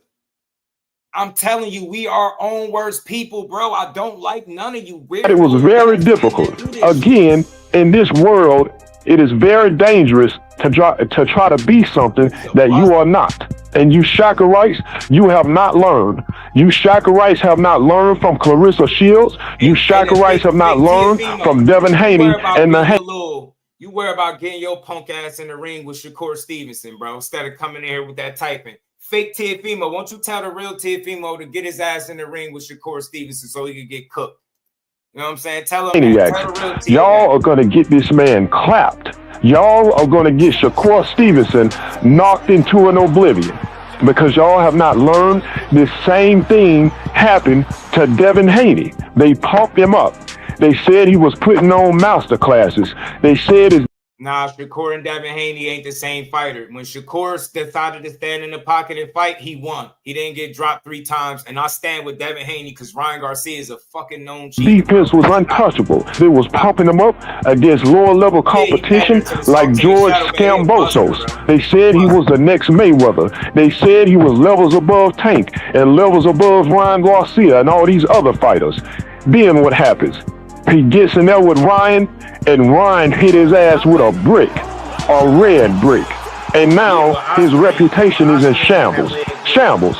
I told everybody that had ears that Haney is not the fighter y'all are saying he is. He is not a bad fighter, but he is not Mayweather, and he does not have elite defense. He got good defense, but it is not elite defense. And my, here we are again with the outlaw, Shakur Stevenson. And I tell you, he is not a good inside fighter. He goes in the ring, tries to fight on the inside. Spam my chat with something I'm not talking about, bro. I don't give a hell what Conti said. You could call it what you want until Terrence Crawford failed the PED test. Stop typing that. Like Mayweather and gets busted over 300 times. And he's getting hit on the inside by slow, lower level opponents like Artem Hartunian. And last night, Williams Zapata. It just sealed what I was saying. It just proved so many things that I was saying. And I was clear. I told you. I said Shakur is not a bad fighter, but my whole case was to highlight the many differences between Shakur Stevenson and Floyd Mayweather. I told you I wasn't saying that Shakur never comes forward. My point was his main thing in his comfort zone was to spring back. In contrast, Mayweather's comfort zone was literally on the inside. Shakur got hit over 300 times by Zapata, and Zapata is not fast, Zapata is not explosive, Zapata is not particularly athletic. Tank would have knocked his gap closed. I'm telling you, you can see this coming from a mile away because it already happened with Devin Haney. I don't see how y'all can't see it. Even Ryan Garcia would have knocked the snack out of his ass. And speaking of Ryan Garcia, let's get down to the business and what this call is really about. I told the Shakur Rice I have an announcement to make. Y'all want to play? Let's play. No more games. Let's go ahead and put it up. You gotta shut the hell up. So, Shakur Stevenson, Shakur has such elite defense and such great defense, and since according to y'all, he is as good as Mayweather, no more half-stepping. Put him in there with a real killer. It's time. Let's make the phone calls. Let's make it happen. I have the 3 names that y'all said that they're scared of Shakur now. Gervonta Davis, Ryan Garcia, and Jason Logan. Your next comment better be the right one, or I'm sending your ass to the shadow. Floyd Schofield. Who else? If he fights any one of those fighters next, we will help promote the fight and create many productions dedicated to the fight out of my own pocket. Now, Tank, I really... But anybody that don't show their face and they got this much, they this opinionated, I don't respect anyway. Anybody with this kind of opinion that don't show their face, the hell. Want to see him fight Tank, but Tank have other business to take care of, so I don't know how long it would take to get him in the ring to fight Gervonta. But Floyd Schofield and Ryan Garcia are wide open. They both ready. And I'm going to tell you something about Ryan. See, y'all tried to bury the man under all this Osterine nonsense when he fought Rolly, but just like y'all are miscategorizing the Shakur performance, calling it a domination and a masterclass, y'all don't know what was really going on with Ryan Garcia versus Rolly. But don't worry, we're going to drop an anvil right on top of your head about that too. So just stay tuned. So y'all tried to bury Ryan because y'all are hell-bent on boosting Devin Haney and boosting Shakur Stevenson up because y'all are desperately trying to manufacture them as big stars. But I'm telling you right now, Ryan is going to be back to himself, and Ryan got hands. Ryan is a real hitter. Make no mistake about it. We got a nickname for Ryan over here after what he did to Devin Haney. After what he did to Devin Haney, we call him the snack killer. So yeah, feed him another snack fighter. Matter of fact, since y'all are so convinced that Shakur Stevenson is Floyd Mayweather, then let him do what Floyd Mayweather does. Let him jump up and wait like Floyd Mayweather did and fight a powerful, explosive, fast, athletic counterpuncher like when Floyd jumped up and fought Zab Judah. Like he talking about fighting T.O., and a lot of people thought Floyd would have lost the fight if Zab was more disciplined. It's a lot of shit I can say about that. So let's make it happen right now. Y'all don't tell the outlaw, Shakur Stevenson, that y'all want him to fight Floyd Schofield or Ryan Garcia next.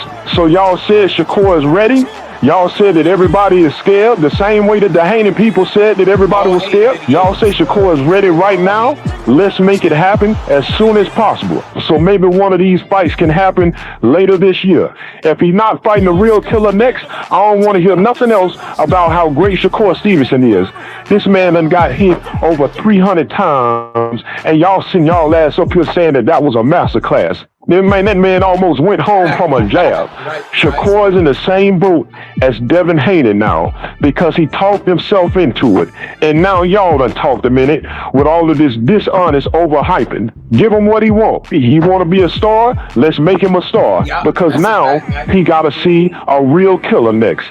The same way that Devin Haney had to see a real killer. And I'm telling you right now. Y'all see how the whole time this video at the end, and not one time did he make a case that Shakur is anything like Devin Haney. He's a fucking old goofy hater. I mean, if he fights a real killer, the way he fought Zepeda, it's gonna be bedtime stories for Shakur Stevenson.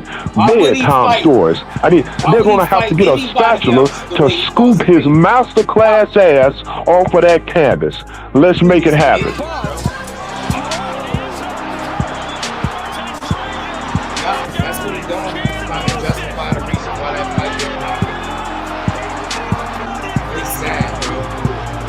You know what? I wonder what this dude got to say about the Tank and Roach fight.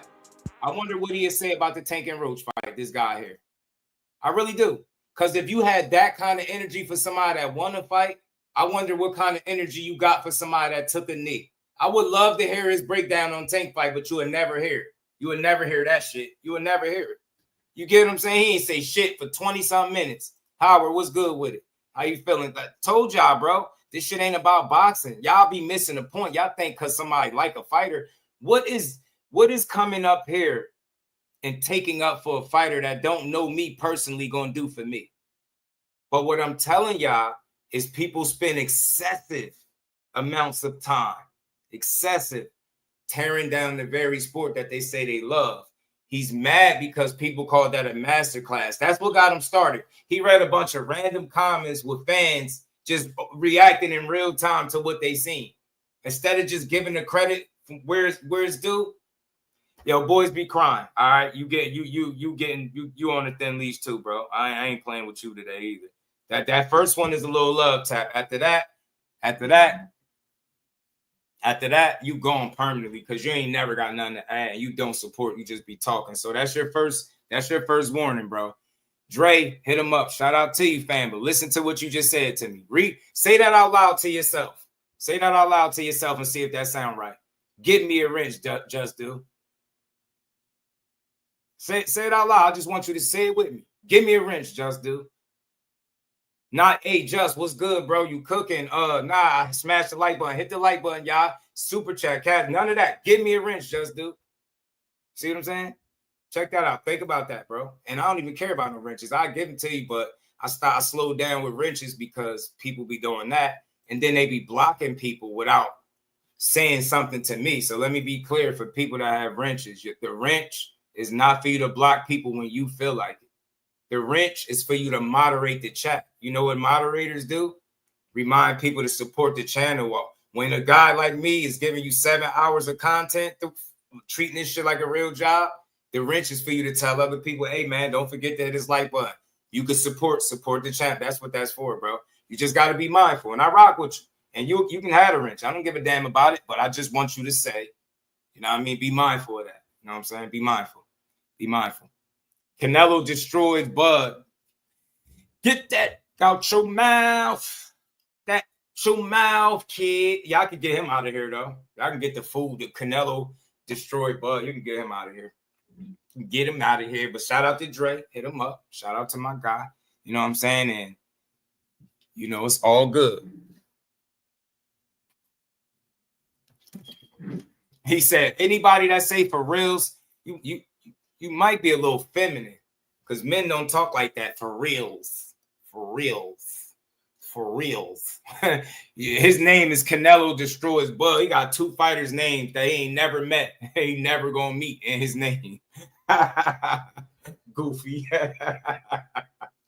Yo, dumbass. Hey, Shaywa. Hey, chat family. Everybody in here that rock with Just Do y'all see what point that I proved today? I did this purposely. I swear I did this purposely, and I knew it would work. I purposely took my time getting to the Shakur Stevenson part of it because I wanted to show y'all when you start talking about guys that do their thing, they wasn't gonna come here to try to talk no boxing. It was all negative. Think about it. Nobody had nothing good to say. See what I'm saying? Weirdos, man. Weirdos and a half, bro. Weirdos. But we gonna keep building because that's what we do. So look. Shout out to Devin Haney, man. Devin Haney's a success story. At the end of the day, he ain't got to fight another fight, win another fight, and you're going to have to look at him as having one of the more successful careers, period, hands down. The only problem with them saying Shakur is going to be the next Devin Haney, they saying it in a negative way. They saying like he going to get tricked out of his spot, and what happened to Devin against Ryan is going to happen to Shakur. When we know if that was the case, then that would have happened against Zepeda. Simple and plain, but it didn't. You know what I'm saying? It's called the Exodus Files. The Exodus Files, that young man. He in the history books, bro. Yeah, they be killing him, Howard. I mean, look, the average fight fan don't appreciate the sport. They just like the fact that they can have an opinion on the sport, and that's what they do. You understand what I'm saying? Hey, yo, look. Y'all can get that, yo. Y'all can keep getting blocked. Damn, it's a lot of trolls. And hey, y'all, don't think these people all be different people. They be the same ones. And I'm telling you, don't be surprised if people like this is people that used to come here. I'm telling you, ain't no way you just developed all them enemies in one night. Whenever I talk about Shakur, there's trolls come out. I love it. Troll Central. Zepeda, a fan-friendly fighter, don't miss and call him a type of shit. Yeah, fact of the matter is, man, most of these dudes don't really like the sport. That's why I tell you, that's why they be trashing guys. You know what I'm saying? I'm going to talk how I want because I'm going to make certain comments because I know people got girly mouths. You know what I'm saying? That's just what be going on. Let me change the color real quick, bro. What is this? What is this? My bad, y'all. I ain't like that. I like red on my name. That red look better. Pay the fan-friendly fighter and don't. Yeah, man. Haters are allergic to logic. That's a fact, bro. He said, I'm saying Boots is not a duck for super chats. Stupid ass. We're not even talking about Boots, damn dummy.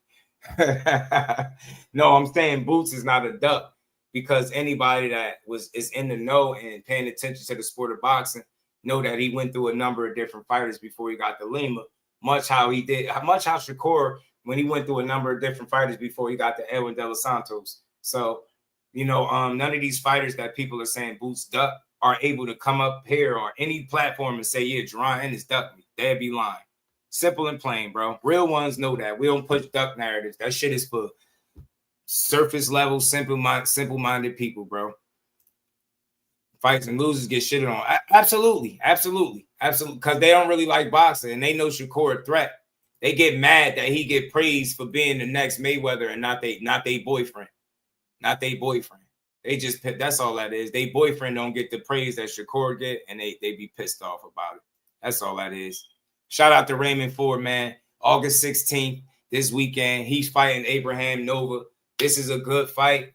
He was going to fight Anthony Kakachi, I believe. I think something happened with him. Now he's fighting Nova. I like this fight. Jersey stand-up, Camden, New Jersey, specifically for Ray Ford. He's been out there in Houston putting in that work. I like what I see from Ray Ford.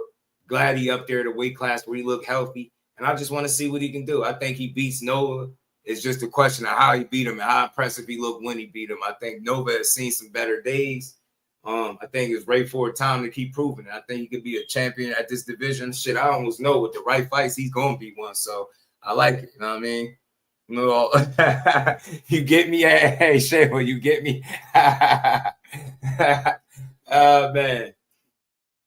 Oh, man, yo. Yo, you know what I learned, what I'm learning too? When a boxing fan, with boxing fans, when they're ignorant, they just cool with being ignorant. They just ignorant people. Ignorant, dummy, like this one right here. Dummy, what a dummy. I don't even like his name. Like, you's an idiot.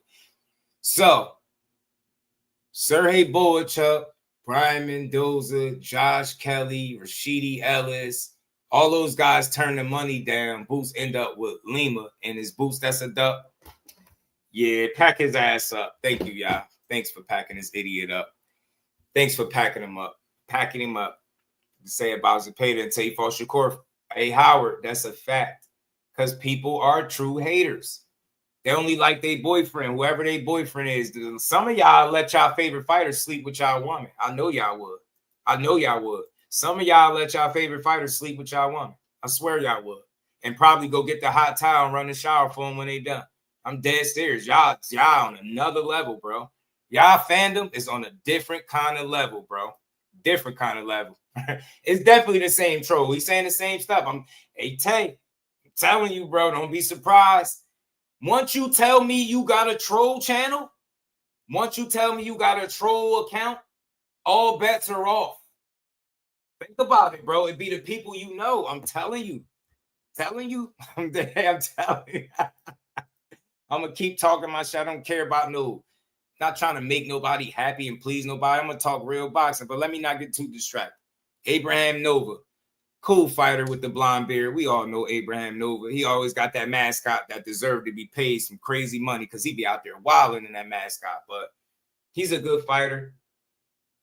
Took some losses. I think this is a good, good little shakeout for Ray Ford and put him closer to the title shot. He did an interview and he spoke about something that he would like before Tank retires. So we're gonna talk about it. But this him and Nova is a good fight. I definitely think he beats Nova. Nova seemed like he'd be hesitant to pull the trigger. He'd be thinking a lot. Seemed like he'd be overthinking.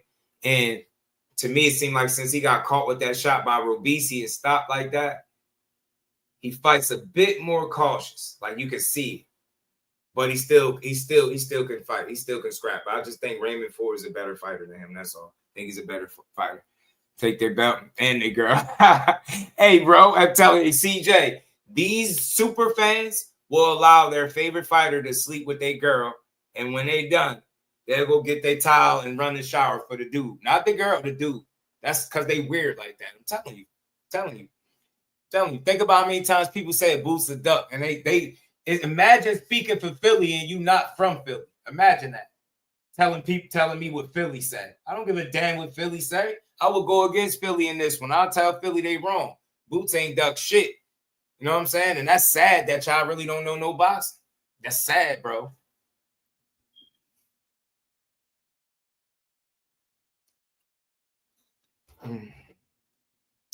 Yeah, man. Get this cocksucker out of here too, man. There you go. Goofy. Now to the gulag you go, dummy. You probably waited all stream for your whole ass to say that. Now, bye-bye. Now go create another account, stupid. You know what I'm saying? Now go have fun with another account, you weirdo. Some weird asses, man. I'm telling you, bro. In a minute, I'm about to start getting them IP addresses. I'm telling you, don't think we can't, because we could. You get them IP addresses. I'm telling you, when we start getting them IP addresses, y'all ain't gonna like it. I ain't playing with none of y'all. Boots will beat you up, your dog, your fish, your grand uncle. You get what I'm saying? Your mother and father that's cousins and related, he'll beat both their asses too. Like who else? You get what I'm saying? All this boots a dot. Nah, you just dumb and you don't know no boxing. You don't know no boxing. And in your living room, bro, all of them beat you up, the pets, break the furniture up in your house and everything. Weirdos. I'm tired of these dudes, Crush. It's about 100 trolls, and it's probably the same two people. Probably twiddling them fingers, coming back fast as hell, bro.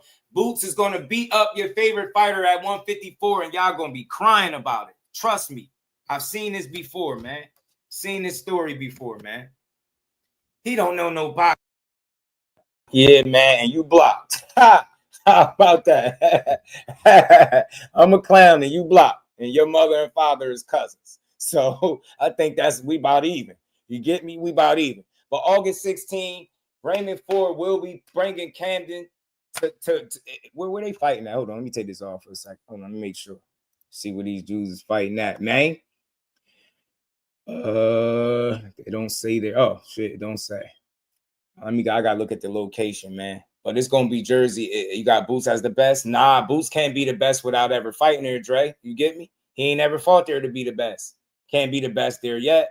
I think he gonna be one of the best when given the opportunities to make the fights. You know what I'm saying? But shout out to the real ones, man. We always building over here. Y'all know. Over here, we get boxing is just do. We don't push duck narratives because we know boxing. I'm telling y'all now, more times than not, 9 times out of 10, when people say a fighter is ducking, they have misinformation or they don't know what they're talking about. Like since before Errol Spence, like you hear this shit so much. They ducked each other to fight. Both David and David ducked each other and they fought. You get me? It's like somebody always ducking this, ducking that. It's just like y'all don't know no boxing for real. You know what I mean? Nah. Boys be crying, man. I told you, bro, you on thin ice. Cause you gotta have something to add to the chat besides bullshit. Like seriously. It's every day. I'm getting tired of saying that weird ass name too. I ain't gonna lie. So maybe you'll get right in 10 minutes. 10 more minutes, maybe you'll get your mind right. I'm telling you, the next dumb thing you type, I'm blocking you and you staying blocked, bro. You just weird. Shakur Steele happens. Shout out to Howard. No. The quick answer, no. I'm gonna tell you why. No, because T.O. don't really want to fight nobody that he calls out more times than not. I think there's a possibility, but the fact that I ain't hearing like I ain't hearing the right people speak about it. Shakur calling Teo out ain't gonna be enough, or putting pressure on him, saying slap him.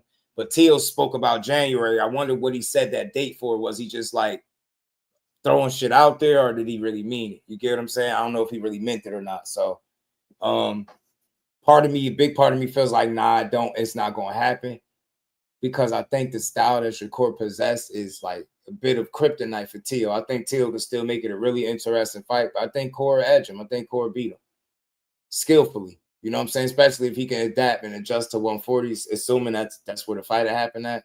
5 more pounds. You know, my bro done watched Shakur, you know, put in work against middleweights before he even got the lightweight. So I think he can hold his own. You know, Teo's very athletic, fast. He'd be the best fighter that Shakur ever fought to date, I believe, and accomplished too. It'll be a real fight. That's a real fight. Teo ain't no slouch, bro. And I ain't just no Shakur crazed fan. No, I just believe he's smarter than guys. And when it's all said and done, he gonna be here. He gonna be, when the smoke settle, I think he gonna be here because he has something that provides you with longevity. And I think the longevity is the less you get hit, the longer you last. He understands that. This is why all it took was one fight was Zepeda to get hit as much as he did. Like, bro, I'm going back to doing what I do. And I love to hear it from him, because you know that was about standing on business and proving a point. Don't ever talk about I ran when I stood right in front of a guy that throw 1,000 punches, 1,500 punches a fight. He throw 93, 94 punches a round. And I stood right in front of him and cooked him and reduced him to 27%. Now that I showed y'all I could do this shit, y'all still didn't appreciate it. Remember, they said they wanted to see Shakur standing there and take chances. He did it, and dude spent 20+ minutes tearing the performance down. Can't make this shit up. But if had he boxed and moved there to say he ran, you can't make this up. It's not about boxing when it's Core. Y'all don't like him. Y'all don't like him because you feel like, you know, in your heart of hearts, your favorite fighter can't beat him. That's what it is. Insecure ass man. You know what I mean? But let's get back to it. Raymond Ford, he gonna beat Abraham Nova. He gonna beat Abraham Nova. My question is, do we stop him? I don't know that yet, but I definitely think he'll win. I lean toward on points. Abraham Nova's been stopped, I think, once. That was with a really good shot by Robisi Ramirez. Raymond Ford is cracking now that he went up. He looks stronger, look healthier at the weight. It's gonna be a good fight, I think. But Ray Ford, it's his time, bro. I think it's his time to shine. And you know him and Tank done went back and forth with each other. And one thing about Raymond Ford, no matter what he went through with Tank, he don't take opportunities to speak negatively on his business. Because, see, when we from Jersey, we got class over here in Jersey. Talk to him, right? Think he has retired? No, I don't think so, no. I think he'll be back soon. I think he just got personal issues that he need to figure out, and once he straighten that out, he'll be back. Me and, you know, him had our back and forth before, too. I definitely love a fight with him. Hopefully, you know, he do come back, handle what he got to handle, and I wish the best out of for him in his career until he get in there with me or somebody that I'm close with. So yeah. So look, that's what it is. He said, look, he want to get in there with Tank before he retires. But I like how he spoke briefly on the situation. Yeah, he just got some personal stuff he got to get to. After he straighten that out, he think he'll be back. You get me? That's what y'all supposed to say, you chatty patty ass dudes that be out here over analyzing this man's situation. You done seen a lot of people be in a situation. Tank ain't no different, man. You don't kick a man while they down, and when you don't know all the details, you don't run your mouth. So you say exactly what Ray Ford said. Look, he just got some personal situation to take care of. When he squared that away, the man is going to be back. And for what I understand, he's being told to handle whatever situation that he got going on personally so he can be back to the sport of boxing and back at the top of the game doing what Tank does best. So Jersey Turnpike Just, I'm telling you, bro, I got to get their ass reef. I appreciate you, everybody in here that's rocking out. You know, when we do these tour days and put all these hours in building, I appreciate y'all. We had a lot of trolls today, and I appreciate the real ones that continue to just rock out. And y'all know this shit is about boxing. It's refreshing to be called 1 minute I'm a Haney channel, or now I'm a Boots fanboy, Shakur fanboy, Tank fanboy. That's telling me I'm doing something right. I can't be a fanboy of everybody. That shit is corny behavior. Like, the only people that talk like that are kids. No real man that watches this content, nor woman, gonna say that to me because they know better. Everybody gets their credit. But what it is people are go along, get along. So the climate on Shakur, the Haneys, Bud Crawford is to hate. That's the popular thing. Because you go just about anywhere, they talking steroid scandal shit with Bud that ain't never test positive. They connected Shakur to Victor Conte, shitting on his last performance, still talking about how he's scared of power from the De Los Santos fight. Those are not real boxing fans. They here for confusion. Those are the kind of guys that when they see their favorite fighter have the worst night of his career, they zip up and they don't want to talk about it. They want to mull over it. Those are not real people, bro. They fake.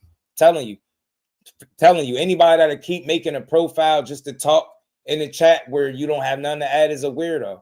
Telling you, it's a trend.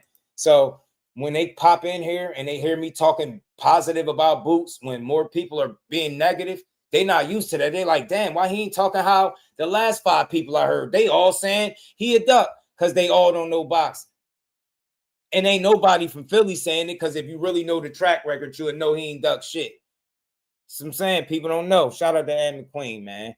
My guy Reef, you know it, my dog, man. I appreciate all y'all rocking out with me to the end. 7 hours and some change. We closer to 7.5, dog. Ruger Rule, where if Wolf is fired too.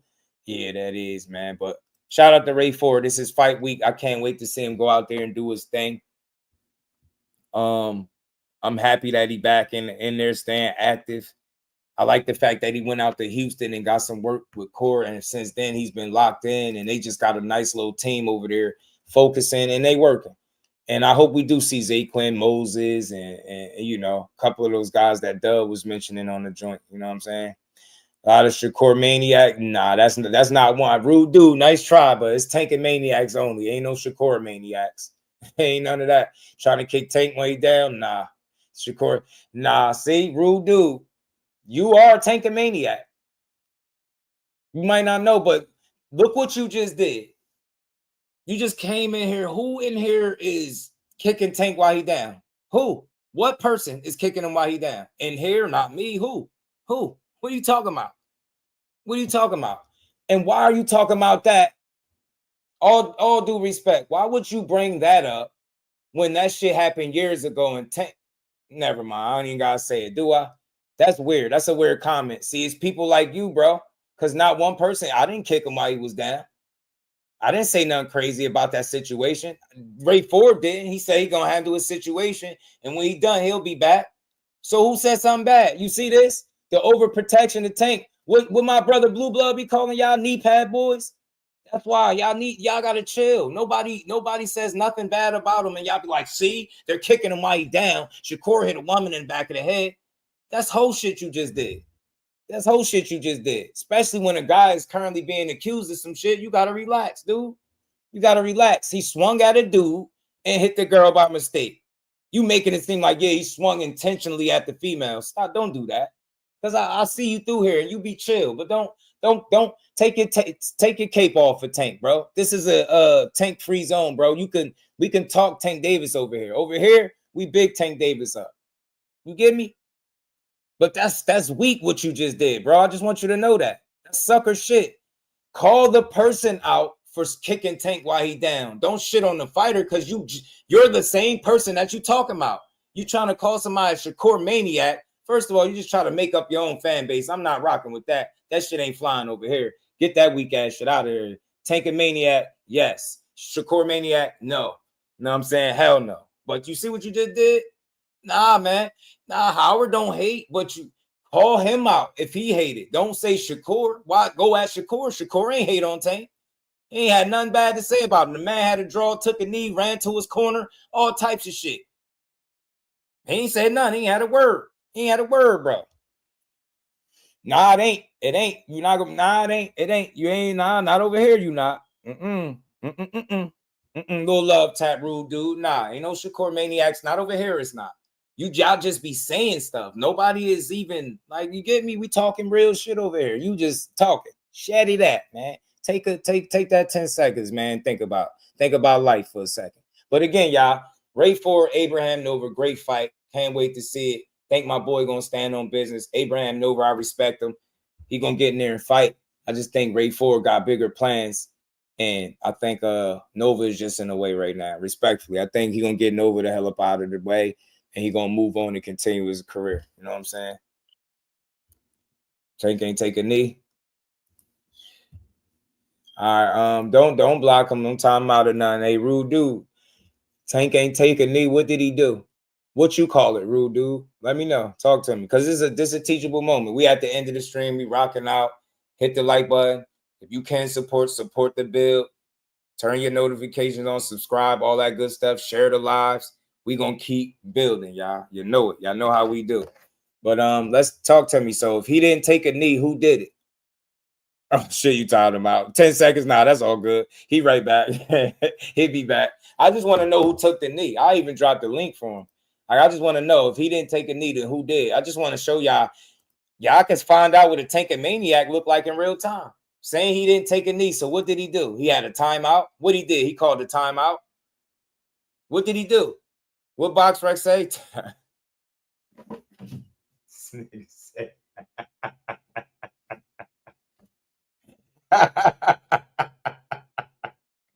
This man told me to look at BoxRec. Why in the hell would I have to look at BoxRec when we watch the fight March 1st? When we call the fight live, why would I have to look at BoxRec to know that he took a knee? So who took the knee?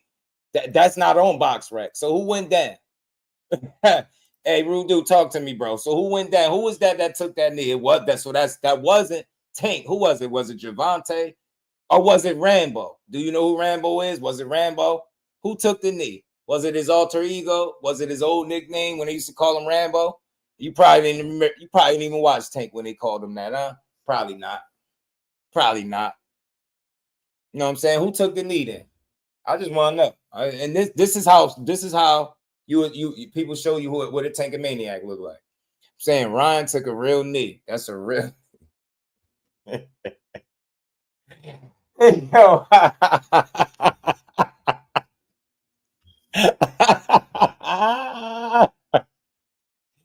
Hey, bro, man, bro. Yeah, man. I love boxing, bro. I love it, yo. I love it. Okay. Shit, man. I got to be careful, man. They're going to interpret that as hate. I got to be very careful. They're going to say I'm hating on him, man. Somebody that I support probably more than the average person.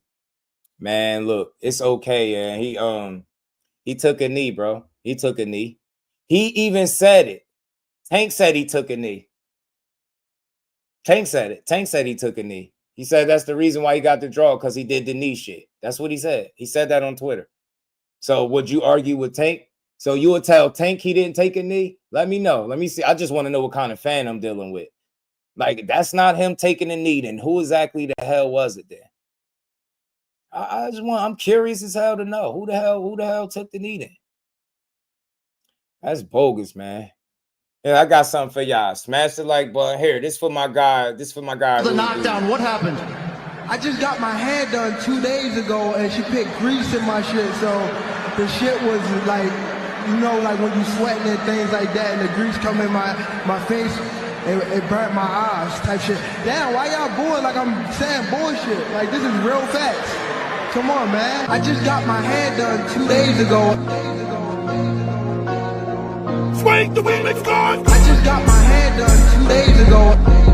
I just got my hair done. And she picked grease in my shit. I just got my hair done 2 days ago. I just got my hair done. I just got my hair done. I just got my hair done 2 days ago. I just got my hair done. And she picked grease in my shit. I just got my hair done. I just got my hair done. I just got my hair done. I just got my hair done. I just got my hair done. I just got my hair done. Why y'all booing like I'm saying bullshit? Like, this is real facts. Like, this is real facts. Why y'all booing like I'm saying bullshit? Like, this is real facts. It burnt my eyes. Like, this is real facts. I just got my hair done 2 days ago. I just got my hair done. I just got my hair done. I just got my hair done 2 days ago. Hey, yo, you know what was dope? You know, that was dope, but not for nothing. That's like innocent. That's good fun. Y'all notice how y'all always, I deleted that one. I deleted it. I ain't had no more space because y'all know I was playing that one too. Y'all know I was playing that one. That shit was funny too, because they had the runner was a track star, because they had like real little like bars in between it with Shakur. Like he's gonna run. Yo, that was like, nah, that shit. I find it just so people know I'm fair, you know. But that shit is funny. Like, think about something. The crowd booed him when he started giving that excuse about the grease. They booed. He said, "Why y'all booing like I'm saying bullshit?" Think about that for a second. The crowd don't lie, bro. They boo because they weren't trying to hear that shit. Damn, y'all can hold him to the same standard you hold every other fighter. Y'all can't do it. You can't do it. You think that fight changes anything? Not for me about Tank. I still think he is who he is, a damn beast. But at the end of the day, he had a moment of weakness. It's okay. I mean, he human shit. Like, ain't, you know, it's not the end of the world. It ain't the end of the world, man. No, I obviously got bigger things to take care of, and I can't wait to see him do it so he can give back a couple, you know. Yeah. That grease, man. That grease, man, for you. He's like, man, I'll try that grease shot. That grease. Oh, yeah. This is for, I appreciate you, Queen. I see. Because they just saying that it wasn't Tank. All right, so let me see if Tank said it himself. Because they said they telling me it's not him. You know? He said they booed Shakur. This not a tit for tat thing. This not a tit for tat. Did they boo him his last fight, Reef? I'm not like being tit for tat with that. Like, I don't care if they booed Shakur. And they booed Tank performance. They booed him for the excuse that he used because they wasn't rocking with it. That's all. That's why I said that. Not to say nothing bad. They didn't boo his performance. They booed the excuse that he gave because they ain't rock with it. I mean, I could tell you what I believe. I don't believe no grease making a guy that I don't seen get punched the way I see him get punched take no knee. That's just me personally. I don't believe that. I don't believe that because I just don't. You know what I mean? A lot tougher than that, because if you telling me all it took was some grease in your eye to make you say hell with it, then bro, I don't know about that. That's a little crazy. But it doesn't change nothing. It's a mental lapse at the end of the day. It's one fight. The man won 30 straight fights. You think I'm gonna reduce him to the one time that he had a moment? I don't care. It's how you get through with it. How you get through it. How he gonna respond in the next fight, whatever that fight is. It says that's gonna speak volumes to me. You know. So like, it's easy to kick somebody when they down, or if somebody had a moment of weakness or whatever you want to call it, right? It's easy to sit there and try to overly analyze it and harp on it and try to make them look like less than for being human. But I ain't that. You know what I mean? I done seen him whip many a ass. I done seen him knock out too many people, getting too many wins to really make it too much of a big deal about that. It's just not that big a deal to me. Excuse me, y'all. I just want to see him get back and do his thing. That's all. Thoughts on Ward? Oh, talking about AJ. I like it. I like it because he's genuine, bro. I was trolling the troll. Yeah, I like it because he's genuine. Ward, you know, if he were to come back, it's something that he would do. He probably just threw that little filler out there too, Rozier, just to see what kind of traction it'd take. I wouldn't mind. But yeah, that Shakur got booed. Tank excuse got booed, man. I don't care about them fans. Them two are the best fighters in the world, bro. And I think it's gonna be that until they retire. I do. Fought through a broke jaw, didn't take a knee. Yeah, he fought through a broke jaw, didn't take a knee. Yeah, he did. That's what I'm saying. So I just think Tank had a mental lapse. If he want to say it's grease, it's grease. I'm not about to argue with him about it. That's what he said. I don't have to believe it, but that's what he said. You know, that's what he said. I just know the way I heard people talk about Core for a fight that he won, and then the most recent fight that he won, he don't got that luxury to take no knee in no fight for no reason. It could, whether it's a punch or whatever the case, he don't have the luxury because they're gonna go crazy. Told you he ain't had no chin.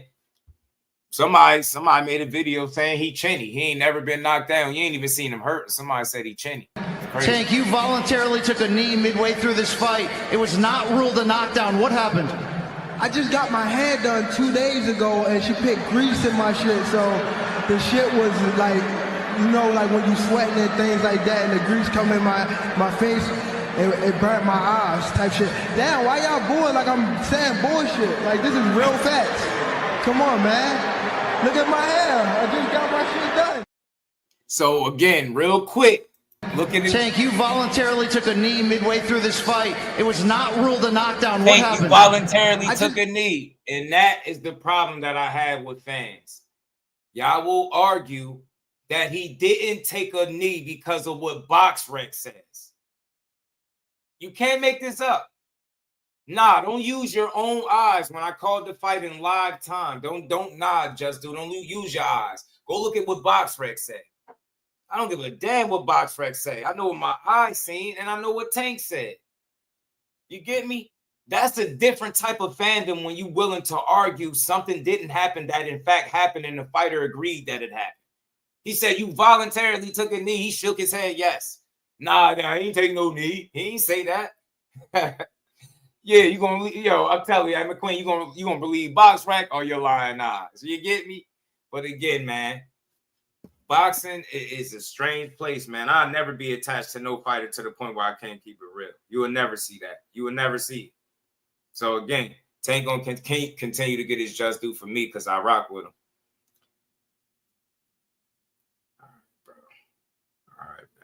All right, man. I don't know what kind of fan you are, but that's annoying as hell, bro. Yeah, you one of them. Okay, I got you. Say no more.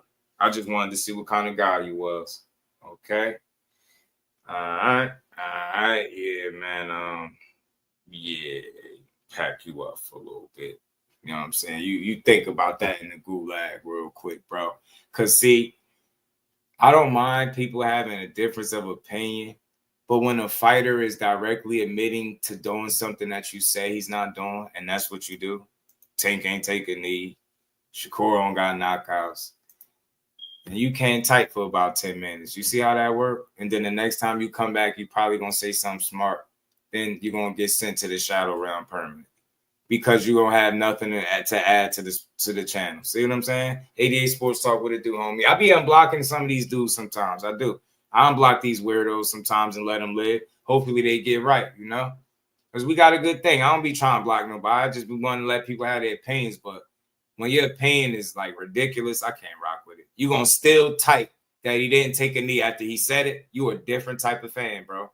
You're a different type of fan. Yeah, Shakur is 24-0 with no knockouts.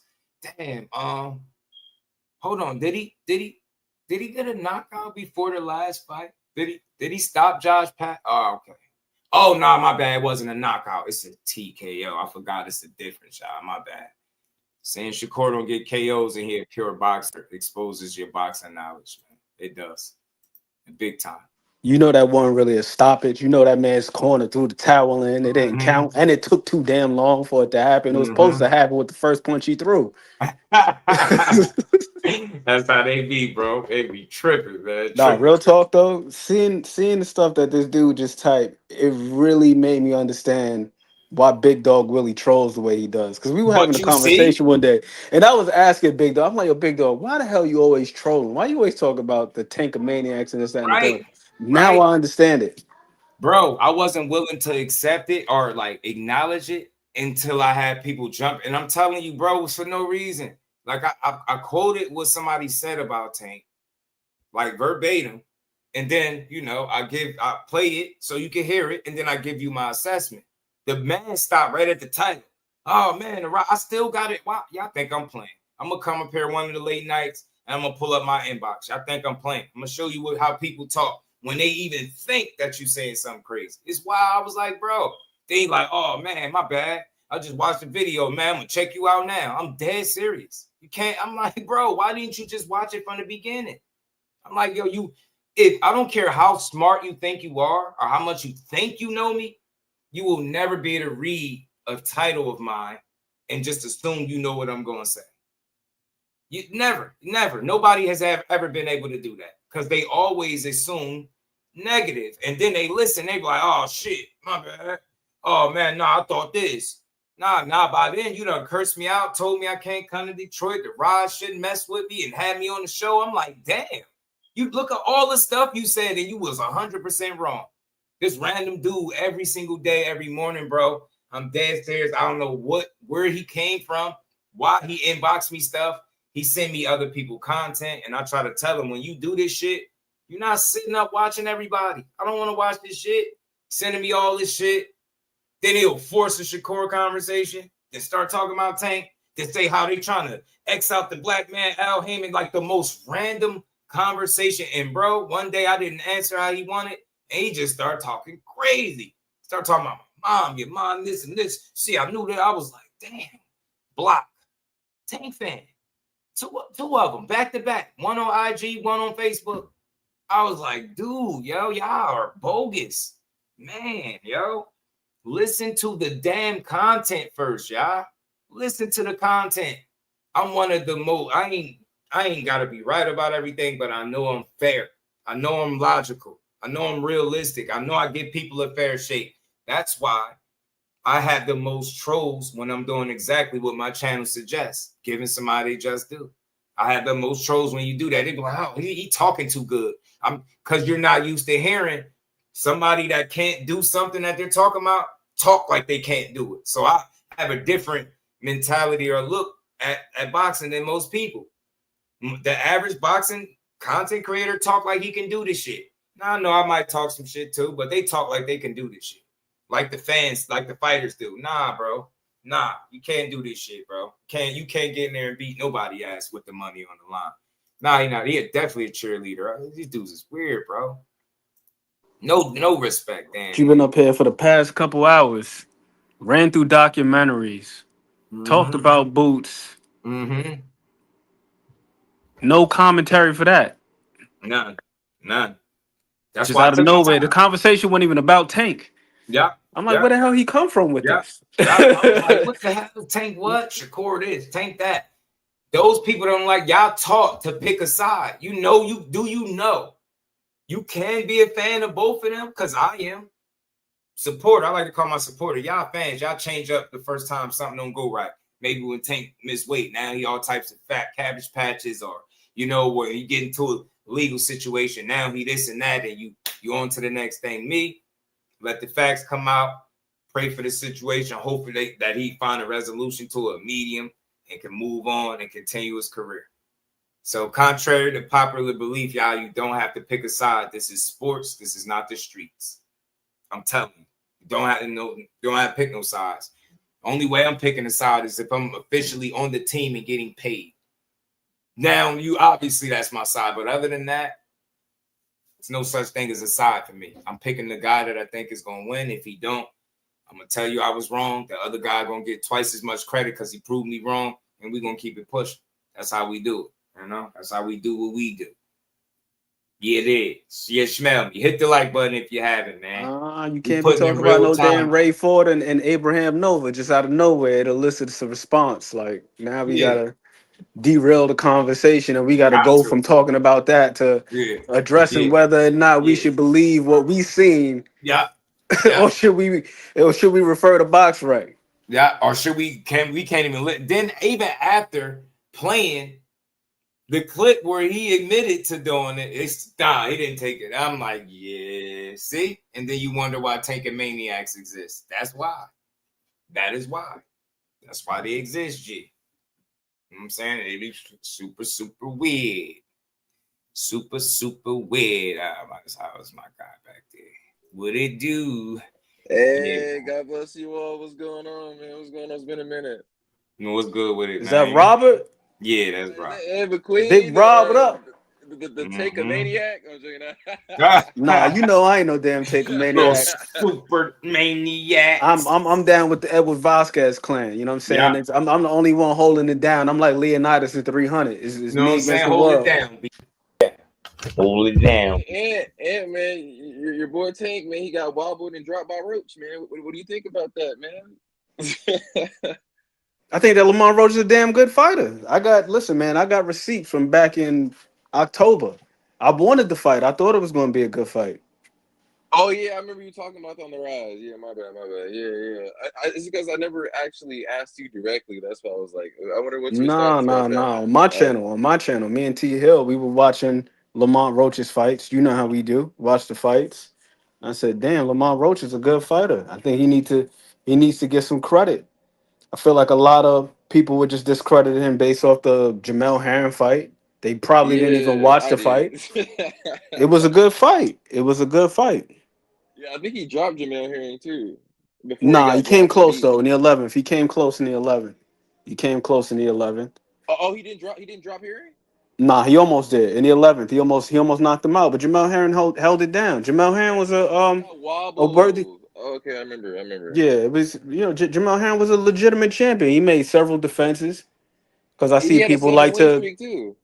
Yeah, he was on a nice little win streak, man. Had several title defenses, about 3, 4 of them things, man. So he wasn't no paper champion. He wasn't a weak ass champion. Yeah, I'm so glad, Ant, that you're not one of those people that jump ship. You're like, oh man, this guy was dang near lost to Lamont Roach, and Shakur dominated Jameer Herring, who beat Lamont Roach. Then I'm just Nah, gonna that's go with very Shakur. impressive. I was very impressed with Shakur's performance, just based on the fact that Jamel Herring was a good champion. We got to look at where these guys were at that time in their career. At that time, Jamel Herring was taking care of business. He was holding it down. Like you said, he was on a win streak, made several title defenses. And then here's the other thing about Lamont Roach. Lamont Roach, after that fight with Jamel Herring, he adjusted his approach when he fought against another southpaw. Enhance his craft. Yeah, he enhanced his craft. That's what happens. Everybody's not gonna be able to get every lesson that they need in the W. It's a blessing when you could get it in the W, but if you get it in a loss, oh well, you come back and you show and prove. And that's what Lamont Roach did. He came back, he showed and he proved. I didn't feel like he was gonna get blown out of the water or he was out of his depth versus Tank. It really wasn't a Oh surprise to me no. that he was competing with him. Yeah. Okay, yeah. So you did your research, so you knew about Lamont, and the thing is, that's what happened to my boy Edwin too. Edwin, he lost to William Foster the third, but then he enhanced his craft. He came back and knocked out El Rayo. So like, shout out to my boy Edwin De Los Santos. That was a good win for him, but that one for me was a little bit more of like a 50-50 exchange type of thing. So it's very difficult to say how much that Edwin improved, but I still think that Edwin is a dangerous fighter. He's a young guy. Like, what is he, only 26? And he had to take some time off with the blood clots and all that. So it's difficult to say how much he's improved. But regardless of such, all of these guys that are at the top level, they're worthy opponents. It's not like they scrubs. To me, it's not like Hall of Fame or you just absolutely trash. Yeah, but yeah, most certainly I agree with you on that. But come on, man, like you gotta improve some amount from going from like losing to William Foster to knocking out some El Rayo. Like, come on, you just lost to Foster the third, then you knocked Nah, out it El was a Rayo. completely different style of fight, though. It was a completely different style of fight. William Foster did more smothering. He was able to bully him a little bit physically, like on the inside in the trenches. Whereas with Rayo, hell, remember, he got clipped early on in that fight. Damn near got put out. Rayo dropped him early on. Then he came back and he stopped Rayo. So that was more of a firefight. William Foster, it never got to that point. William Foster controlled things for the most part. It was a different fight. But then also, we could also argue that he had the attributes, he being William Foster, to make it that type of fight, make it an ugly fight to where not Rayo, but Edwin De Los Edwin. Santos couldn't take full advantage of his athleticism. Oh, for sure. Okay. Yeah, that's a good. That sounds like a good analysis. I haven't seen the fight yet, so I probably have to see the fight to see exactly what you're talking about. But yeah, man. I mean, Beat him in the I'm just trenches, glad. bro. Beat him on the inside. Oh yeah, the pocket. But what you call? I'm just glad, Ant, that you're still on the tank ship, so I can see the look on your face when Shakur does what Bud Shakur does the tank, what Bud does to what Bud did to Errol Spence. So I'm gonna come back and I'm gonna see the reaction of your face, bro.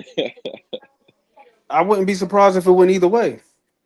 I'm an For Edward real? Vasquez fan. I am neutral in this. I think that Shakur is a fantastic fighter. I think that Tank is a fantastic fighter. Meaning this has no disrespect whatsoever to Errol Spence, but Tank to me is a lot more He's dynamic than better. I think he's EJ. better than. I wouldn't even just say better because I think that Errol Spence, with the style that he had, especially early on, he was very, very effective and very efficient with his style. Like he had his style down pat. But a guy like Tank, I think that Tank just has a tad bit more versatility. And I credit a lot of that to his size, his dimensions. When you're barely 5'5" and you're fighting against guys that are routinely enjoying the size advantage over you, height and reach, you got to find ways to be creative. So you got to be able to set traps. You got to be able to use your legs. On occasion, you got to be able to box on the inside. You know what I'm saying? Most Like certainly. he's a very sharp fighter, very smart fighter. And I feel the same way about Shakur Stevenson. Oh, well, okay. This is the first time I'm hearing that you're neutral. You're on neutral grounds in the Shakur versus Tank clash thing. So yeah, Hell, that's crazy. even if I was more partial to one than the other, I wouldn't discredit the other one. Because then what the hell does a victory mean? Mm. Let's say if I was a Tank fan, what would a win over a quote unquote bum ass Shakur that all he does is run? Like, what would that victory mean? What would it signify? It would mean nothing. Like, you can't diminish the other fighter. It only devalues your favorite fighter's work. So now I'm gonna look at all these things, and then also Shakur, somebody I followed him from the Olympics up until now. It would be foolish to be like, nah, this guy ain't this, he ain't that. Like, everybody was surprised about the way that he fought versus William Zepeda, but I wasn't. Because if you look at the guy, his body of work, there are fights where he fought on the inside. Yeah, Like like I was against telling Felix you. Caraballo. I thought he did fantastic work. And he stopped that guy, if I'm not mistaken, it was to the body too. So I'm Oh like, yeah, I yeah, already yeah, knew yeah. about That this. he brutalized them. That finish was crazy. But what you call Shakur, yeah, like I was telling you, and like I'm a casual. Like I was 19 years old. Then I just decided to get into boxing one day, and I'm an anime guy. I like the Matrix, So I was looking for a guy who has like really fast hand speed and who could dodge punches and stuff like that. And Shakur not only made the cut, but he showed me something even more. Like he could stop guys and he got guard manipulation. Like he's the first dude I've ever seen. He holds like you know that move what he does when he puts his fist up and he holds like your fist and then he does like a combination or like he hits you to the abdomen or like to the ribs and stuff like that. So I was like, oh, this Yeah, I like dude. his what's the name? I like his pin and stab. That's my favorite. Like when he goes to the body, I like that. He does that well. Errol Spence in his prime, he was really good with that. Right now, as far as guard manipulation is concerned, I would probably have to give that to David Benavidez. Like David Benavidez is Oh yeah, like he's next really level, good. bro. Mm-hmm. He's ridiculous with it. Not just with Yeah, the pills, but the pins, and then just being able to cut a guy in half. What I like with Shakur though, and he showed it in the fight with Yoshino, and I get it, he's a Bachi yeah, he chef showed and it in all this many other fights. bullshit. Right. But the thing that I really liked about that performance in particular is the way that he used his body in tandem with his legs. Like how he would smother him, control him through the movement, pivot out. I was like, yo, this shit's just too smooth. Too Yeah, smooth. Shakur was the first. Like I said, Shakur was the first person that I seen do that guard manipulation. Like he puts his fist on your guard. It's like a street ball move. Like he puts his fist on your guard, and so you're not able to hit back, and then he just like punches you with his other hand, like in the abdomen, or like he does like a quick combination. And he could do that quickly too, like in a quick sequence. Like he did that in the Oscar Valdez fight. I was seeing that, and because I was seeing this, I was watching like a marathon of his highlights and stuff, and I was entertained with the Nakataya highlights. Like his speed and power in that one fight, that Nakataya fight, was crazy. Like I don't know how to describe his power, but it's like thudding. It's sharp. I don't know how to explain Yeah, it. it He looks more dropping sharp fight. than studding to me because he's very precise and he's like bang on the spot, especially to the body. I think that's probably the most underrated aspect of his offense, his body punching. And he's pretty sneaky. He's pretty sneaky on the with the inside game too. Just like the way that he transitions and Almost assumes certainly. control. Nah, Shakur got it, man. What's name is pretty good too, operating out of the long guard, like Tank did it versus Barrios. If you go rewatch that fight, the first half of that fight, he did a really good job of taking Barrios' jab away just by operating in the long guard. And he did it to Ryan Garcia as well. That's how he was able to time that left hook and drop him with the straight left. That's why me personally, I would love to see Tank versus Shakur because it really would be a meeting of the minds. I know a lot of people look at it like power versus defense, but I'm looking at it like, yo, who is gonna be able to? You ever see on like them old shows when the guys play chicken and they both driving like head on, and then whoever swerves first. That's how I'm looking at Tank versus Shakur because both of them dudes are very, very sharp between the ears. Like I Yeah. think that Shakur is an underrated offensive fighter, and I think that defensively Tank is underrated. Oh wow, yeah, most certainly, yeah. Because I was just gonna say, like people, the people. I don't know if that grinds Shakur's gears too. Because people that say that Shakur, when people say Shakur is a defensive fighter, like that automatically tells me they don't really know. They don't watch Shakur. They don't really know about Shakur. Because when you do your research on Shakur, Shakur is an all-around fighter. Like he's not just a defender. Like we were saying, like he does this guard manipulation. He has counter punching. He has rapid attack speed. He has he's the complete package in regards to offense, and he has a very great pocket game, a close range game, in the pocket. So people who say this like Shakur's a defensive fighter, that automatically tells me right away, they don't watch Shakur. They're not knowledgeable on Shakur. They don't do the research on Shakur. It tells me right out the gate. But yeah, I definitely agree with you, man. Shakur and Tank, I feel like even though people say Tank already lost to Lamont Roach, I feel like I don't know. I feel like it would still be a really good fight. I mean, I think it's the second biggest fight after Bud versus Canelo. I think it's the second biggest after that. Yeah, it could be. I mean, it's one of those matchups. And it's so funny because to go back to Bud versus Spence, right? Folks were criticizing Bud like, oh, he don't sell, whoopty whoop whoop. But the biggest sale, the biggest commercial success that Errol Spence has had, it was with who? Terrence Crawford. That's his biggest selling fight. Right. So I think that Tank and Shakur has got the potential to be something similar just because the matchup is so anticipated. Yeah, it's probably gonna break the internet. Just like Bud versus Canelo, it's probably gonna break the internet, man. And I really do feel like those two are just a step ahead of the rest. Just a step ahead of the rest. Just in You terms already of know, boxing skill. Because for either one of them, right? Like if Shakur were to fight like Jadier Herrera, like what does that really do for him? Same for Tank. Or if they were to fight Abdullah Mason right now and beat him, they'd be like, well, Abdullah was too young. Or if either one of them would have beat Sam Noakes, then it would be like, well, who the hell was Sam Noakes? He's just a domestic UK guy. Or if either one of them would have beat Raymond Morataya, it'd be like, well, Raymond Morataya really wasn't that good. He got dropped by Galindo. He looked kind of shaky versus Tevin Farmer. The fight against Abdulayev, he damn near gave that away. Who did he really beat? He wasn't really proven. So that's why I feel like it's imperative that these two dudes get in the ring with each other.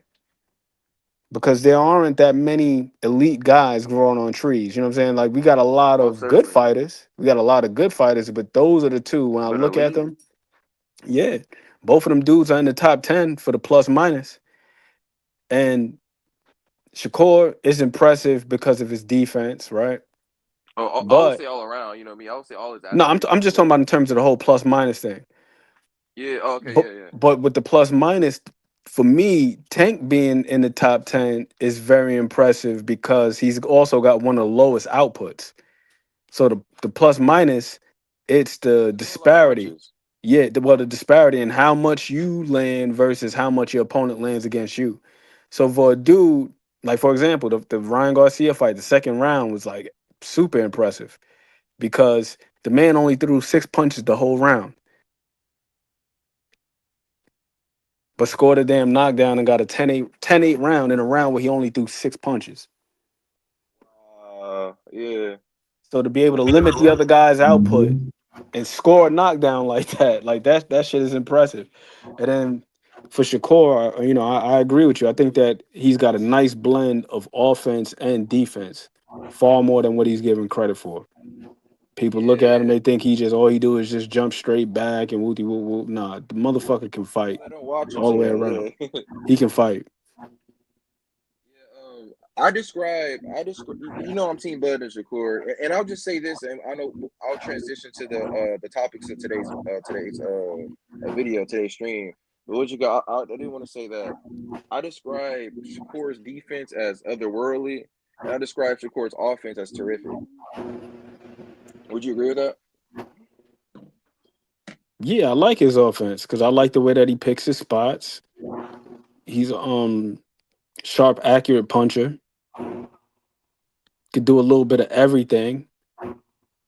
But for me, with his offense, it kind of reminds me of that quote from Pulp Fiction. Like, the absence of evidence is not the evidence of absence. So a lot of folks, they felt like because they didn't see him going super crazy, that his offense was limited. It's like, nah. He's a guy that's going to bring out whatever tools he needs for the job. Nothing more or less. And Yeah. with Tank, with his offense, at least in recent years, with him just being so, he's beyond like economical at points. He's like very judicious. He's got this reputation for being, an exciting fighter, but I don't quite see it that way. I feel like it's more suspense than it is excitement. Like, exciting is William Zepeda. This is a dude that's just out there just chucking leather and just Well, that's bringing a fight. exciting. Huh? I would say excitement is Boots, the guy in our in today's topic stream. Nah, Boots is exciting too. Boots is exciting because he's a guy that lets his hands go. But Tank, he don't fight like that. He's not one of them guys. Like, it's not his fights are not action packed. They're more suspenseful because we know that he's got the power to cut the lights off with a single shot. So you're always at the edge of your seat, like, damn, when is that moment gonna come? Because in all but 3 of his fights, he's knocked somebody out. So you're just always waiting on the edge of your seat, like, damn, is this the moment? Is this the punch? Is this the one that's gonna separate this man from his consciousness? So there's a lot of suspense when he fights. Most certainly, and I will say that when Shakur, I mean, yeah, Tank already, even though he doesn't throw a lot of punches, he already throws he already throws punches consistently. So whenever Shakur and Tank throw their punches consistently, it's always entertaining. I will definitely say that. But yeah, but to move on to the to today's stream, the topic of today's stream, I know a lot of people look dumb now, look really stupid that Boots is taking the tune-up after the news came out, and they were like, I heard people denying it, saying, "Oh, why does he need to test his waters in another division or whatever?" But it turns out, yeah, he's taking a tune-up. They're wrong, and yeah. So what do y'all? I didn't get to hear y'all thoughts. What did y'all say? What did y'all think about the Boots and the Limas a tune-up fight? I mean, he's stepping into the division, allow him to get his body right, because that's ultimately what a tune-up is for. It's not just a matter of taking on easy competition, but you got to get yourself right when you move into a new weight class. See what adjustments can be made in camp to optimize his performance. And then also, who the hell knows? Lima might provide some resistance. We get a better fight than what's expected. That's always a possibility. And in the event that does happen, I hope that people give Lima some credit and not take away from Boots, because a lot of folks probably have never watched the guy fight, so they're just assuming that the guy's a flat out bum. But anything is possible. And it's also a step in the right direction. I think that one important piece to this fight is the fact that it is a WBA title eliminator. So this is a fight that will put him in the line of fire. You know what I'm saying? This is a fight that's going to put him in line for the smoke. Yeah, most certainly. Yeah, and he already signed. I mean, my thoughts in regard to the Boots and Lima. Hopefully, Lima can provide him like the practice. I mean, the good practice and stuff that he needs to prepare himself for the higher level comp. Because tune-ups are just practice. And there's nothing wrong with getting more practice in. But yeah, I mean, Boots and Virgil already signed. I heard. Is that true, Ant? I mean, that's what Eddie Hearn said, that Boots and Virgil already signed for 2026. Man, I don't know. I'm not that close to the situation, but that's what they're saying it is. So I'm gonna take it at face value. honestly, to be honest, I don't put too much thought into whether or not they're lying. They say this is what it is, and this is what it is until time reveals. That's the way I look at it. Time will reveal. So we'll see what's what. I'm hoping that's the case because that's a fantastic fight. Wait. This guy says that ain't practice. Tune-ups are practice, right? Tune-ups practice? Is that a wrong statement I made? Behind the hands was good, bro. My bad. I was on mute, y'all. He said that shit ain't practice. And he said you can get. I don't know about lesson fighter. Oh, you talking about sparring? What y'all talking about sparring? No, tune-up. See, I think Ant get disconnected, but tune-ups. I was saying tune-ups is good practice. For higher comp and stuff. Yeah, I'll say this. Shit, just always know this. In a fight, you literally fighting for your life. And if you don't protect yourself the right way, you could get, somebody can get you up out of there. Yeah. But any fight you fighting for your life, I agree with that. Uncle Rick, what it do? Shout out to y'all, man. We put in 8 hours today, man. I just let y'all, cook the rest of the time. We hit the 4-hour mark. Shout out to my guys, man, hanging and rocking out, man. Okay, there you go, my God. Boom. Yeah, you was calling the devil with that one. I had to show up. Yeah. Tune-ups ain't no practice, bro. Don't ever think that. Don't ever think that, bro. That's not that because Buster Douglas was a tune-up for Mike Tyson to fight Evander Holyfield. I'm just saying, ain't no such thing as a practice being tune-ups. That's not that, bro. Don't think of it like that. You can get killed in there. You know why? You know why I said that? Of course I don't. It's to get because I was saying it's to get you ready for higher level of competition. Well, that's the purpose of fighting a guy to get your feet wet in a division. That's what a tune-up is. But I never look at a tune-up as practice, is what I'm saying. It's not practice. Because practice is saying that this ain't the real deal. It's the real deal. Oh, okay. I see what you mean. Yeah. Practice is practice. Practice is in the gym sparring. Practice is you out here doing a little working with your homies in the gym to get your practice on. Ain't nobody trying to get killed. Nobody trying to be a world champion right now. That's practice. You get in the ring with a dude who I think is the IBO champion or something, like he got something to fight for. That's not practice, bro. You go out there, get caught, and that could be the end of your career. Oh, okay. So should I call it like a preparation fight or something? What should I call it? It's a tune-up, bro. That's what it is. It's a tune-up fight. It's a tune-up fight, and we could be honest. It's potentially a guy that's has lesser ability than Boots. Potentially, you know what I'm saying. That's just the eye test. You know what I'm saying. I mean, but all I'm saying is that, man, you don't want to look at no fight like it's practice. You don't ever want to do that. That's all. Oh, for sure. Yeah, my bad. Yeah, that's spot on. Most certainly. Yeah, you gave you explained that well. Yeah, most certainly. It's somebody across the ring from you trying to take your head off and trying to knock you out or trying to make sure that he take what you got. That's no such thing as practice. If this dude beats Boots, his life changes. Boots got to know that. You understand what I'm saying? This dude beats Boots. His life changes. He's a overnight success if he beats Boots. That's not practice. Playing with house money too.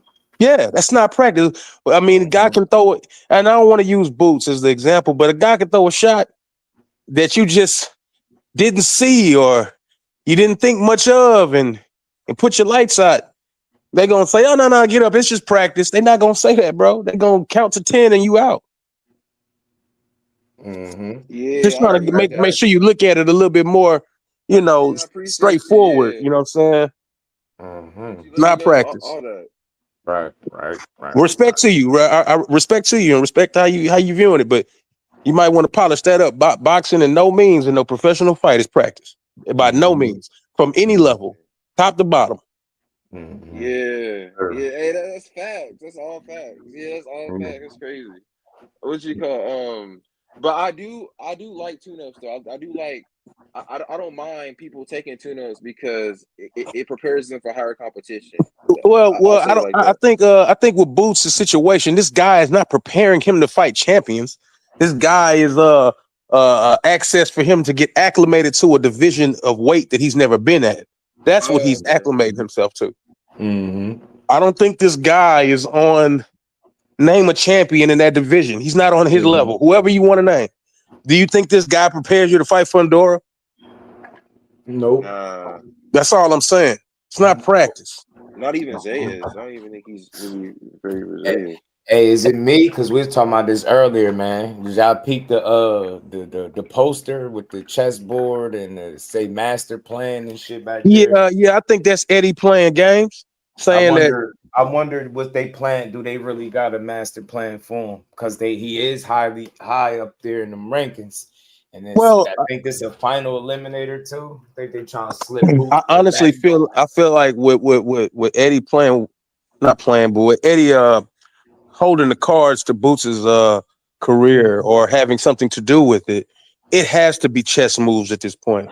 You get what I'm saying? Just it got to be a chess move, because just me and you done talked offline a lot of times about this, and I told you my whole thing best thing he could have done to avoid the scrutiny was just to do what they just did, announce a fight, just announce it. You know what I'm saying? You don't have to let the public decide how good or how qualified your opponent is, man. Just announce it. I'm gonna watch Boots fight. I don't care who it is, but you know what I'm saying? I think Eddie gotta have a master plan. You better have a master plan, because if you don't, it's gonna look like you foiling one of the most talented guys' careers if you don't do it right. Yeah, and I don't know if you heard just doing behind the hands, but me and Ant were talking about how Eddie said in the interview that Virgil and Boots are already signed. So I don't be knowing how to look at everything Eddie says, and I know YSM could be around creeping around. I don't want to say this the wrong way. I want to say this the right way. Sometimes Eddie speaks a very I don't know. He has a way of speaking to say of things he plans to do. You know, in my opinion, it's just my opinion. I hope I'm wrong, but maybe Boots has agreed to do something like that, and maybe Eddie is speaking as if though that's official. I don't know if it's official or not, but I know as a promoter, you speak a certain way. That's what I'm trying to tell you. You know, they'll put the pressure on Ortiz by speaking that way. You get what I'm saying? Yeah, and I asked Ant this as well. Do you think that he's lying about it being signed for 2026? I don't necessarily think he's lying. I mean, he could be telling the truth, but it could be half truths. It could be Boots is actually signed whatever paperwork necessary to do that, and then it'll be true. You know what I'm saying? It could be true on Boots' behalf. But if you go talk to Ortiz or Oscar, what is Oscar going to say about the fight, Just?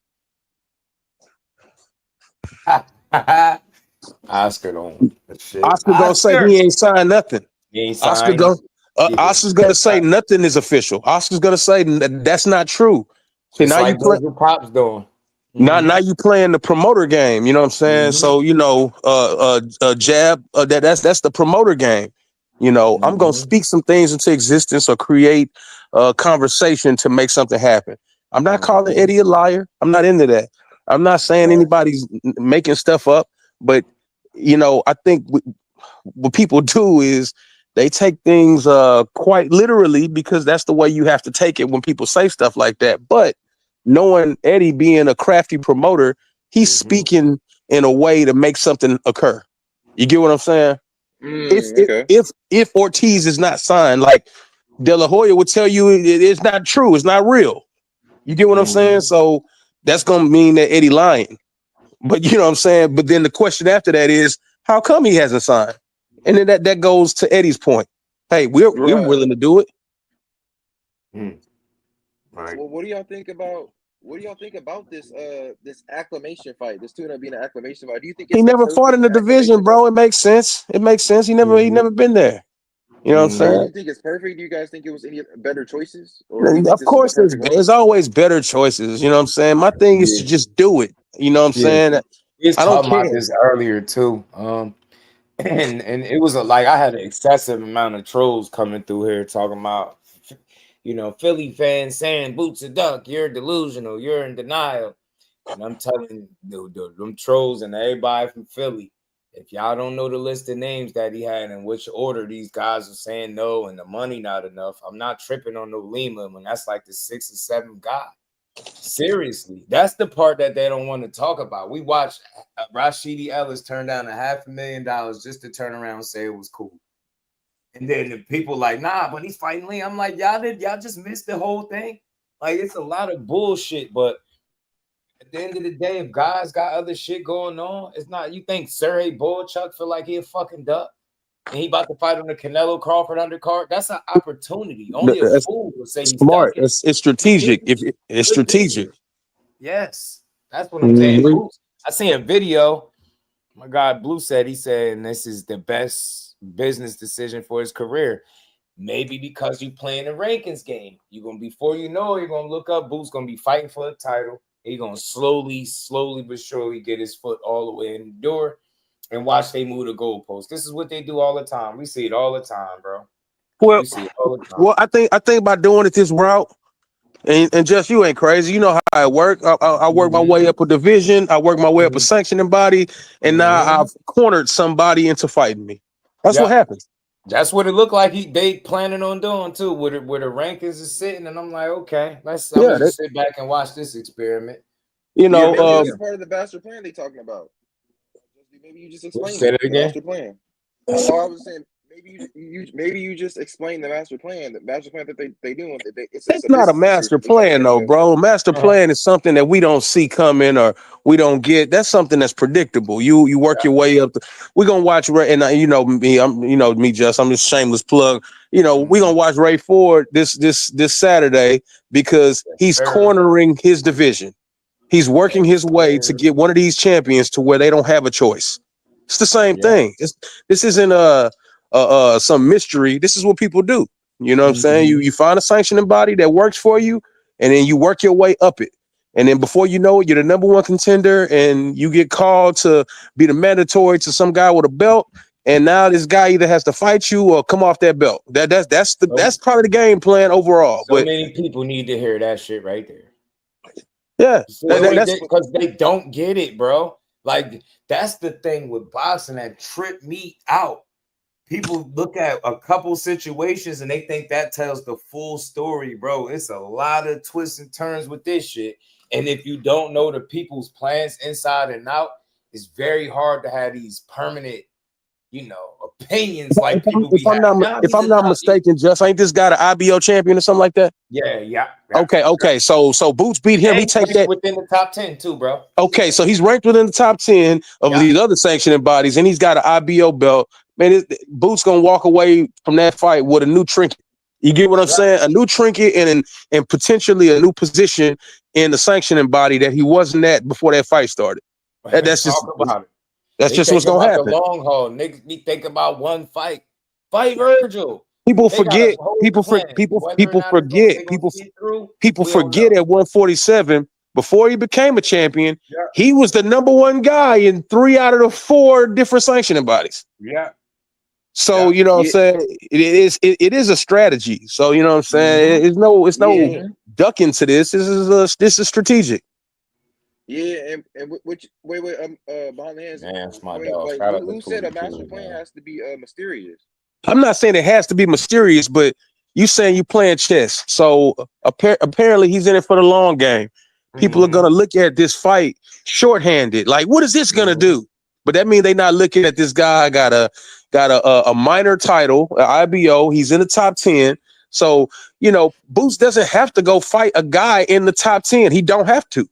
You know what I'm saying? Right. By the simple fact that he's fighting a guy within the top 10 of a sanctioning body says he's about to make a move up one of these rankings. Right. You know what I'm saying? That's strategy. Now I don't know which way he's gonna go. Plan, right? I don't know which way he gonna go from there. I don't know the master plan. I don't know where they go after that. You know, I don't know who's gonna fight who to cause the next fight to happen. I don't know. Eddie and other promoters, they move with those things in mind. You know, I'm gonna make this guy fight this guy, and then when our guy gets a win, we gonna fight that guy next, and then right after that, that's the title. You know what I'm saying? However, his plan is to get to a title, it's clear that they got some type of plan. Right.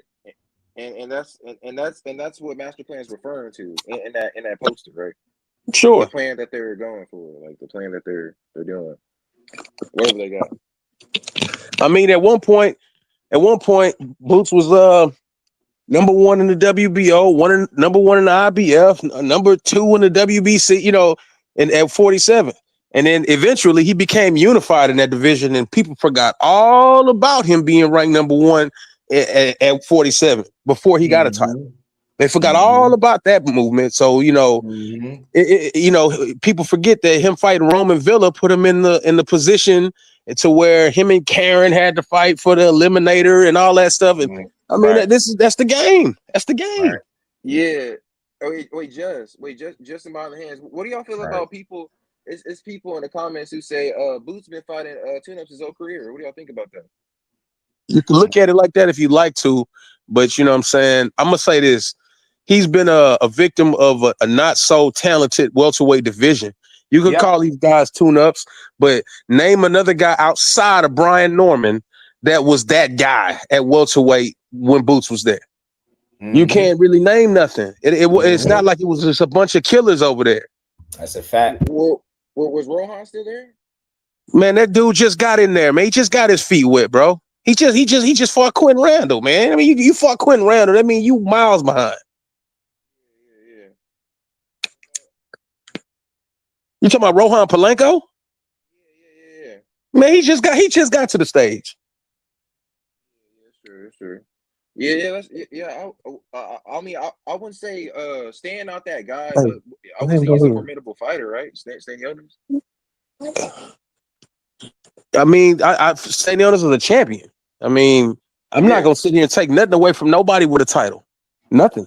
Yeah, that's what we taught to do. It's crazy to me. It's weird. All we do is take credit from these fighters that the best ones in the world. Nah, he ain't this. She ain't that. He ain't this. He ain't that. She ain't this. You know what? I just said on Will Ray, and I'm gonna keep using his words because it's the most recent words I got from a fighter. But he told me out his own mouth. That's the pinnacle. Becoming a world champion is the pinnacle in his eyes.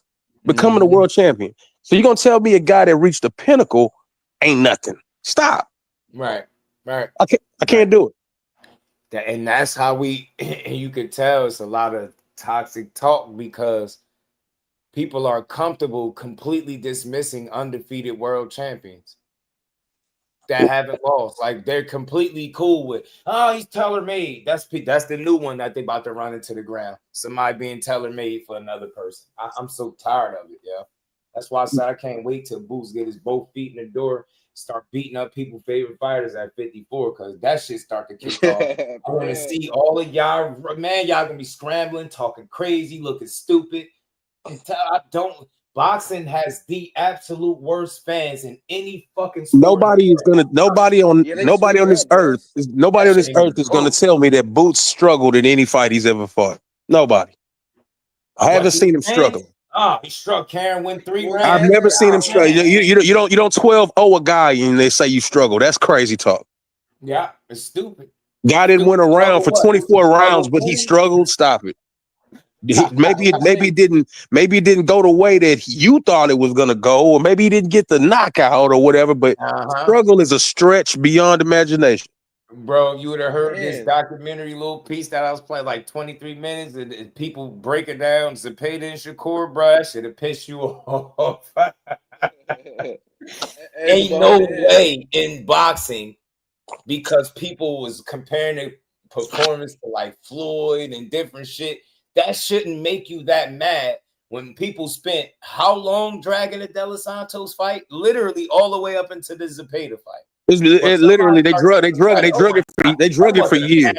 Class, he got hit over 300 times. First, it was less than 300, almost 300. Then it was more than 300.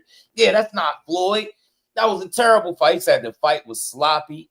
I'm like, oh my God. Yeah, and the comments. I was gonna tell behind the hands that This shit was crazy. And then when you see the comments, bro, I'm telling y'all go watch that video and see them comments and all them people we know in there. Y'all gonna be like, what the fuck? Well, don't get me wrong. I get it. People carry their personal preferences into looking at boxing, which is the wrong thing to do. You know what I'm saying? You know, it's cool to have your view of a guy or how you think of a person, but the way a guy moves outside the ring or what he said to your favorite fighter, that doesn't make his fight less. Period. Yeah. Hey, and behind the hands with when Boots got to Karen did give him a challenge. Like he wasn't watching everybody. Like he gave him a challenge incrementally. Like it was small. The challenge of cutting the ring off, not winning the fight.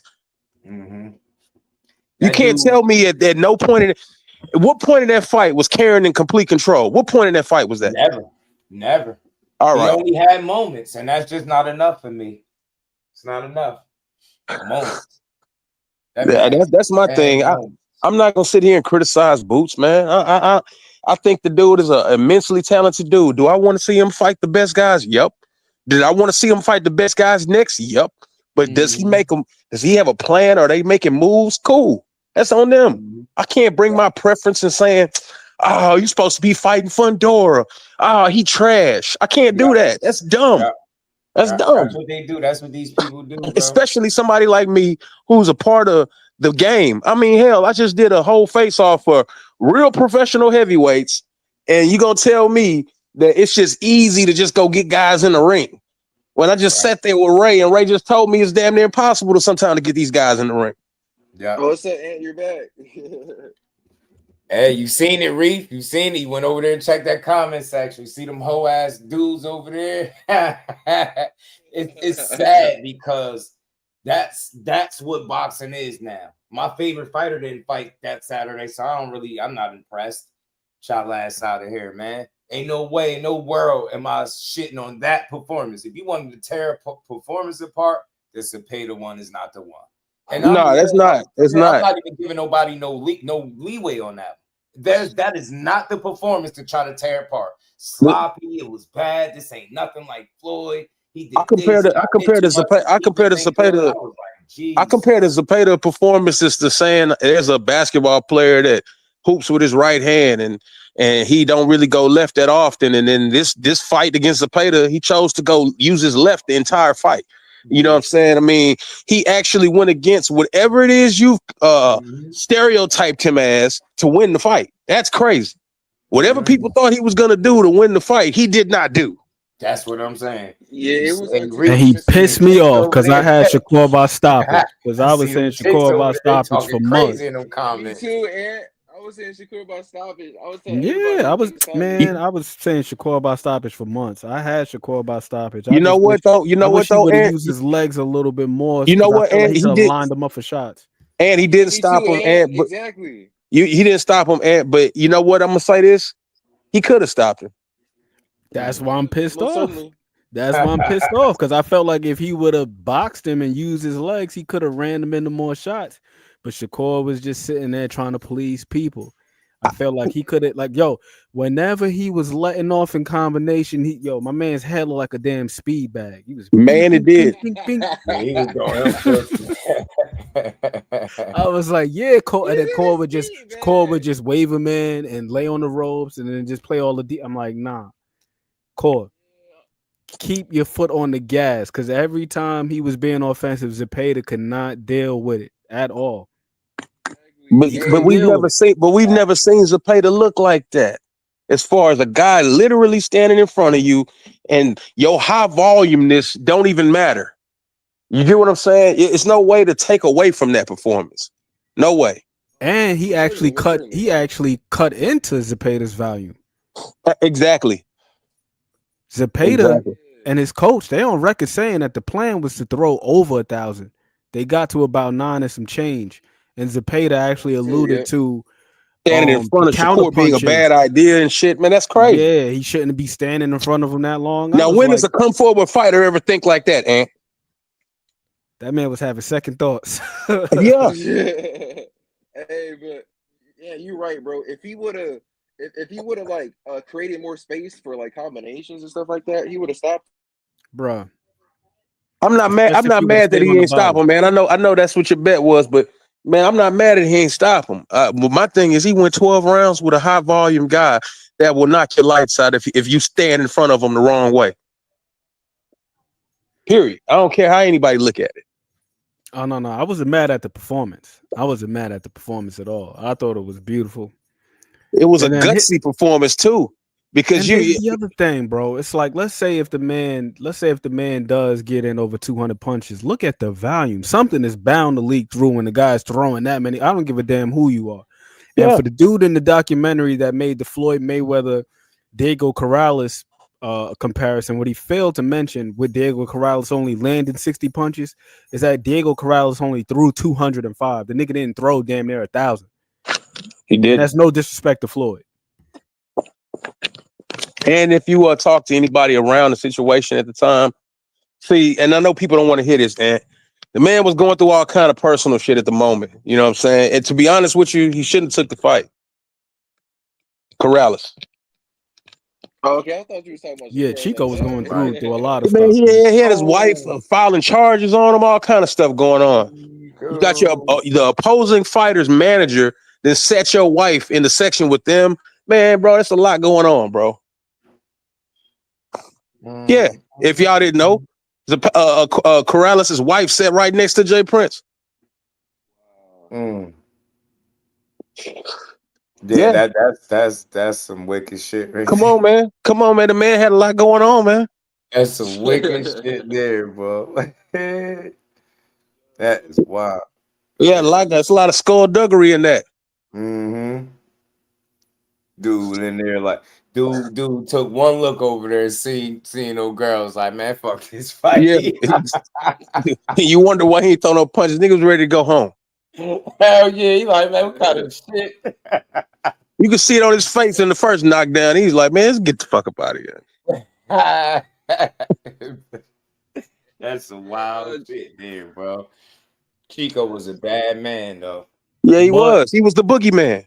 See how he did Corrales, man. That shit was wild watching that. Oh, mathematically, though, dude. 60 out of 205 is about 30%.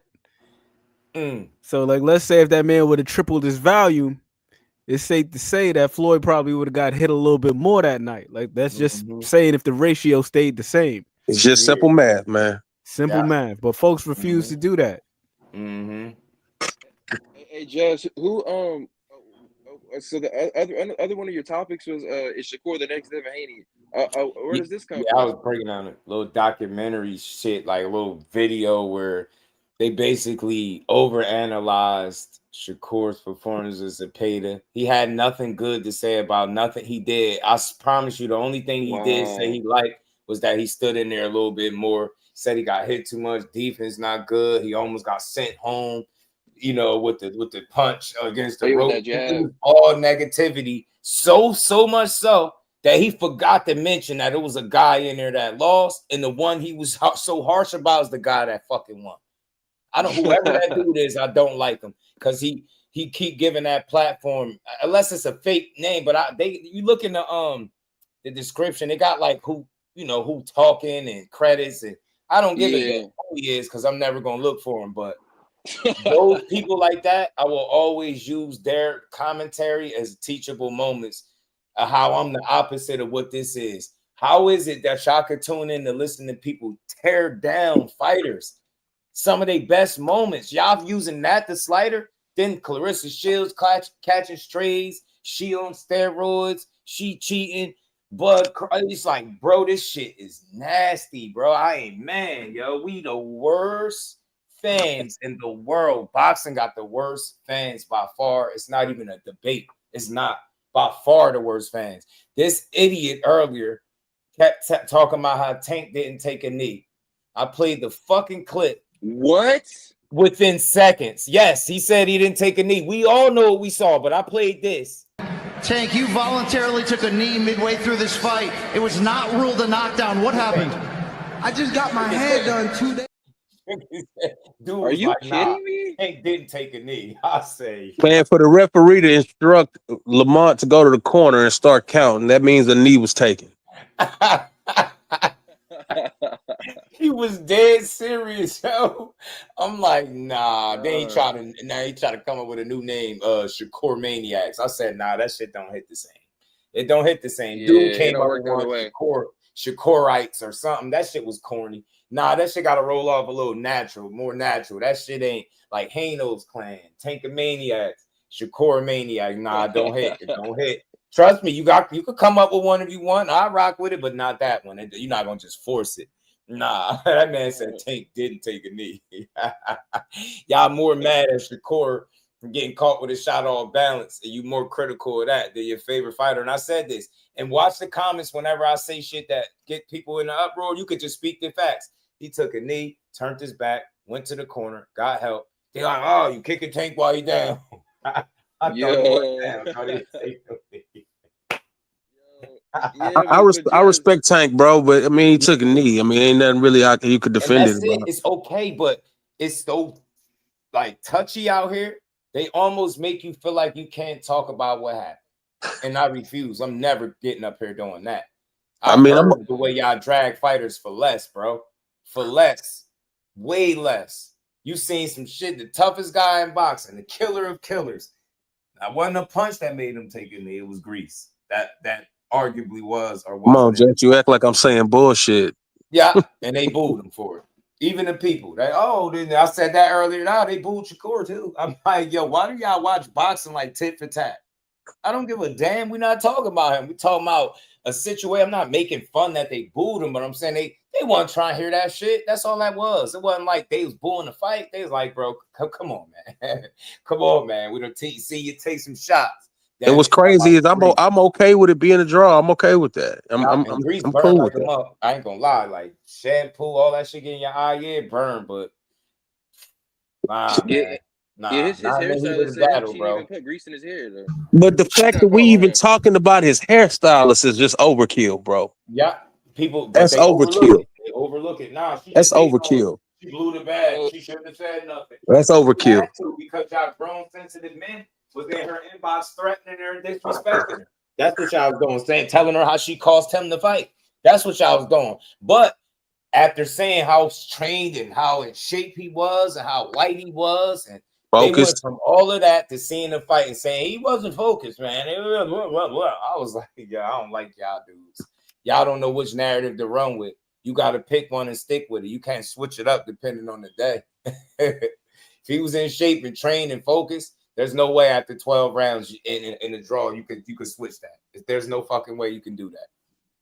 Yeah, exactly. How light he was. Look, he ain't even in camp. This long out, he's already in shape. As soon as the fight happened, people said he carried him. He wasn't really trying. He wasn't really focused. I'm like, excuses. Yeah, no. Men should make excuses, man. Making excuses for a fighter that don't need none because he cold. He like that. Nah, somebody fought him a good fight. And the end of the story, when the more excuses, the longer the conversation got to be unnecessary. Yeah, I don't know, man. The man told us not to bring his mom to the fight. I mean, yeah. What does that mean? Yeah, you get me? Then all of a sudden, like, nah, I think he should retire. Dudes went from saying he owe him a rematch to saying they don't care if they see the rematch to saying they don't care if he move on to saying they don't care if he fights Jay Paul.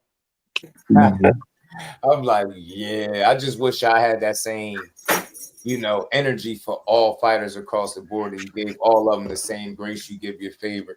I try. I'm not gonna be perfect, y'all, but I try pretty, hard to be consistent, man, because it's so easy to be something else in this space. So easy to be something different in this, and then people don't care. You watching it now. That's why I keep telling people it's information that I just can't put out. But just keep paying attention because y'all seeing it play out.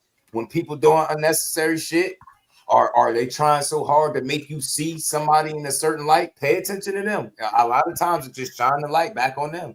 And you like, why are they doing this shit?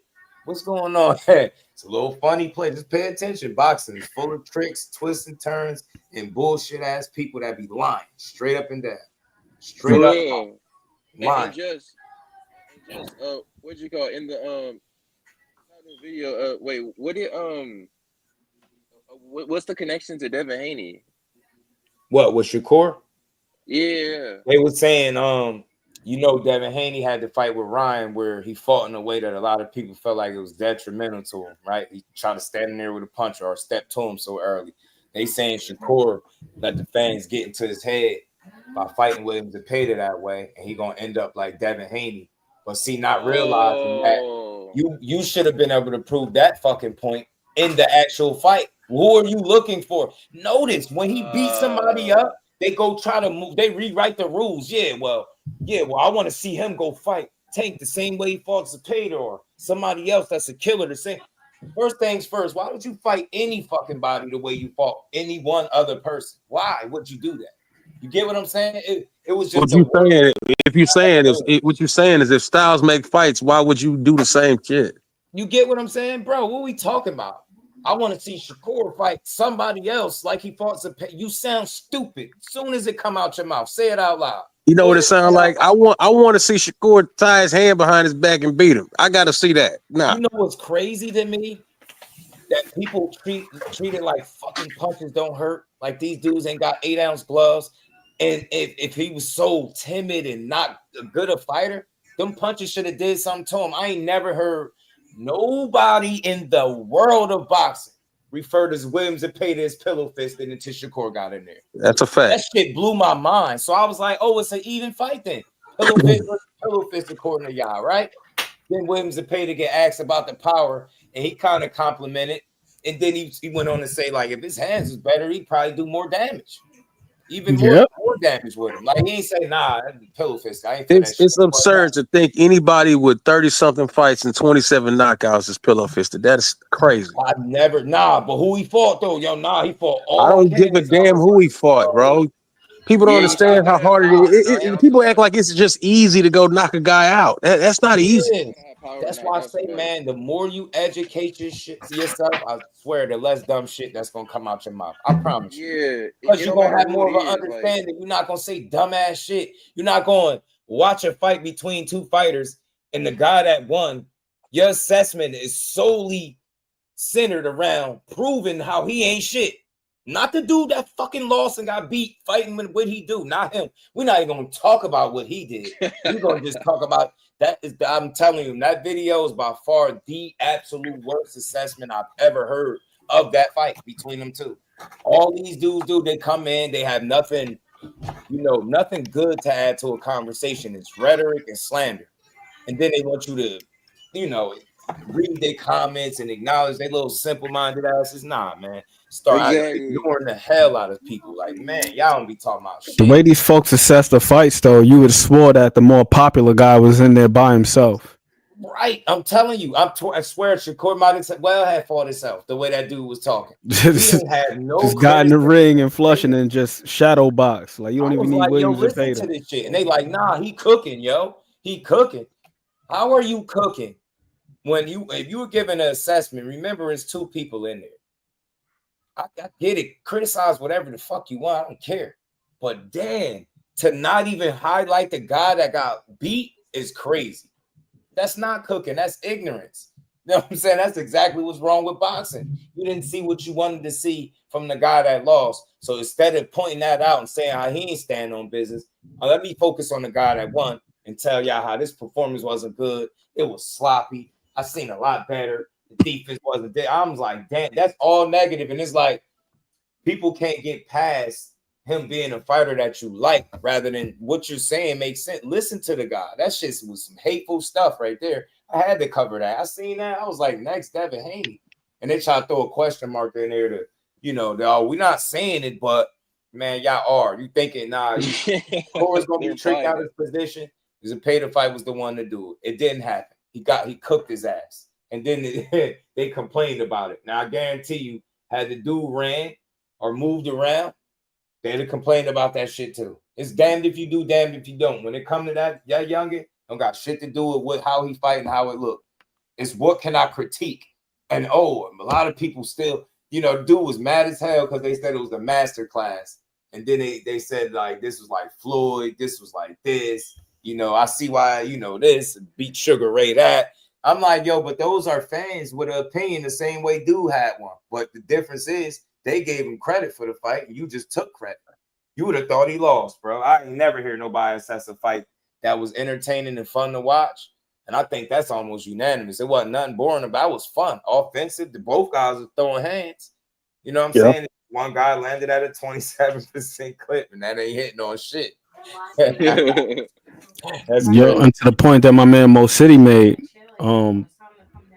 it's important that we look at William Zepeda holding up to his end of the bargain. Yeah. And being able to get that type of fight out of Shakur. Yeah. But the only reason just fight that fight if he don't have to. The only reason why he was able to do that is because he's that caliber of a fighter. But people gonna say he not. He really is. He really is that caliber of a fighter. But I don't know, and I feel like Shakur could have did what he wanted to do. Like he could have just did what he did with Yoshino and just stopped him. But I think that's a different fighter though. It's not Yoshino. It's a different guy. Did cleaner work because he's got the superior footwork. But here's the thing though. Not everybody's going to be deterred. You got some guys like Edward De Los Santos. He was out there looking confused and befuddled. Every time Shakur hit his ass with a foot feint, he just did not want to close the gap. That is not William Zepeda. It doesn't matter what the hell you do technically better than him. Just mentally, this dude is hell-bent on pressing the issue. And even when he was in there getting speed bagged, boop, boop, boop, boop, boop, he reset right back to it. Like as long as William Zepeda is on his feet, this man is pressing the action and he's throwing punches. Not everybody has the wherewithal to employ that type of style because a lot of guys get discouraged when they get counterpunched and they just stop throwing completely. Oh, and you know what I meant by that, by the Yoshino thing? What I meant by that was like creating more space for combinations. That's what I meant. Like just using more lateral movement. But what Ant was saying to you is that the fact that a foot feint can hold a Yoshino at bay or Edwin at bay, it probably wouldn't do the same for Zepeda. It's a different fight. Not even foot feints. Just using lateral movement and just what I'm saying. Okay. I guess what I'm telling you is that what works for one guy may not work for the next guy. Giovanni Cabrera used a lot of lateral movement versus William Zepeda. How did that work out for him? Maxie Hughes used a lot of lateral movement versus William Zepeda. How that work out for him? Those guys' footwork is not nearly as good as Shakur. No, them guys got good footwork, but the thing is, those guys aren't as well rounded as Shakur. Shakur could plant his feet, as we've seen. He don't gotta just use his legs like that. It's like, all right, you gonna follow me? I'll plant my feet. I'm gonna fight behind this shoulder roll. I'm gonna pick off these shots, and I'm gonna come back with some hot shit. That's what Maxie Hughes couldn't do. Maxie Hughes couldn't just stand in the pocket and fight with him. And once he got to his body and them legs stopped churning, it was a wrap for Maxie Hughes. And the same thing with Giovanni Cabrera. Them dudes couldn't just stand in the pocket and fight with Zepeda. Shakur could. Almost certainly. I think Shakur, Shakur, he better at he better at everything than those dudes could do. He better than he better at creating space and using it. That's what I'm saying. So I feel like he if he wanted to, he could have created more space and used it. But you guys are literally saying that he should not have stood in front of Shakur. That means Shakur did the right thing, bro. He didn't need to do nothing different. I get it. It's always something different once you've seen it, And I think a lot of fighters feel like that. That's why they never stop working, man. Always could try to improve. Tweak. Just get better. Yeah. That was a better boxer than Crawford. I don't think so. I was just saying that Shakur has more ways he could beat him, but he did the right thing. Crazy why I don't feel like that, because if they was definitely both 54-pounders naturally or something, I feel like people wouldn't even be picking Canelo like that. No. For real? I don't think they would either. Yeah, I just don't. Yeah, I think if it wasn't for the weight jumping and shit like that, I don't even think as many people have Canelo. I don't know. His approach sometimes could be a little bit complacent. Like, he's a guy that's been having it his way because he approached fights like that. oh, this dude moving a lot. Bet. All right, I ain't. I'm gonna just walk toward him, try to cut the ring off here or there. I'm not really gonna try hard. That's just what it looked like. I know it's easy to criticize from the outside looking in, but it's clear with that dude. He'd be like, okay, this dude, that's what you want. All right, bet. You won't just stand there and fight. Because expecting somebody to stand there and fight you when you the puncher and they the boxer is dumb. And that's the part that said it. Why in the hell would Williams Cole stand still at all for you? At all. He was supposed to do exactly what he did, but because it's not pleasing to the eye, he ran. He boxed him. He fucking boxed him. I'm so tired of hearing running, bro. And midway through the fight, he had more punches, and he had more punches landed midway through the fight. You get me? But somehow he doing all his running and end up landing more punches. Make it make sense. Shit crazy to me. Wow. It should be wild, man. Yeah, but shout just out to y'all, bro. Man, I appreciate y'all coming up. For sure. Out, man. We got about 9 hours in today, bro. Tell me. And I'm doing my New York fighters this week, dog. Is he there? I don't know if Ant there, but we're doing the New York this week, bro. He's still there. We gonna be in the building. Show New York fighters it is, man. Yeah. Shout out to Jahai. Yes, sir. Shout out to Jahai Tucker, man. Yeah, maybe I'll get some of these bars, my boy spit. Yeah, oh yeah, I can't wait to see that joint for sure. You know what I mean? The Ray 4-1 was dope. Y'all go check that out too if y'all haven't seen it, man. You know what I mean? The least talkative guy in interviews was doing a whole bunch of chatting, man. But good stuff though, good conversation, man. Good insight, man. Just a good sit down all around. Yes, sir. Yeah. Hopefully we get him on here soon, man. I know he don't like interviews, but he hate him. He hate him. We're gonna work it out. We're gonna figure it out. But shout out to y'all, man. Hit the like button on the way out, man. Another a great day of conversation, man. This was a long one, bro. This is a long one. I've been up 10:30. Been on here. Nigga did a Just Do marathon. For real, on accident. Y'all don't even get it. Real content, real work, man. Real conversation. You need to put in overtime work, man, because these dudes be working 3 times as hard to ruin the integrity. It's crazy when you start talking about integrity. It's like, if it was integrity, it wouldn't be no steroids. Integrity. I'd be like, listen to these people, bro. Justifying bullshit with bullshit is crazy.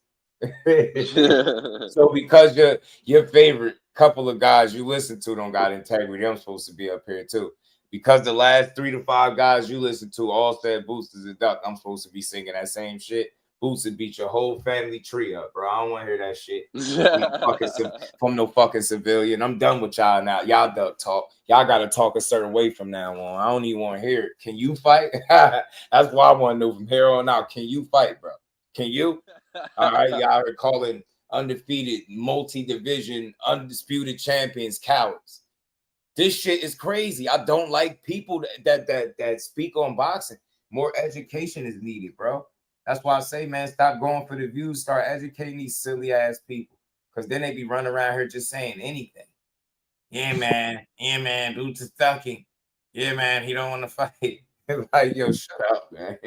Man, that's like saying, he don't want any money. You know what I'm saying? I know why SM said personally, Boots be having to calm him down because he be ready to just go off when he sees certain shit.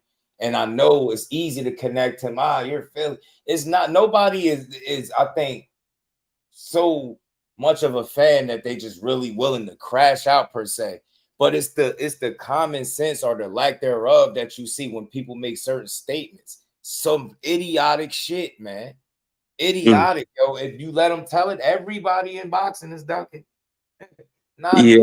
Business, and they making the decisions and moves that suit their career the best. Man, boxing is business. Somehow end up a champion because of this Lima shit, and he get his foot in the door, and now that put him in the driver's seat to make bigger fights. What the hell they gonna say then? What they gonna say? If he end up fighting Virgil, one of them top guys, after this dude, what are they gonna say? Are they gonna say, well, he wasn't ducking? What? No. They're gonna treat it like, well, he still ducked. Even after Spence and Terrence Crawford fought, they still said Terrence Crawford ducked the rematch. I swear, can't make you duck. Showtime ducked the rematch. You get me? The same people that didn't want it in the beginning is the ones. But Terrence Crawford. I'm okay. I'm okay with somebody saying Showtime went out of business to avoid the rematch. I'm cool with that. Don't tell me that Bud or Arrow ducked bro. That's cap. The last big one. They say, yeah. Yeah, let's get it. Let's turn the lights out. Let's get out of here. That's what that was. Let's get up out of here, man. We ain't even waiting for the interview to get over, man. Man, what you say? We out here. We gonna holler at y'all. That's it. And now, at a smaller scale, just at the lightweight division, y'all got the fucking nerve to tell me that you feel like the PBC is interested in that fight after the shit they just went through with one of their prize pupils. Nah, I can't believe that that's something that they like. Come on, bro. Come on, Just man. You know what I said, man. We gonna watch David. We gonna watch the fighters. It don't got nothing to do with that. It's we gonna watch Benavidez and Yard. It's not on PBC though. Yeah, exactly. Riyadh. I bet you're not gonna be tuning in. 2 PBC fighters, and we gonna watch it. Better get down and lay down. Turk said, "Get down and lay down." Turk said, "Get the hell down or lay down, or I'm gonna let you on your way." This man Turk goes into your pantry and gets seasoning to cook in his house, bro. That boy crazy. I'm telling you, that's what he just did. And he ain't knock on your door. He seen that he walked past the apartments in the house, seen the door was open. He walked in, grabbed the seasoning, salt, and the pepper, and was like, "Yeah, I'm gonna use this." Oh yeah, get that too. Get that too. We can use that. Grab that too. I'm gonna use your skillet too, fam.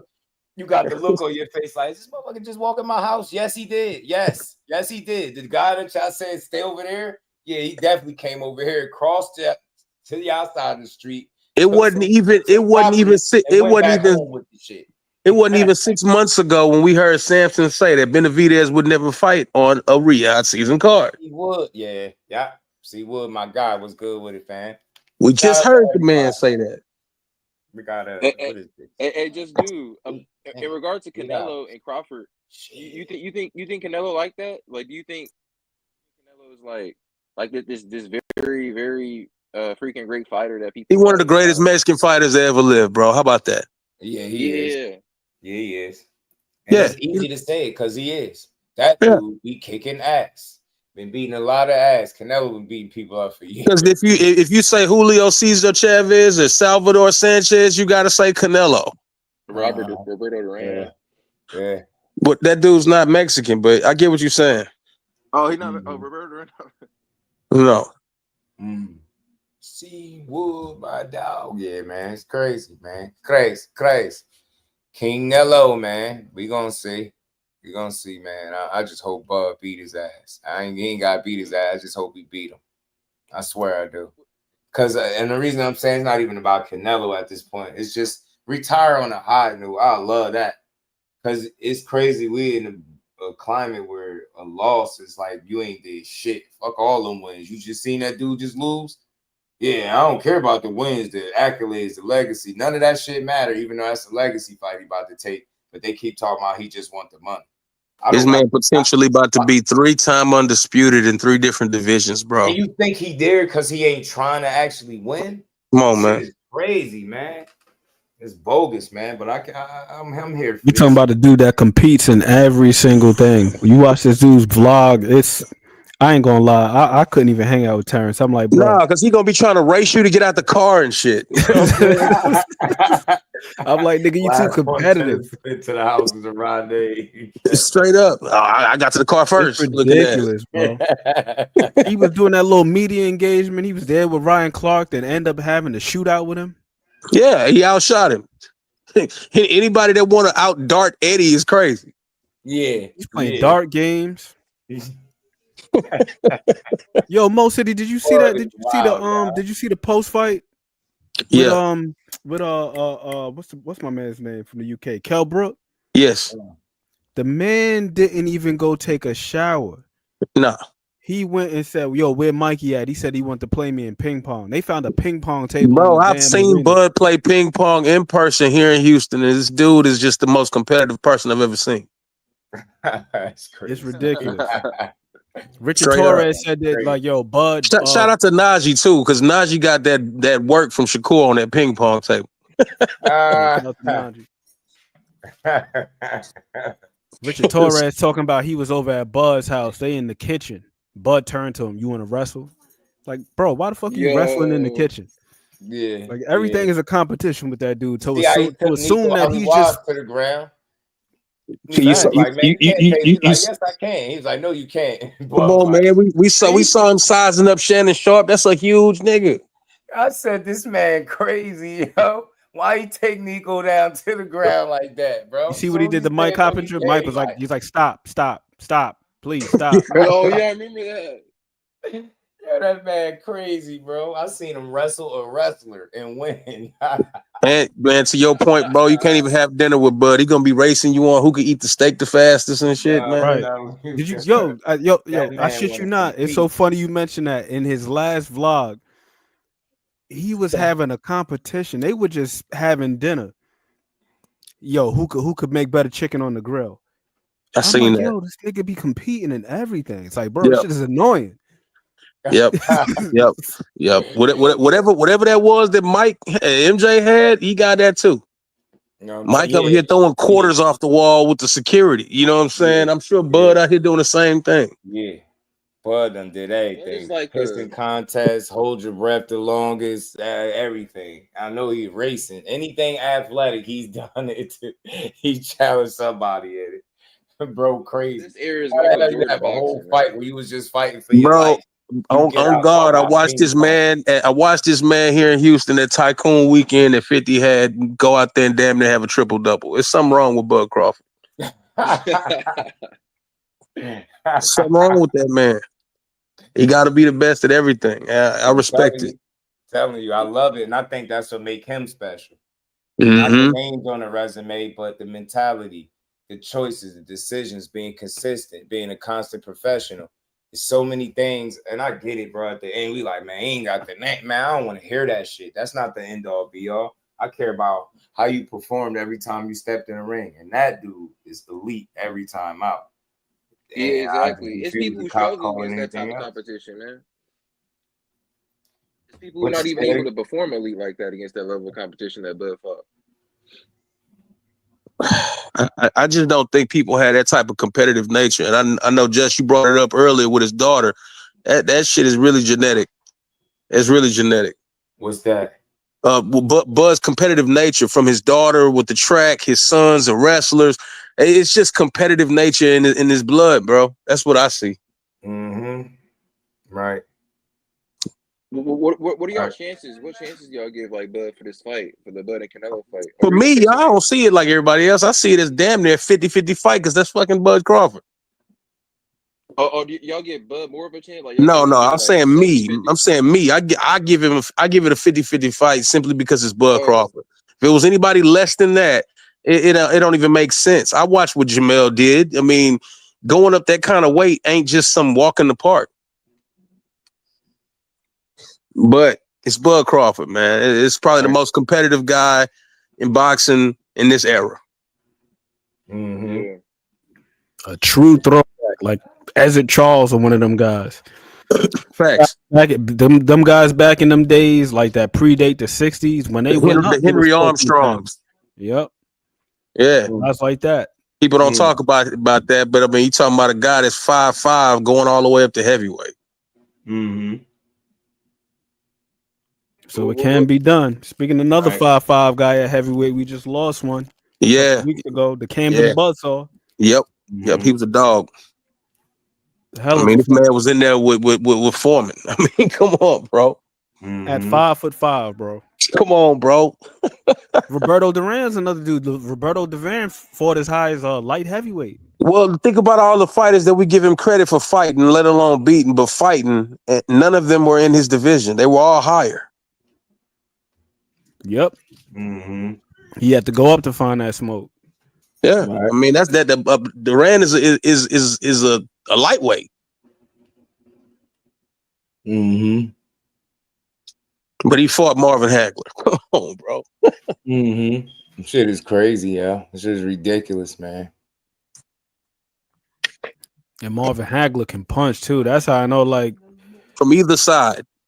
And that's how I know Marvin. That's how I know Duran was just like a real tough guy. We talking He about went Marvin 12 Hagler got rounds like with an that shit, man. 83% knockout ratio. Come on, man. And Duran That's was the able to go up caliber of there. fighters, man, that we be seeing today.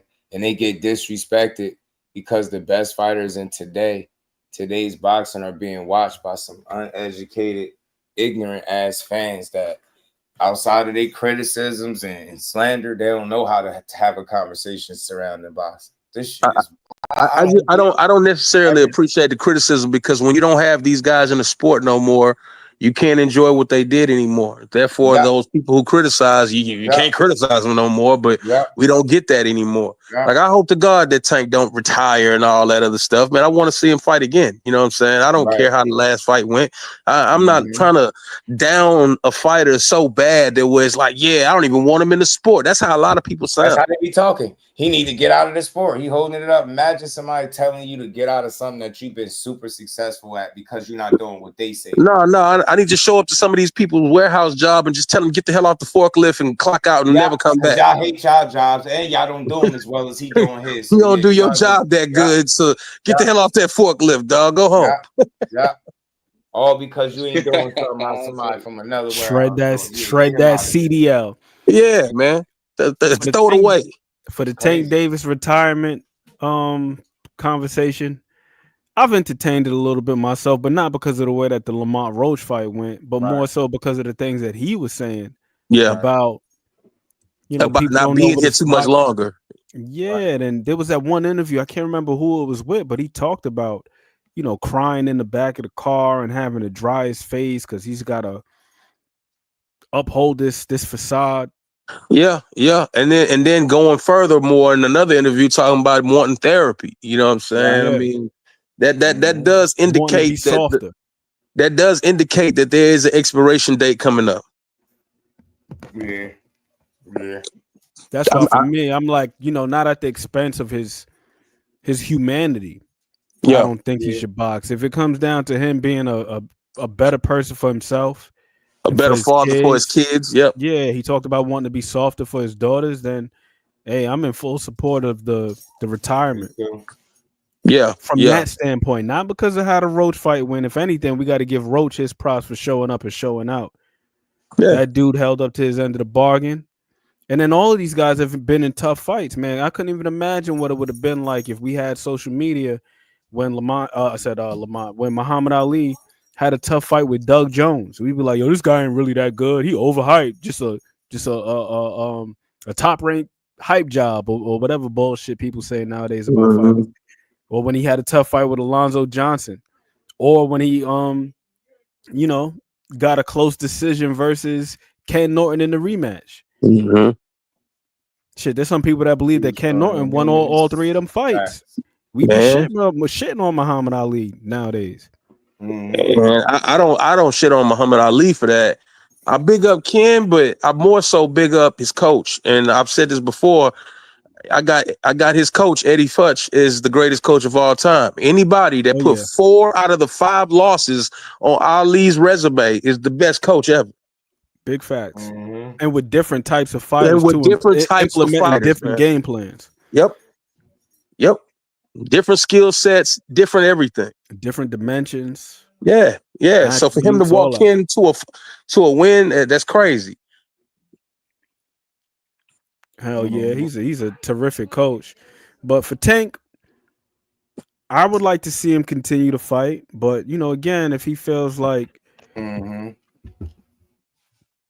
seeking therapy and self-help and just betterment would take away from the edge that he feels he needs to compete at the highest level, I would say just walk away from the game, dog. Like, you made more than enough money. You got more than enough money to invest it in other places. Presumptively. And live comfortably, bro. Just live comfortably and forget about what people say, because they're gonna have their criticisms anyway. Public figure, they're gonna always have an opinion. Yep. That Boots said he pulling everybody card at this fight. Good. I believe it. I hope he get more vocal. That should have helped. I swear I wish somebody just put that bug in his ear. And look, you ain't gotta do no interviews. Go Go live from your own platform. People are tuning in. Clarissa Shields, which is live, was like 2,000 people watching. Some hating ass fuckers too. I don't like y'all men. Y'all men that attack women in boxing are some soft bitch meat, yo. That's wild, bro. Man, I almost snapped on somebody on Twitter the other day.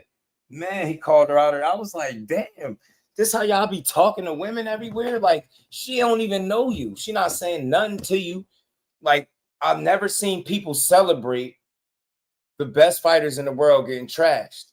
Like I told you, the video with Shakur, watch, because Clarissa caught some strays. Yo, it's people, men celebrating in the chat, in the comment section that they talking about her. This shit crazy. It's like some of the people that we know ran there when they seen that upload because they knew it was something negative. It's crazy. Exposing themselves. I took a mental note. I'm like, oh, okay. Well, I say this, man. If you are a content creator or if you are a person on YouTube that gets sparked up by negativity, you need to check yourself. I mean, literally, like look at yourself and be like, man, I really like when that negative shit happened. There's something wrong with you, fam. Yeah. Something wrong with you, bro. I couldn't believe the people. I was like, damn. But then the comments, like the little shit, I'm like, so y'all didn't see a good fight. And the weird part is, you know, people, this is why I don't like certain people, because they'll come over here and talk a certain way. And that's why I be having the energy I do, because I see y'all everywhere else. And y'all come here because I kind of put you in a position to be honest. You know what I'm saying? You know how I give it up. So you can come over and be a lot more fair with your assessment. But when them eyes ain't on, that's why I say people lack integrity, because when they don't know who's looking or who can see them, the way they talk is otherworldly. It's crazy. It's like, wow, man. They like, yeah, man. I was waiting for you to do this. I knew you was going to do this. Yeah, man. He ain't nothing like Floyd. I was like, tell them, you tell all of them that's comment, ask most of them. I'm dead serious. The people I seen, and right off the top, a handful. I was like, they all Tank fans, all of them.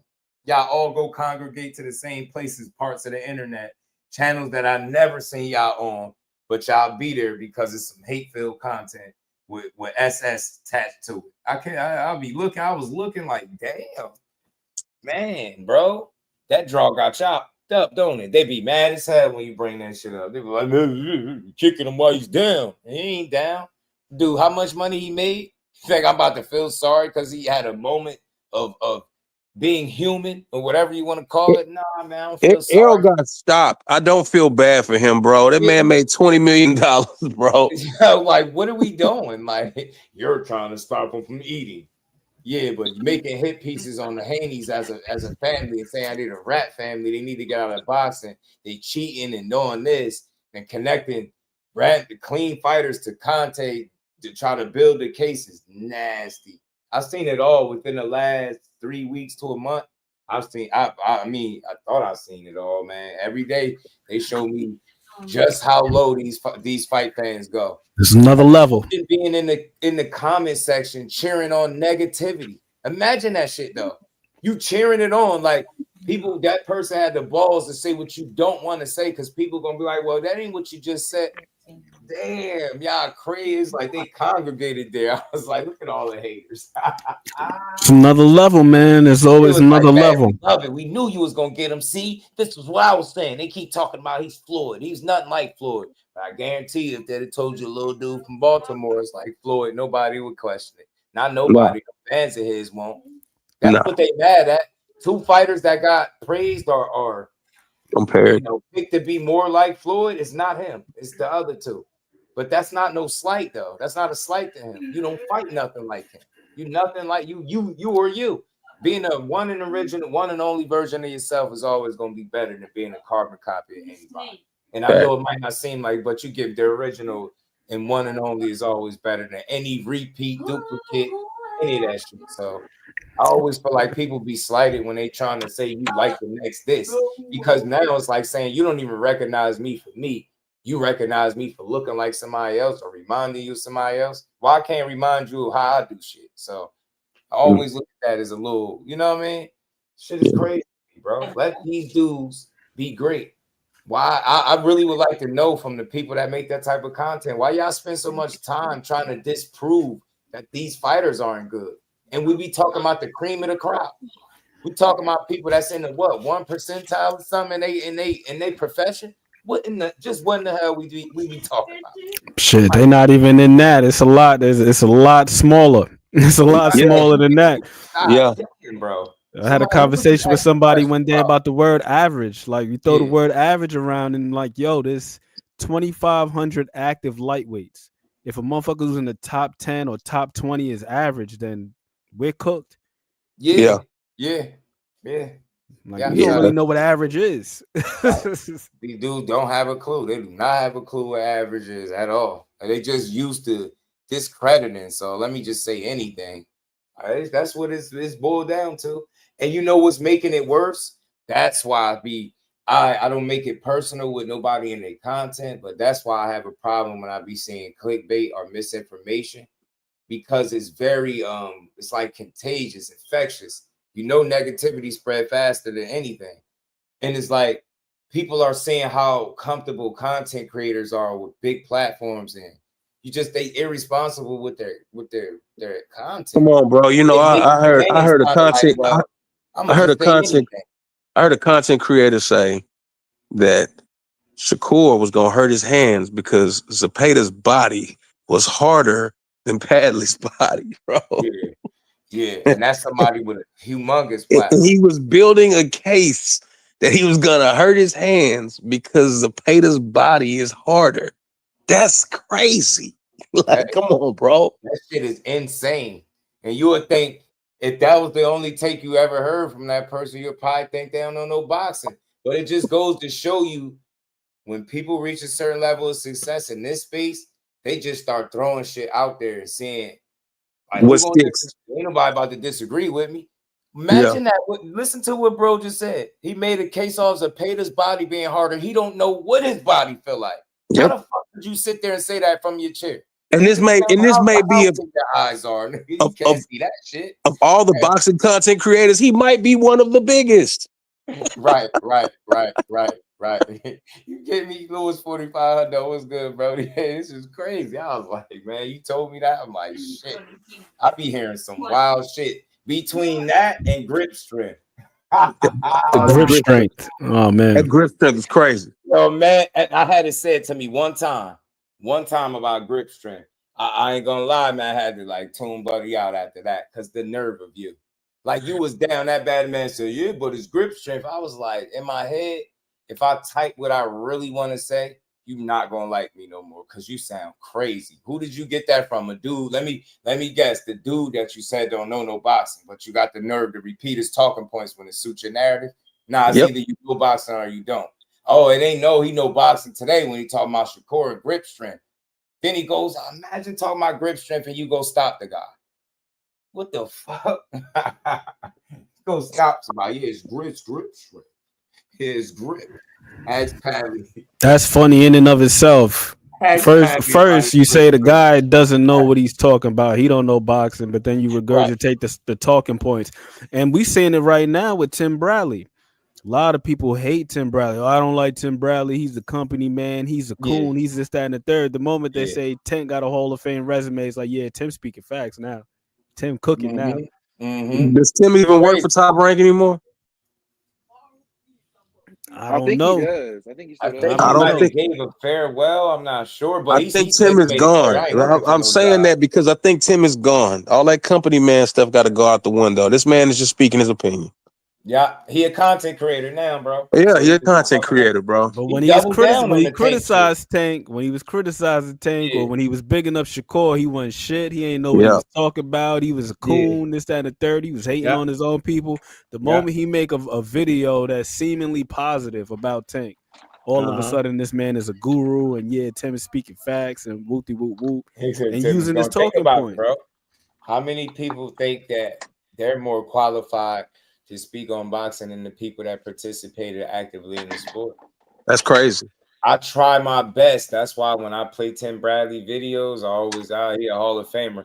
I'm not attacking him per se because I'm not about to even pretend that I know more boxing than him. But a person with a channel and a following, that should go out there. It's intoxicating. And then the first thing it do, It's just like liquor. Success on YouTube is like liquor for y'all. It intoxicating and impair y'all judgment. Now you think you're more qualified to talk about the sport than the motherfucking Hall of Famer that did it. And that, now let me be clear too. Just because they box don't mean everything they say is the gospel. But who do you think I would be more inclined to listen to? The one that did it versus the one that's just sitting back criticizing everybody else that did it? You can't be serious. Yeah, that's why I've never boxing, his big head ass. So you telling me you think you know more boxing than him because you don't agree with him? That's why I tell people boxing ain't about if you agree or not, bro. Did he just make sense? What he's saying make sense to you? Get past if you agree. I promise you, some days I see every now and then somebody I disagree, brother. I'll be looking at their comment like you idiot. Disagree just to kind of agree with me once I explain what I meant. It's weird. Bro, I've never gone live without a professional boxing fighter or coach ever. Because I don't want somebody to think I'm just breeding my opinion. I want to bring the opinion of those who participate to the forefront more so than somebody like me who just, you know, I'm a fan. I watch. You know what I'm saying? I'd rather the fighter or the coach tell you. Right. Oh shit! I didn't even realize this was just like. And with the Victor Conti thing, this is the one thing that I can't get a solid answer on. I'm like, what the hell are we doing here? Are we really concerned with the integrity of the sport? If so, are we going to take some sort of action, or are we just over here type until we get carpal tunnel in our wrists and our voices get hoarse? Making content because we can do something. Maybe we can go to the sanctioning bodies and you say, know how I know man, that's what they're gonna do. Because notice when somebody has something wrong, a gripe with boxing, petition or something about, they never offer a fucking solution. Ever. It's just always complaining. Ah, shit, Boots fought Lima. I'm like, yo, who should he fight? Crickets. It just be already gonna say something that wasn't realistic at the time. I'm telling you, this shit is wild, bro. Wild. Because schedules and plans do not exist in the minds of people on YouTube. He should be fighting Virgil right now. Virgil is coming off a damn hand surgery. He ain't even available. Take him off the table. And I like Virgil. I'm a bigger fan of Virgil than I am of Boots. And I think Boots is phenomenal, but I love me some Virgil. What about Fedora? Like, shut up. Just shut up, man. The man didn't just fight. What about the 6 or 7 mother effers that turned him down, bro? What about them? Oh, they don't count. It's just Lima that you got. That's why I say, man, context is king in boxing, bro. Put things in its proper context and perspective and allow the facts to dictate the rest of the argument. All these people are simple-minded, man. I'm telling you. And everybody got their favorite guy. And if their favorite guy is pushing the duck narrative on the current fighter, then they're going to come in your chat with the same shit and be very confident. I've seen it so much.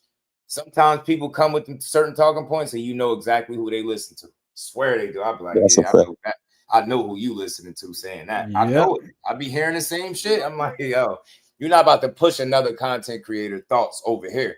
I think for myself, I don't give a damn how big the platform and what the numbers say. I don't care. I don't really listen to people because I don't even want to have a similar opinion as you. That's dangerous. You know what I'm saying? Next thing you know, somebody gonna be in your chat telling you to block them. Tripping. Even with the duck talk, I do think that there's some ducking that goes on, but I don't hold it against these guys because they're human beings. Like, yo, bro, I couldn't even imagine what it would be like to be facing somebody like a Jaron Ennis, right? Imagine what it's like to be the opponent, and he comes out. You come out first, he comes out last. Right. And you got to sit there and watch the damn montage on the Jumbotron. This nigga knocking out Philadelphia, bro. In Philadelphia. I was saying it with Tank, man. I was saying that shit with Tank. He knocking Stan Yoda's ass out. He knocking out Thomas DeLawman. He knocking out Custio Clinton. He like, doing slow motion moves on people and shit, man. Come on, bro. What the Jumbotron? You like, damn, I gotta fight this guy. And it's like fight. You could look at them and be like, well, he has some success, and that shit still ain't enough. You see, like, damn, he beating everybody, bro. You like, nigga, I might be on the next one. I'm not gonna lie. I really do want to talk to a Tank Davis opponent. now that we talking about this, because I want to know, like, what kind Hell, of film Tank do they said it watch? about Ryan Garcia. Like he was like, "Yeah, I was nervous." Do you cut the fights off right before he gets Yep. his opponent out I of there, heard that, or Ed. do you see it through? Tank was talking about being nervous before Ryan He's like, Garcia. man, this guy be knocking guys out. That's what he said. Come on, bro. Right. Shit. Right. I'm telling you, yo, is it PTSD now? You get in a fight and you think about the Leo Santa Cruz knockout that you just sat here and watched. Frank Martin, he lined him up. And you about to come out here and be something so different. Right. Then they over here, they showing you what he did to Frank Martin, and then they flash to the video how they was working on in the locker room. He came out and executed it. Man. Next thing you know, bro. Next thing you know, your fighter got PTSD. He ain't acting right. Them nerves, man. Them nerves that get you. I don't know if anybody's ever performed or done anything in the public space. Like I've performed live on stage, like rapping and shit. And there's been moments like while I'm waiting for my name to get called, I'm like, Lord, please do not let me forget my lyrics before I hit the fucking stage. Because those that's moments one of the worst happen. places to be in. Those moments happen. Yeah, they do happen, man. Shit should be nerve-wracking. And then the first couple bars, you might be looking down, not making eye contact, but then as you start to get in the rhythm, you right there with me. Once you catch your rhythm, now you like, okay, now I'm in my element. Now it's like shit, I don't even want to get off the stage. Now it's a breathing exercise. Right. But them first couple moments, man, that shit could be nerve-wracking because you thinking about like, damn, is this shit gonna connect with people? Now we talking about rapping, and now imagine we talking about making contact with punching somebody, getting punched in the damn head. Everybody watching you. Yep. You know the punched first in the thing body. they're gonna do if you something bad happen and don't go your way. You got to be able to really be strong mentally. I swear, think about all the little mental battles that they got to fight before they even get in the fucking ring. It's a lot, bro. It's almost more respect, bro. It's almost like you got to pretend like you're not about to fight in order to be ready. Yeah, it's weird. That's why I say, man. I listen. I ain't had no fucking training camp preparing for nobody in no professional fight. But I know for a fact I put myself in their shoes the best way I can from the outside looking in. And just imagine the shit that they go through before they even walk them 3 little ass steps. All that shit they gotta go through. They gotta worry about if they getting dragged by that shit is a lot, bro. Just I sit backstage with a lot of pro fighters before their fight, bro. And I watch it with what you saying in mind. And I watch how, as a guy is over there in he's there in his regular clothes and he chilling. And now he didn't change into his attire for the ring. And now he's looking to get his hands wrapped. But after he got his hands wrapped, he got to find the commissioner to sign off on it. And then after they sign off on it, they like, nah, don't glove yet. We waiting. But then now you thinking you got time. The fight before you ends in a knockout that ends early. And they like, oh, come on, let's go. And now you got to hurry up and bro, that is a crazy rush on your mental. It's crazy because you starting and stopping over and over mentally to prepare to walk out there and do what you about to do. It's not easy. Right. Yeah. What y'all talking about, man? What's up, my boy? What's good with it, man? And then there's the other part of it too, where you got the people with their handlers where they get an up close view of these guys and they know like, okay, there's a certain thing that my guy may not handle well. So I'm not in a rush to put him in there with this guy that can possibly exploit that. Right. Yeah. Nah, but you let the people tell it, oh, he ducking, he's scared. Nah, dude, shit. You risk your investment every time it's time to make a move and see how you like it.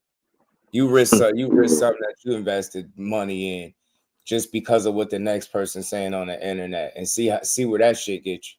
I be trying to tell people the business of boxing, not saying I know it all, but I know enough to say that the business of boxing don't think how the average fan think at all. Not nowhere near it. If they did, we wouldn't even be in these fighters, man. We wouldn't. It would be no growth or grooming process, no maturation process, nothing. Hey, man, just everybody fight the killers. And how I know this shit to be true, because I'm going to always use him as an example. And that's one of the reasons why I gravitated in the way I did, other than the fact that he could fight. Keyshawn at 4-0, they was like, but he ain't fight nobody. I was like, yo, who is it? Please tell me who's supposed to fight.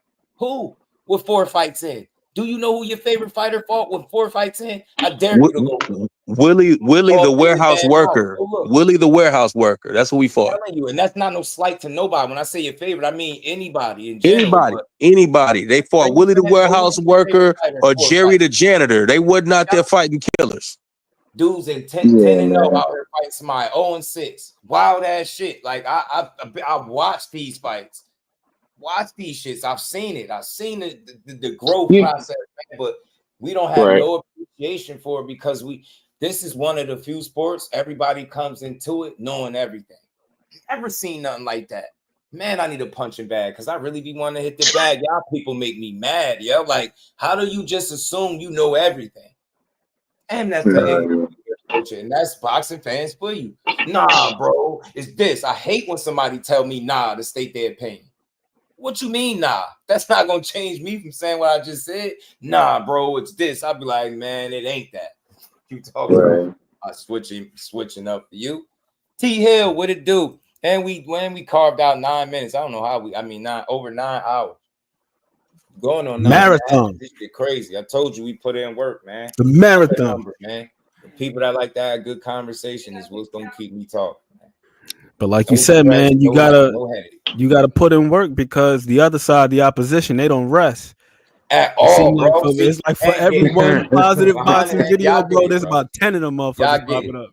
Y'all get it, bro. Y'all really get it. As soon as you finish your live, Josh, you're gonna have 3-4 hit pieces ready to drop this week.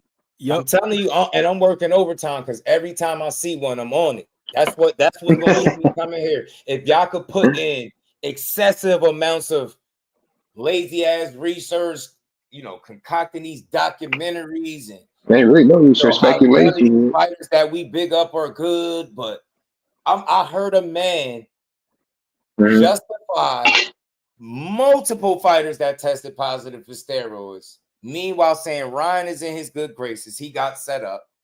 Hating the Haney, Richard Shields, Layla Ali. Damn, when did Carolyn Dubois get in the mix? Damn. Y'all really, what do you say about her? Y'all, they need to create a league where you put out false information, you gotta fucking go do a training camp. I'm dead serious. And you can't quit. Nah, bro. Sign some shit. You gotta complete a whole fucking training camp. Then I bet y'all stop talking crazy. It's not possible, bro. Boys wouldn't make it past they wouldn't make it past the track, let alone the ring, bro. But that's the beauty of it. See? Now you're talking all that shit. Now, when you don't finish, you got to get recorded and embarrassed. You got to get uploaded and all of you. This dude didn't finish. I'm telling you. Then y'all humble yourselves a little more. I'm telling you. Who said it? I think it was one of y'all suggested that. Yeah, because you were saying that they should go do a round. I'm like, hell no, make them go through a camp. So I'm gonna make sure y'all know where I got that. He said I was thinking a round because I already know y'all not going 3 minutes with none of these dudes y'all talk crazy about. The killer part is they wouldn't make it to the fact that they getting in the ring. You wouldn't even make it there. No. You know what I'm saying? I don't think people get it. A camp ain't just we gonna get in the ring and throw hands all day, man. I watch these dudes run miles, bro. They be running forever. I was just watching your boy work out, Breon. Man, come on, man. Them dudes be out there looking like cross country athletes, bro.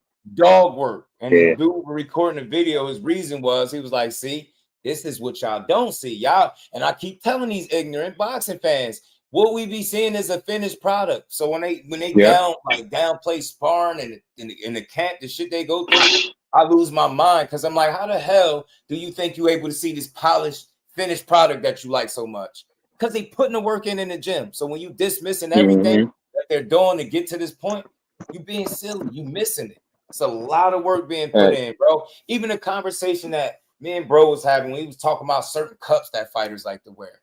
All this little shit for comfort, like, man, boxing requires so much from you, but it takes so little to have a fucking opinion that's negative. It takes absolutely no thought whatsoever. It's not intelligent. It's nothing dope about that. Everywhere, corner of the internet, that's what's going on. Our own people trying to prove to their audiences how our own fighters are not talented. That's the most bitch. Oh my goodness, that damn no more. I'm getting sick thinking about it. That shit crazy.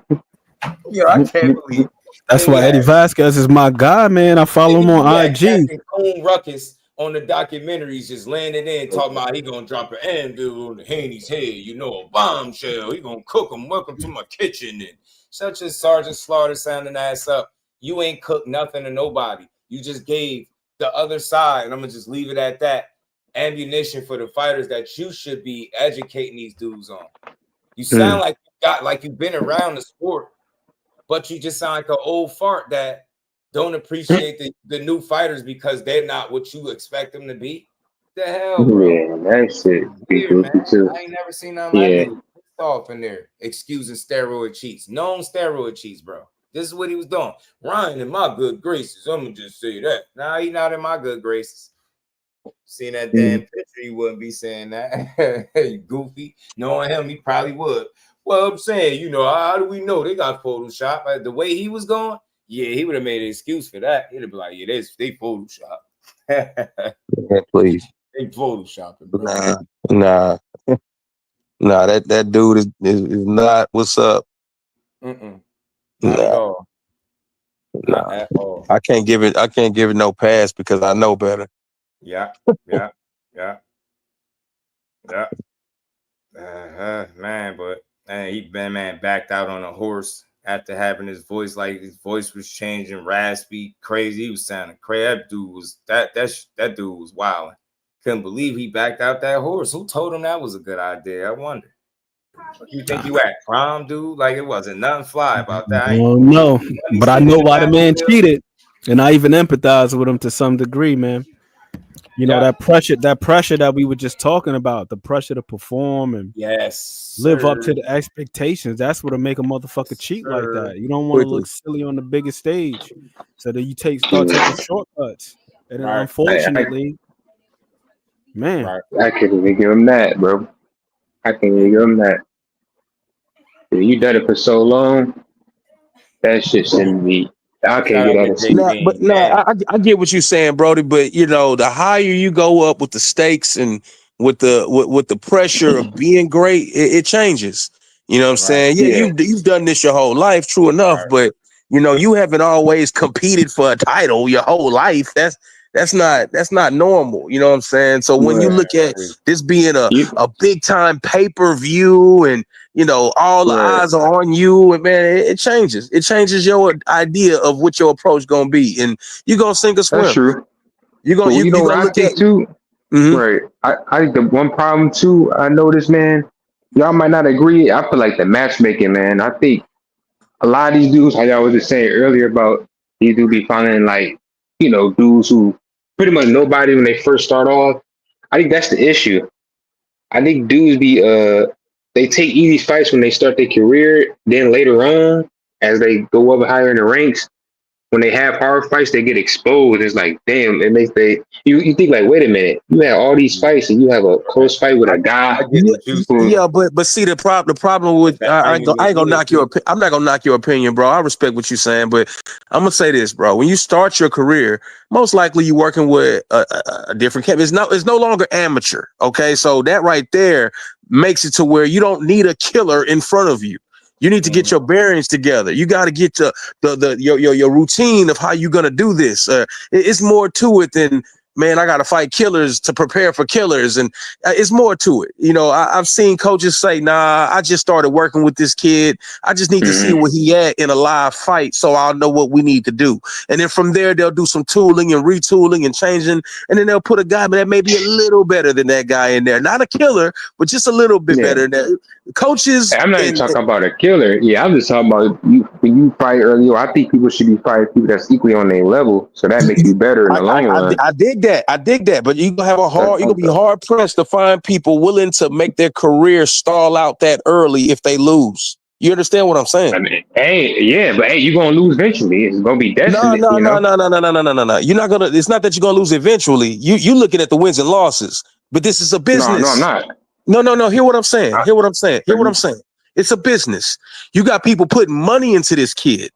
When I say you don't want your career to stall out early, so a guy goes out there, he 2-0, and he fighting a guy equally yoked at 2-0, and maybe he get in a hard fight, and maybe he loses a split decision. That takes money out of his pocket for the very next situation. You may not know that, but his that's true. opportunity is limited after that. You know what I'm saying? You may not even agree, but his opportunity changes. No.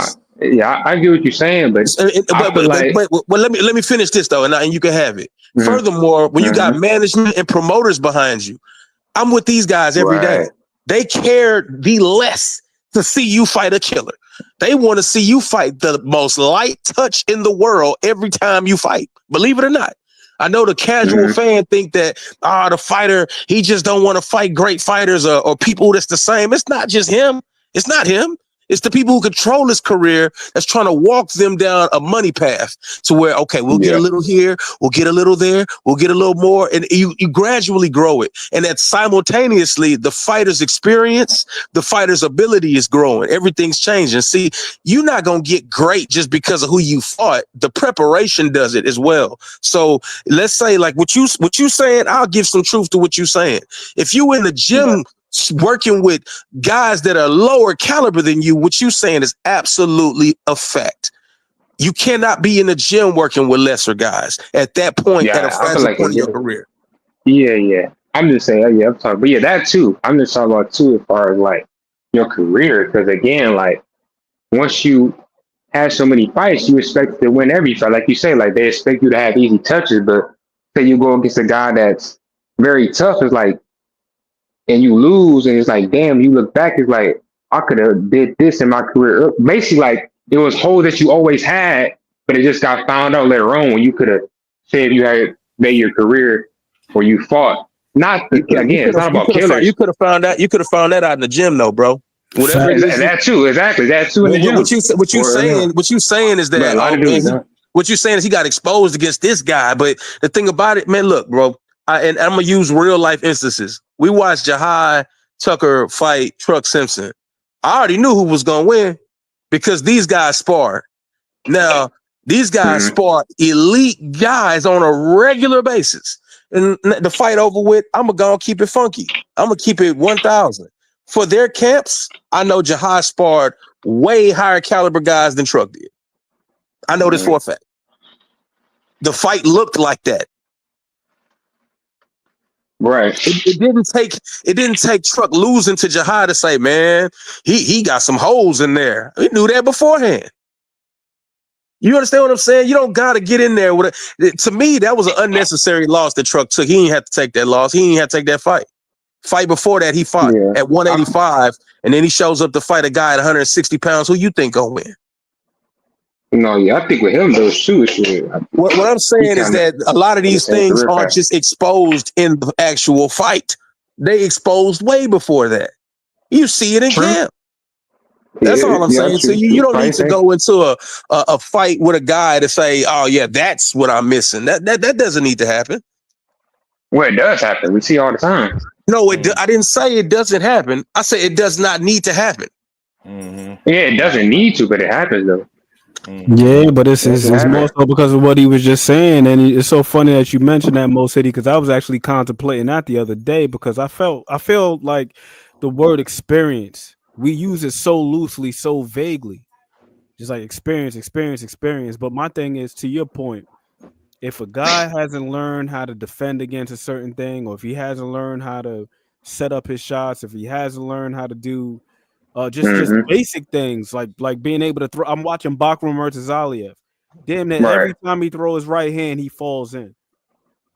He goes in there and fights against another elite guy. What is he gonna do? He's gonna fall in until they correct that shit in the gym. He ain't gonna be able to do anything under the lights that hasn't been worked on or fine-tuned in the gym.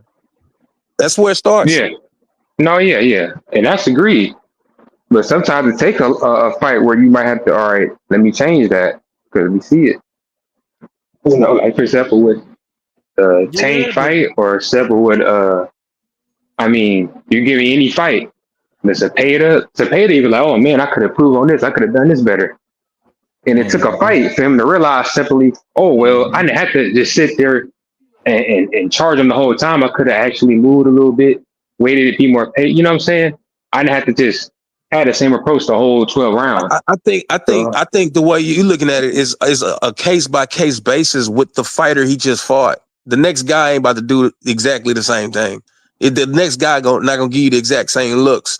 A lot of, like what Ant just said, a lot of those things that are flaws, they're gonna show up because they showing up in the gym. Now, if you personally need to see it under the lights to say, oh, we need to correct that, that's one thing. But those things are already glaring before they get there, is my point. No, yeah. I believe so too, but bro, we see like there are mistakes that, for example, the fight I ain't gonna say we talking about it, but I'm gonna bring it up, the Monte Tank fight. I mean, there's stuff that Tank could have did better in that fight that I'm pretty sure in camp you would think he worked on everything, but it still showed up. You know, like his lack of volume. He's not active in early rounds. But we're not gonna act like he's not a high volume guy to start with. No, yeah, but again, I mean, that's like you just said. You know the guy you fighting. You know you got to be more of a volume puncher early on. Yeah, but those things don't change just because you're fighting a better guy. Is my point. It does not matter. No, that is who he is. It doesn't matter that the opponent is better. No, I mean, shoot. If you think about it, it do. Because now, like, you couldn't improve it in the gym because you maybe overlooked it, like you say. It was something that was glaring. But now it took you to have a fight where it's a draw. Now it's like, damn. Now I really got to improve on whatever it is in this. You know what? The next time we fight.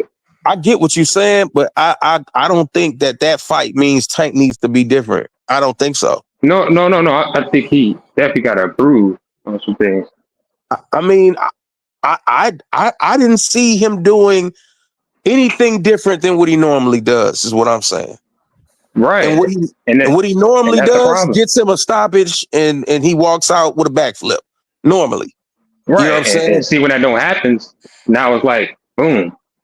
What can you do now when the opponent is not there to get hit, or he's watching for your the shot you about to load up on, you know? I think that fight is isolated event. I mean, he dealing with a guy that knows him. It's not the same. Yeah. It's not the same. Shit, we can bring another fight. Like, any fight, whatever you want to talk about. It's in all fights. The Errol Crawford fight is in many fights. Yeah, but Errol Spence versus Bud Crawford. Errol Spence, man. I mean, same thing. Setting up his shots the same way frequently. You know what I mean? Double jab, left hand. He had an issue with overextending for a long ass time. It's only intensified now that his balance seems to be deteriorating. Who knows where he's at right now, but post car crash, his balance wasn't really that good. You go rewatch the fight with Danny Garcia. And then that was the most he'd ever gotten hit.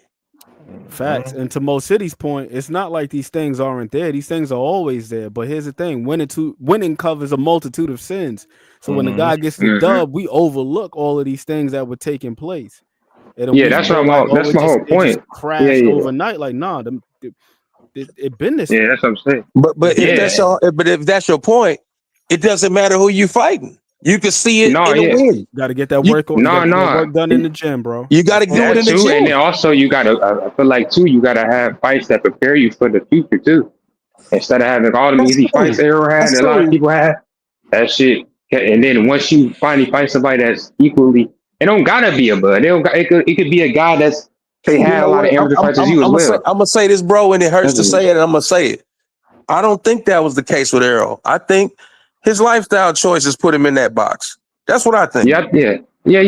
And that's a strong case. I think it's that and what I said. Earl used to be the fundamental, Oh yeah. And then sometimes with these guys, they kind of tell on themselves when you hear the things that they say, where their ideology lines up with their fighting style. Like I remember Errol, like once upon a time, he used to say I could box and I could bang. And then it got to a point where he just got enamored with manhandling people and just pressing them out. But if you watch him in earlier fights when he was fighting guys like Phil LaGreco, like Errol was very fundamentally sound. Like he was in and out. He had good spatial awareness. He was more creative with his with his combination punching and everything. And then after a certain point, he just started pressing motherfuckers out and just walking them down. Success being intoxicating, man. And you cannot do that with a guy like Terrence Crawford, who is going to be whatever he needs to be on the night. Bud is going to be whatever he needs to be on the night. He can box your ass all night on the back foot like he did with Victor Postal. He could be more physical like he was doing with what's the dude's name? Jeff Horn.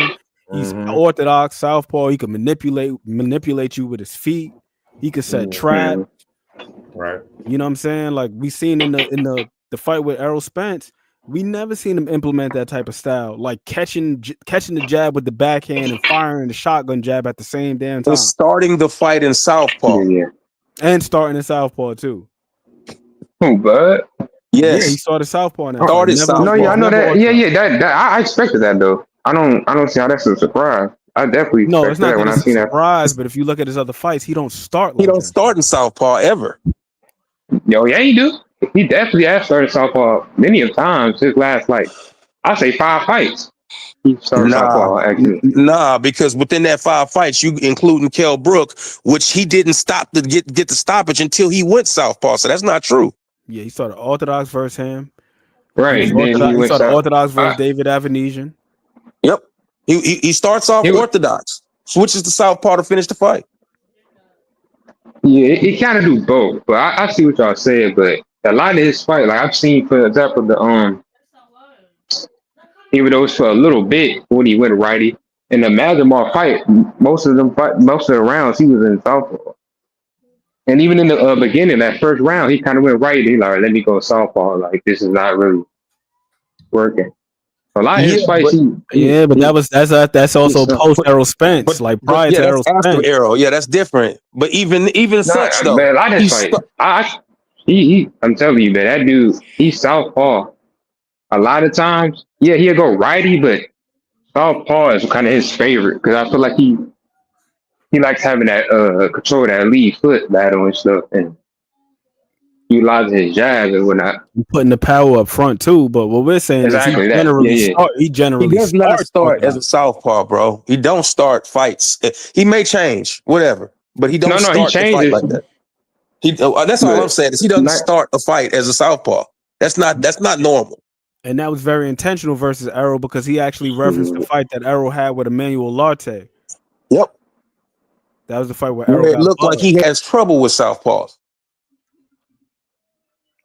So just the main thing is this: he just had more at his disposal. I think that Errol was exceptional with his style.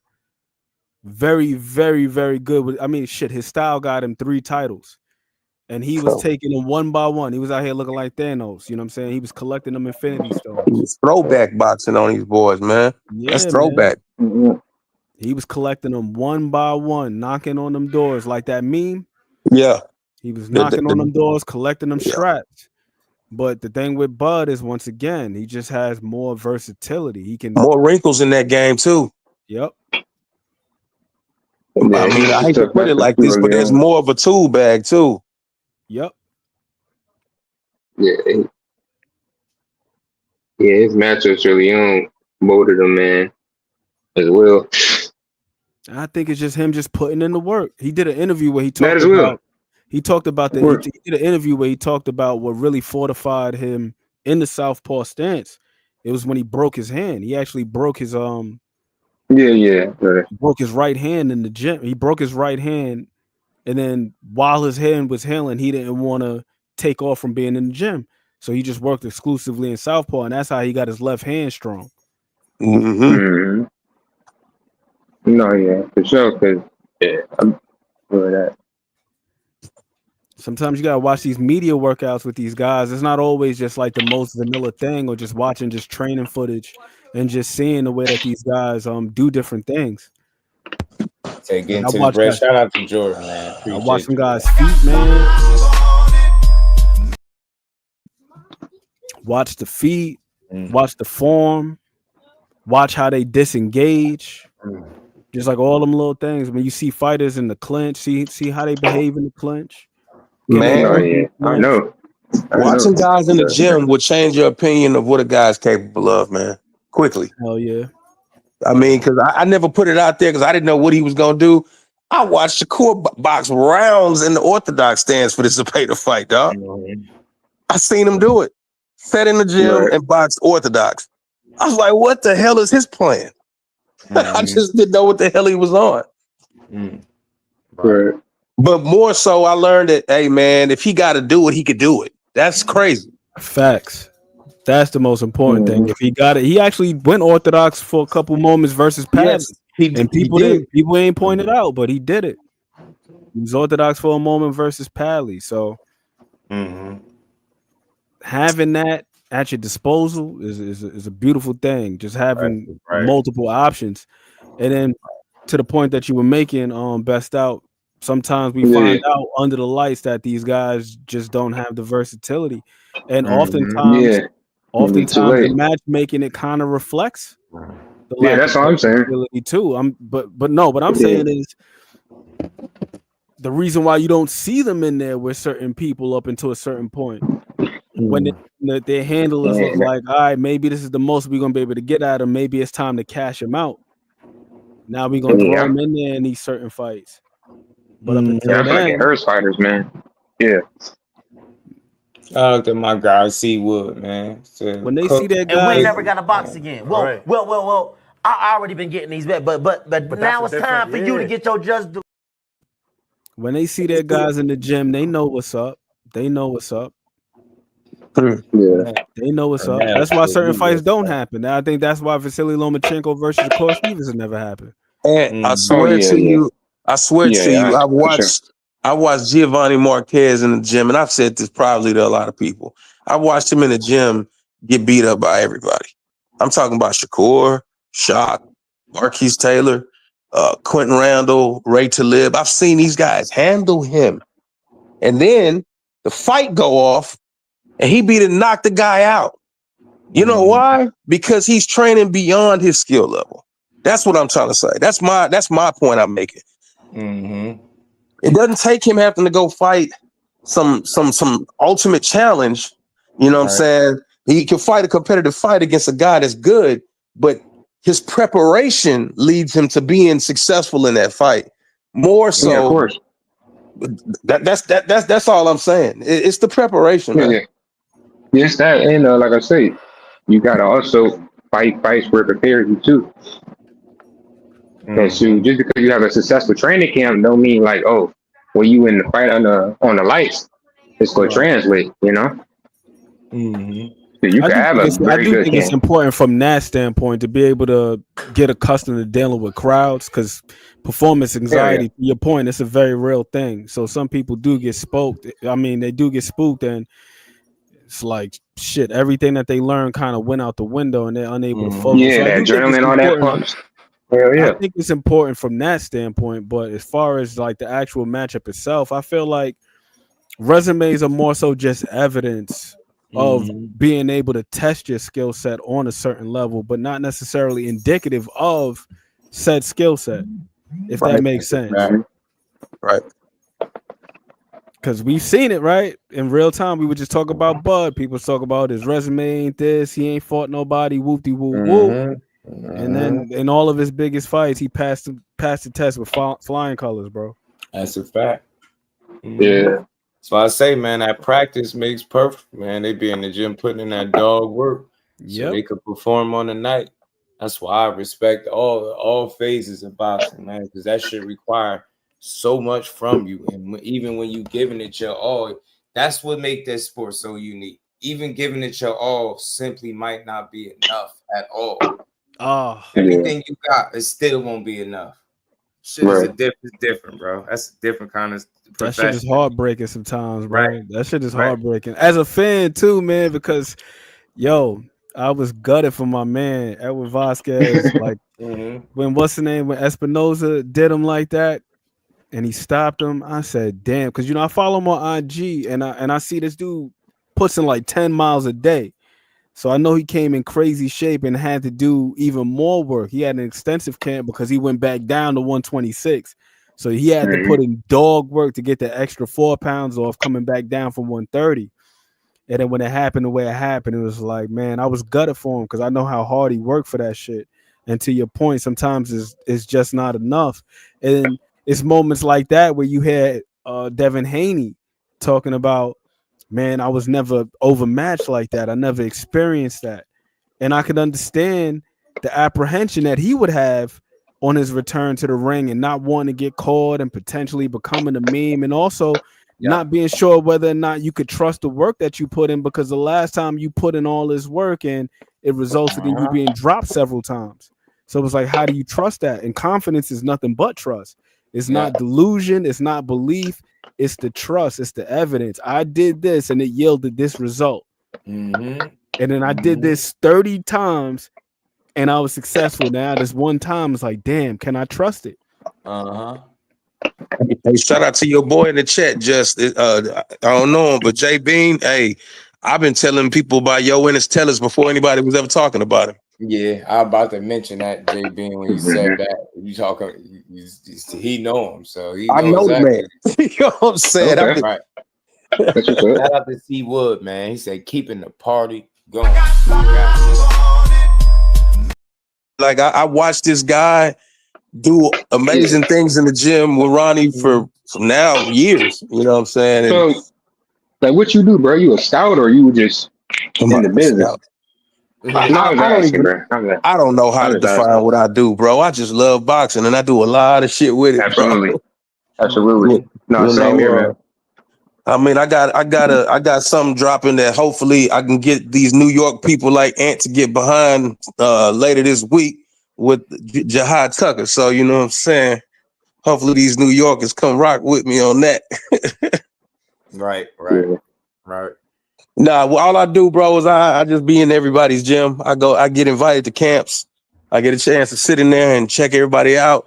Man, I ain't I'm not a formal one, but I'm a hood journalist. So, you know what I'm saying? I mean, I go sit in and watch everybody do their thing. And I get in places like this and I'm able to kind of speak on what I saw, you know, or tap in with people like Just or Ant and share some ideas with elite boxing minds, the people who love the sport too, and you know, and just share it. Uisma currently his sparring partner is my dog.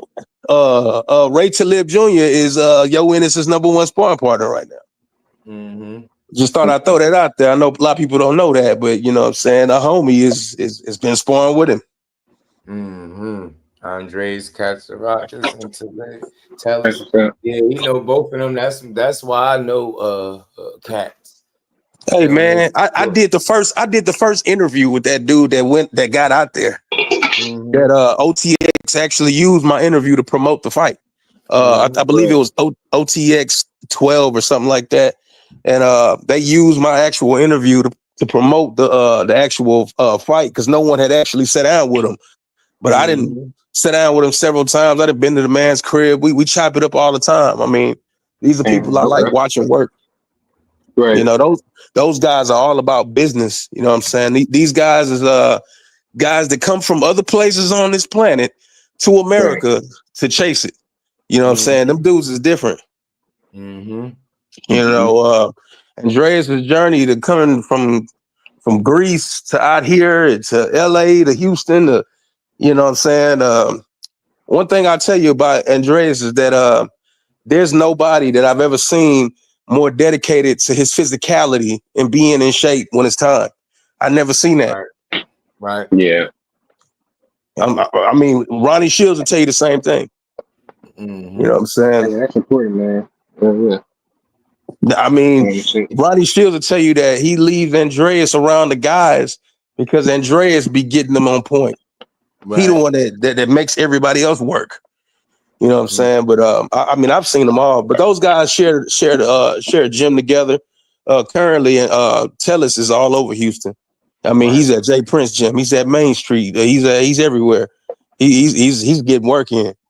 That guy's about to be a different level than what he was before.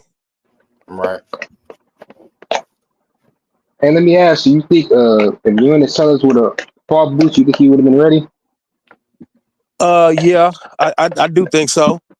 I think that'd have been a great fight. I mean, let's be real. September, when Canelo and Bud get in the ring and the bell go ding, he's the champion. You know what I'm saying? Right. I mean, Bud is the champion, but you know he's gonna forfeit that by fighting Canelo, and then the champion is Uisma. So, regardless if he's ready or not, You know what I'm saying? He gonna be the champion. No, y'all talking about Boots, but yeah, that's true. No, what I'm saying is he's going to be the champion, so it won't matter if he's ready or not. You know what I'm saying? I'm talking about as far as Boots, will he be ready? I'm not saying as a champion. Boots, you know, it's not a knock, but Boots not a champion in that division. But he's going to be a champion. True. That's true. But so if he's elevated to a champion, I'll be out my mind and tell you, nah, a champion's not ready. No, I'm not going to do that. I got you.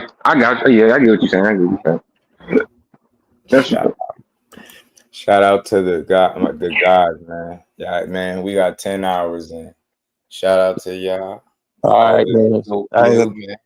Good conversation.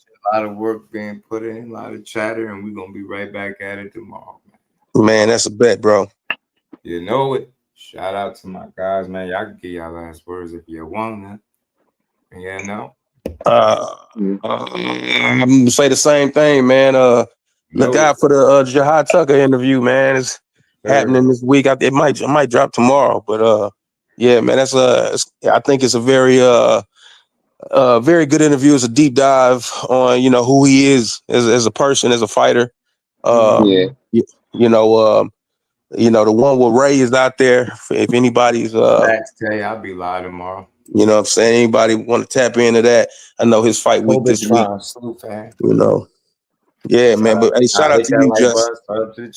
Shout out to the marathon, man. Yeah, man. We did this on accident. I ain't even planning on doing this, but hey, it is what it is. Yeah. Shut up, man. Man, if you didn't hit the like button, make sure you do. Sub to the channel. Y'all know the rest, man. We'll be back tomorrow to build, man. I might come early. Who knows? Y'all know how that goes. Pop on early and just do what we do. Again, shout out to Ann McQueen behind the hands. I got much love to all y'all, man. Keep building, keep being great. Keep supporting the build, notifications, all that good stuff. And y'all see all y'all tomorrow for sure. Peace. Representing Brick City, Shakur. Finding those levels too. Look at that 4-punch combination. It's a masterclass right now from Shakur Stevenson. That's what you're seeing. A masterclass. Right hand to Shakur. Meeting them with straight left hand. Oh, and there's a knockdown scored with the left hand.